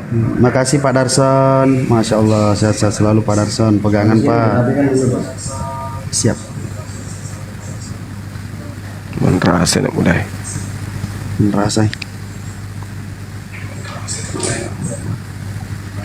Apa tak selesai tong ya? Nah, Gurunda Pak. Napa ya baru nih ya mau nutup koma tiba-tiba kaki piawa. Tadi siap. Siap tapang kaki. Mati kaki balik. Ya, jangan. Ajak aku nih. Itu memang ngeri biji. Tidak apa-apa Gurunda. Sekali-kali sampai jam 12 di sini. Kan sering. Pokoknya letu subuh. Kasih Gurunda, kasihan Gurunda, kasih Gurunda. Daripada Deki Gaga makan karaoke kan tuh. Kalau nggak ada karaoke lagi kan saya. Karaoke berdua sama siapa tuh kemarin? Siapa? Madu Kuba ya kalau nggak salah. Bukan, ada cewek. Wah, Madu Kuba ini apologet. Madu Iya, Kuba dia. Jangan Anu, ucapan cahaya naik. Cahaya. Naik cahaya. Apa Madu Kuba itu guru agas dan Gurunda guru pesantren. Gurunda? Oh, guru pesantren. Iya, guru pesantren Metatoni. Tapi masih anak-anak. Masih muda. Oh, akunnya Libra sekarang. Aku kira Madu Kuba tuh ini loh, Tat Arif. Bukan ya? Bukan, beda. Halo, selamat. Malinda? Iya, selamat sore. Iya, selamat sore. Mau bilang terima kasih banyak sama Bang Juma yang menimang keimananku. Sebentar lagi aku kan lagi aku dari tadi sama Agak jatuh. Magiro. Mage. Apaan sih Bes? Gak ngerti aku Bes. Mam, nenek, mam. Enggak gitu dong. Kenapa Mbak? aku terjadi yang suara itu benar Bang Juma itu ngefans benar menambah keimananku. Bang Zuma menambah keimananmu gitu. Tapi tidak membuat rahimmu geter kan? Baca apa?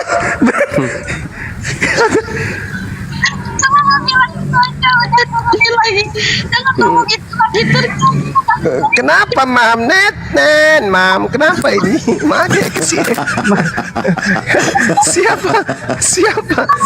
Siapa yang mengganggu ibu ini? Siapa? Ya. Udah ya. Oke, pelan-pelan Mbak ya. Tarik nafas. Kenapa? Kentut. Tarik nafas, kentut. Coba ngomong pelan-pelan Mbak, pelan-pelan aja. Terima kasih banyak. Sama-sama. Maga kutu nak bau. Sama-sama Mbak. Sehat-sehat selalu ya Mbak ya. Iya, terima kasih banyak. Aku dengar Bang Juma menambah keimanan aku. Masya Allah. Apa kayak?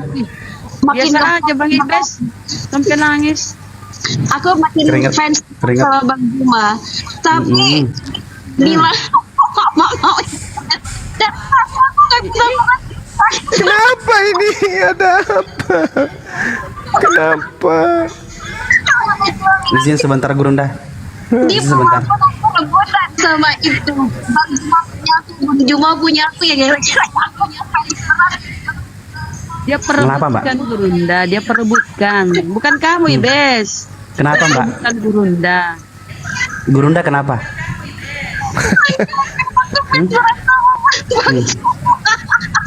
Kenapa?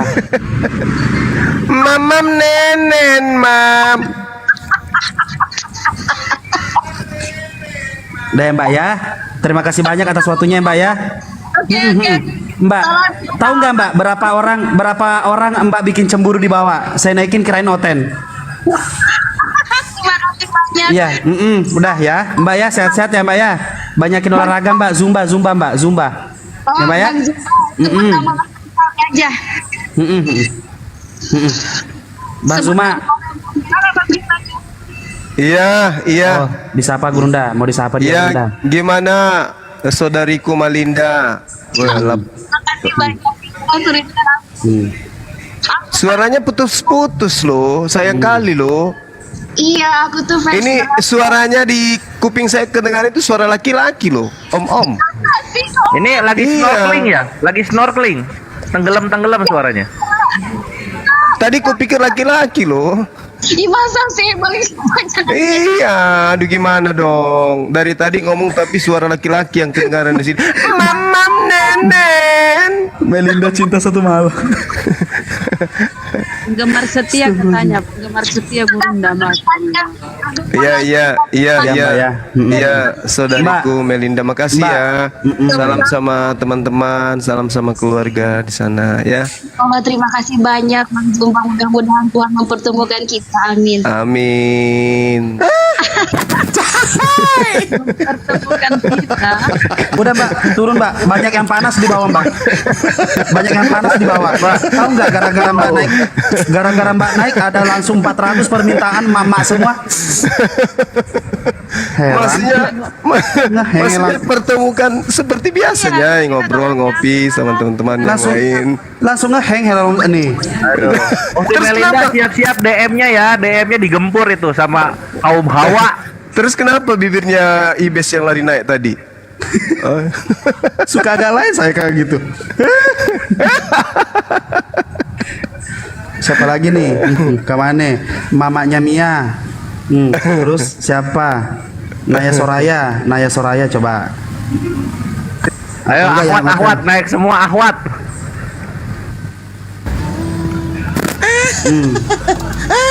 Ketawa lagi. Enggak gitu dong. Enggak gitu. Assalamualaikum warahmatullahi wabarakatuh. Waalaikumsalam warahmatullahi wabarakatuh. Nah gini dong, jadi perempuan tegas kalau ngomong. Ya lanjut. Mau nyapa Bang Suma aja. Bang saya Suma doang. Dari Bandung. Bang Suma doang. Makasih. Buat semuanya deh. Sabar deh, Makasih. sabar. Silakan. Bang Suma doang. Dikata Bang Suma doang yang orang di sini. Enggak kan satu-satu. Bang Suma dulu karena paling tua gitu loh maksudnya. Paling Iya kan ganteng. Mbak Naya? Benar nggak? Iya. Nah gitu dong. Bingung mau ngomong apa Bang Zuma. Aduh seneng banget bingung. bisa naik ya ke sini. Masya Allah. Mbak Naya Saya juga Soraya ini fansnya. di Bandung. Di Bandung. Saya asli Makassar. Oh, kok Makassar? Iya, Makassar Goa. Di mananya? Iya. Di Goanya. Makan palu basah kita kalau begitu. Betul. Jadi bisa ya Bang Suma kalau saya pulang ke Makassar ketemu bisa. Bang Suma nih ngopi-ngopi. Bisa, kenapa tidak? Akhir bulan insya Allah Mbak saya di Makassar. Oh iya. Atau saya tunggu di Bandung Bang Suma. Ya lebih dekat gua Bang Suma. Lebih dekat Insya gua Allah, Bang insya Suma. Iya.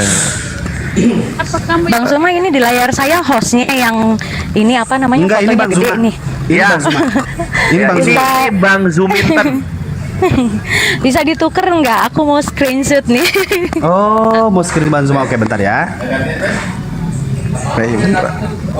Ntar dulu saya matiin dulu kameranya saya. Nanti malah jatuh cinta lagi berepot. Ada. Oke, silakan Mbak. Allahu Akbar, Masya Allah. Oke.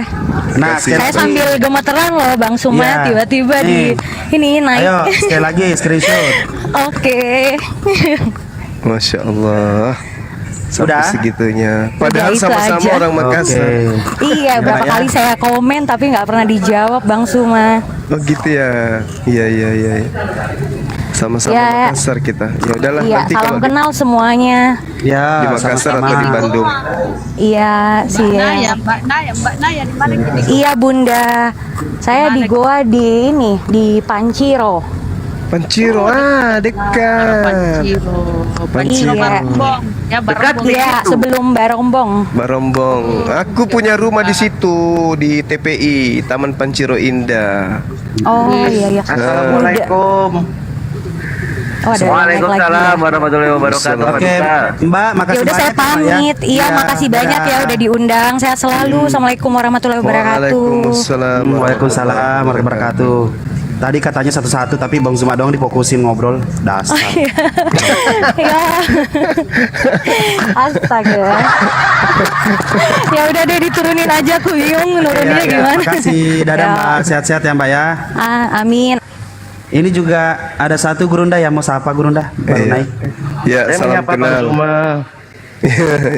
Ya, dari mana? Makassar juga. Allahu Akbar. Itu teman kita si anak bungsu itu emang kenal udah lama. Kok bisa ada? Atau memang Ada. profesinya dia gitu? Iya, abang. Oh nanti kalau ke Jakarta jumpa dia udah lama pun Oten kenal di ini, TikTok. Oten. Allahu Akbar. Saya pertama masuk TikTok itu di komalnya dia pertama kali. Di komalnya ini si bungsu tadi. Bungsu Baher ya. Iya si pertama Generasi kali. pertama itu. Pertama masuk TikTok pertama di komalnya dia.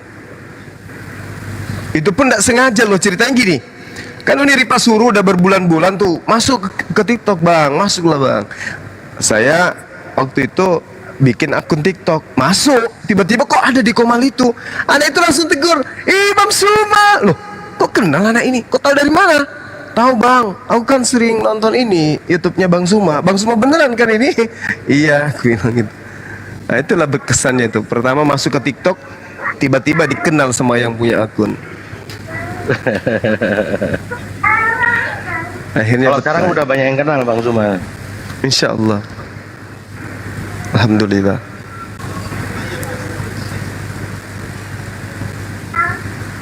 Buat mama yang nggak sempat dinaikin, mohon maaf ya. Soalnya jadi banyak maaf. Selamatkan sore Bang Jilangkong. Kembali ke posisi. Oh, saya izin turun ya. Sore. Siap. Assalamualaikum Bang Zuma. Waalaikumsalam warahmatullahi wabarakatuh. Waalaikumsalam warahmatullahi wabarakatuh. Waalaikumsalam. Oke, lanjut Gurunda. Iya, di sini udah mau azan, Dek. Oh, siap.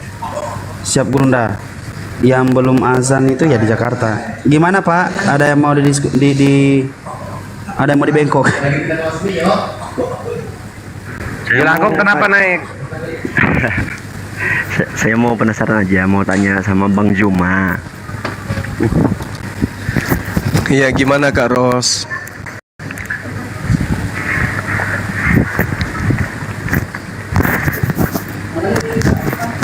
Bang Juma, boleh nanya? Boleh. Gini, aku ini kan Kristen. Terus Siap. Terus Bang. Terus kemarin aku nanya ke Ustadz. Siap. Kata aku gini, aku pingin ketemu sama Tuhanmu gitu. Iya. Aku nggak bisa, gue Ustadz nggak bisa. Kenali dulu dirimu, kenali dirimu. Iya. Itu kenyataan dari Tuhanmu. Gimana itu, Bang? Maksudnya? Oh iya. Jadi gini, Saudara Jelangkung ini kenal nggak dengan diri Anda? Ya aku kenalan diriku sendiri. Ya aku Kenal. diri sendiri kan Kenal. dilahirkan orang tua saya gitu. Iya. Iya, oke. Sejauh mana Anda mengenal jantung, limpa, ginjal, dan organ-organ tubuh Anda? Apakah itu produk yang dibuat oleh Anda sendiri atau dibuat oleh kedua orang tua Anda Atau gimana, Bang? Terkait dengan yang pertanyaan saudara saya ini kepada seorang ustaz. Karena Al-Quran mengatakan begini. Bismillahirrahmanirrahim. Sanurihim ayatina fil afaqi wa fi anfusihim hatta yatabayyana lahum annahul haqq. Awalam yakfi bi rabbika annahu ala kulli syai'in syahida. Jadi Al-Quran itu mengatakan begini.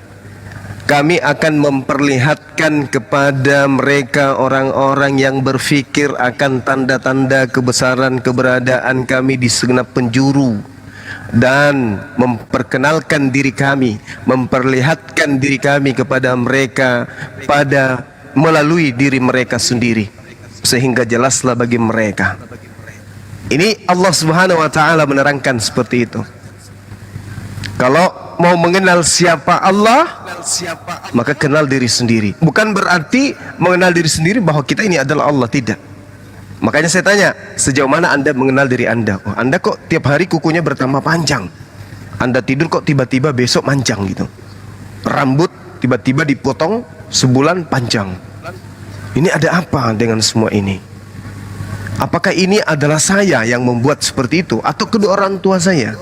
Ternyata Allah meneguhkan di dalam Al-Quran, sanurihim ayatina fi anfusihim. Saya memberikan tanda-tanda akan keberadaan dan kebesaran di segenap diri manusia itu sendiri.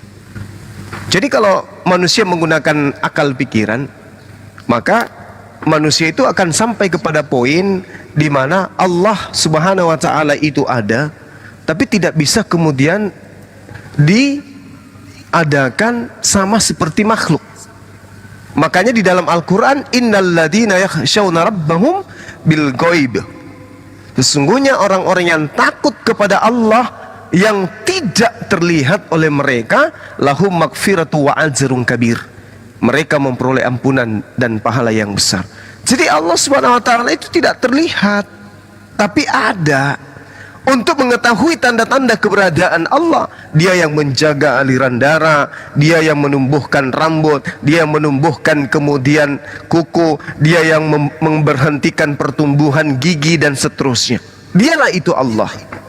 Coba, siapa yang mengatur kemudian denyut jantung Anda ketika Anda tertidur? Apakah Anda atau ibu Anda? Tidak. Itulah Allah Subhanahu wa taala. Nah, oleh karena itu orang yang memahami tentang keberadaan Allah itu pasti tahu bahwa Allah pencipta langit dan bumi itu maha melihat, maha mendengarkan, dan keberadaannya menyelimuti, benar enggak itu? Menyelimuti segala, ya, menyelimuti segala aspek yang ada. Innama tunsiru manittaba'al zikra wa khasyir rahmana bil ghaib. Fabashshirhu bimaghfirati wa ajrin karim. Sesungguhnya engkau hanya memberi peringatan kepada orang-orang yang mau mengikuti peringatan dan yang takut kepada Allah yang Maha Pengasih, walaupun mereka tidak melihat Allah. Maka berilah mereka kabar gembira dengan ampunan dan pahala yang mulia. Jadi Allah pencipta langit dan bumi yang diajarkan oleh para nabi itu adalah hakikat yang tak terlihat oleh manusia. Tapi manusia yang berakal mampu menelaah keberadaannya, bahwa semua aspek yang ada di atas muka bumi ini pasti ada yang mengaturnya, dan itu sudah pasti bukan makhluk. Karena kalau makhluk pasti ada keterbatasan. Siapa dia? Itulah yang disebut Khalik, sang pencipta yang maha suci lagi maha tinggi. Kenapa dia maha suci? Karena mustahil hakikat yang menjaga alam semesta yang begitu luas ini dijaga oleh sesuatu yang punya kelemahan. Tidak mungkin alam semesta ini diatur oleh yang bisa ngantuk, yang bisa lapar, yang bisa ketakutan dan seterusnya. Tidak mungkin. Makanya dikatakan Allahus Samad, Allah tempat bergantungnya segala sesuatu. Nah, inilah saudara saya Jelangkung, ketika ditanya tentang Allah, Islam mengatakan jika ingin mengenal Allah dalam perspektif wujud itu mustahil, sebab tak mampu manusia itu melihat wujud Allah. Tetapi untuk mengetahui keberadaan kebesaran Allah itu, jangankan alam semesta, pada diri kita saja ada. Bukan kita yang berkuasa atas diri ini, bukan kita. Bukan kita yang berkuasa atas diri ini, ada yang berkuasa atasnya. Bahkan untuk mengetahui 5 menit ke depan kita masih hidup atau tidak, kita nggak tahu. Padahal ini diri kita loh, ini diri kita, tapi kita tidak tahu. Kok bisa kayak gitu ya? Karena sejatinya kita ini adalah ciptaan, ada yang mengatur kita. Kita ini robot, ada yang mengatur kita. Kita ini makhluk, ada yang mengatur kita. Kalau dia mengatakan besok kamu mati, mati nggak ada cerita. Kita boleh bermimpi jauh, bermimpi tinggi, berangan-angan ke depan. Tapi kalau dia yang sang pemilik mengatakan stop, bumiku sudah tidak mau kau pijak, mati, dah selesai. Berarti ada yang berkuasa. Siapa dia? Dialah yang maha suci lagi maha tinggi, yang kami sebut Allah Azza wa Jalla. Saya kira begitu, di sini sudah muazzan, demikian. Nanti kalau masih mau lanjut, insya Allah habis maghrib Anda boleh bertanya apapun tentang Islam, insya Allah kita akan bantu untuk memahami. Demikian sementara para sahabat-sahabat, saya pamit undur diri. Subhanakallahumma bihamdi, asyhadu an la ilaha illa anta, astaghfiruka wa atubu ilaih. Salam tauhid, salam satu Tuhan. Allahu Akbar. Assalamualaikum warahmatullahi wabarakatuh. Waalaikumsalam. Mas, makasih Bang. Waalaikumsalam warahmatullahi wabarakatuh.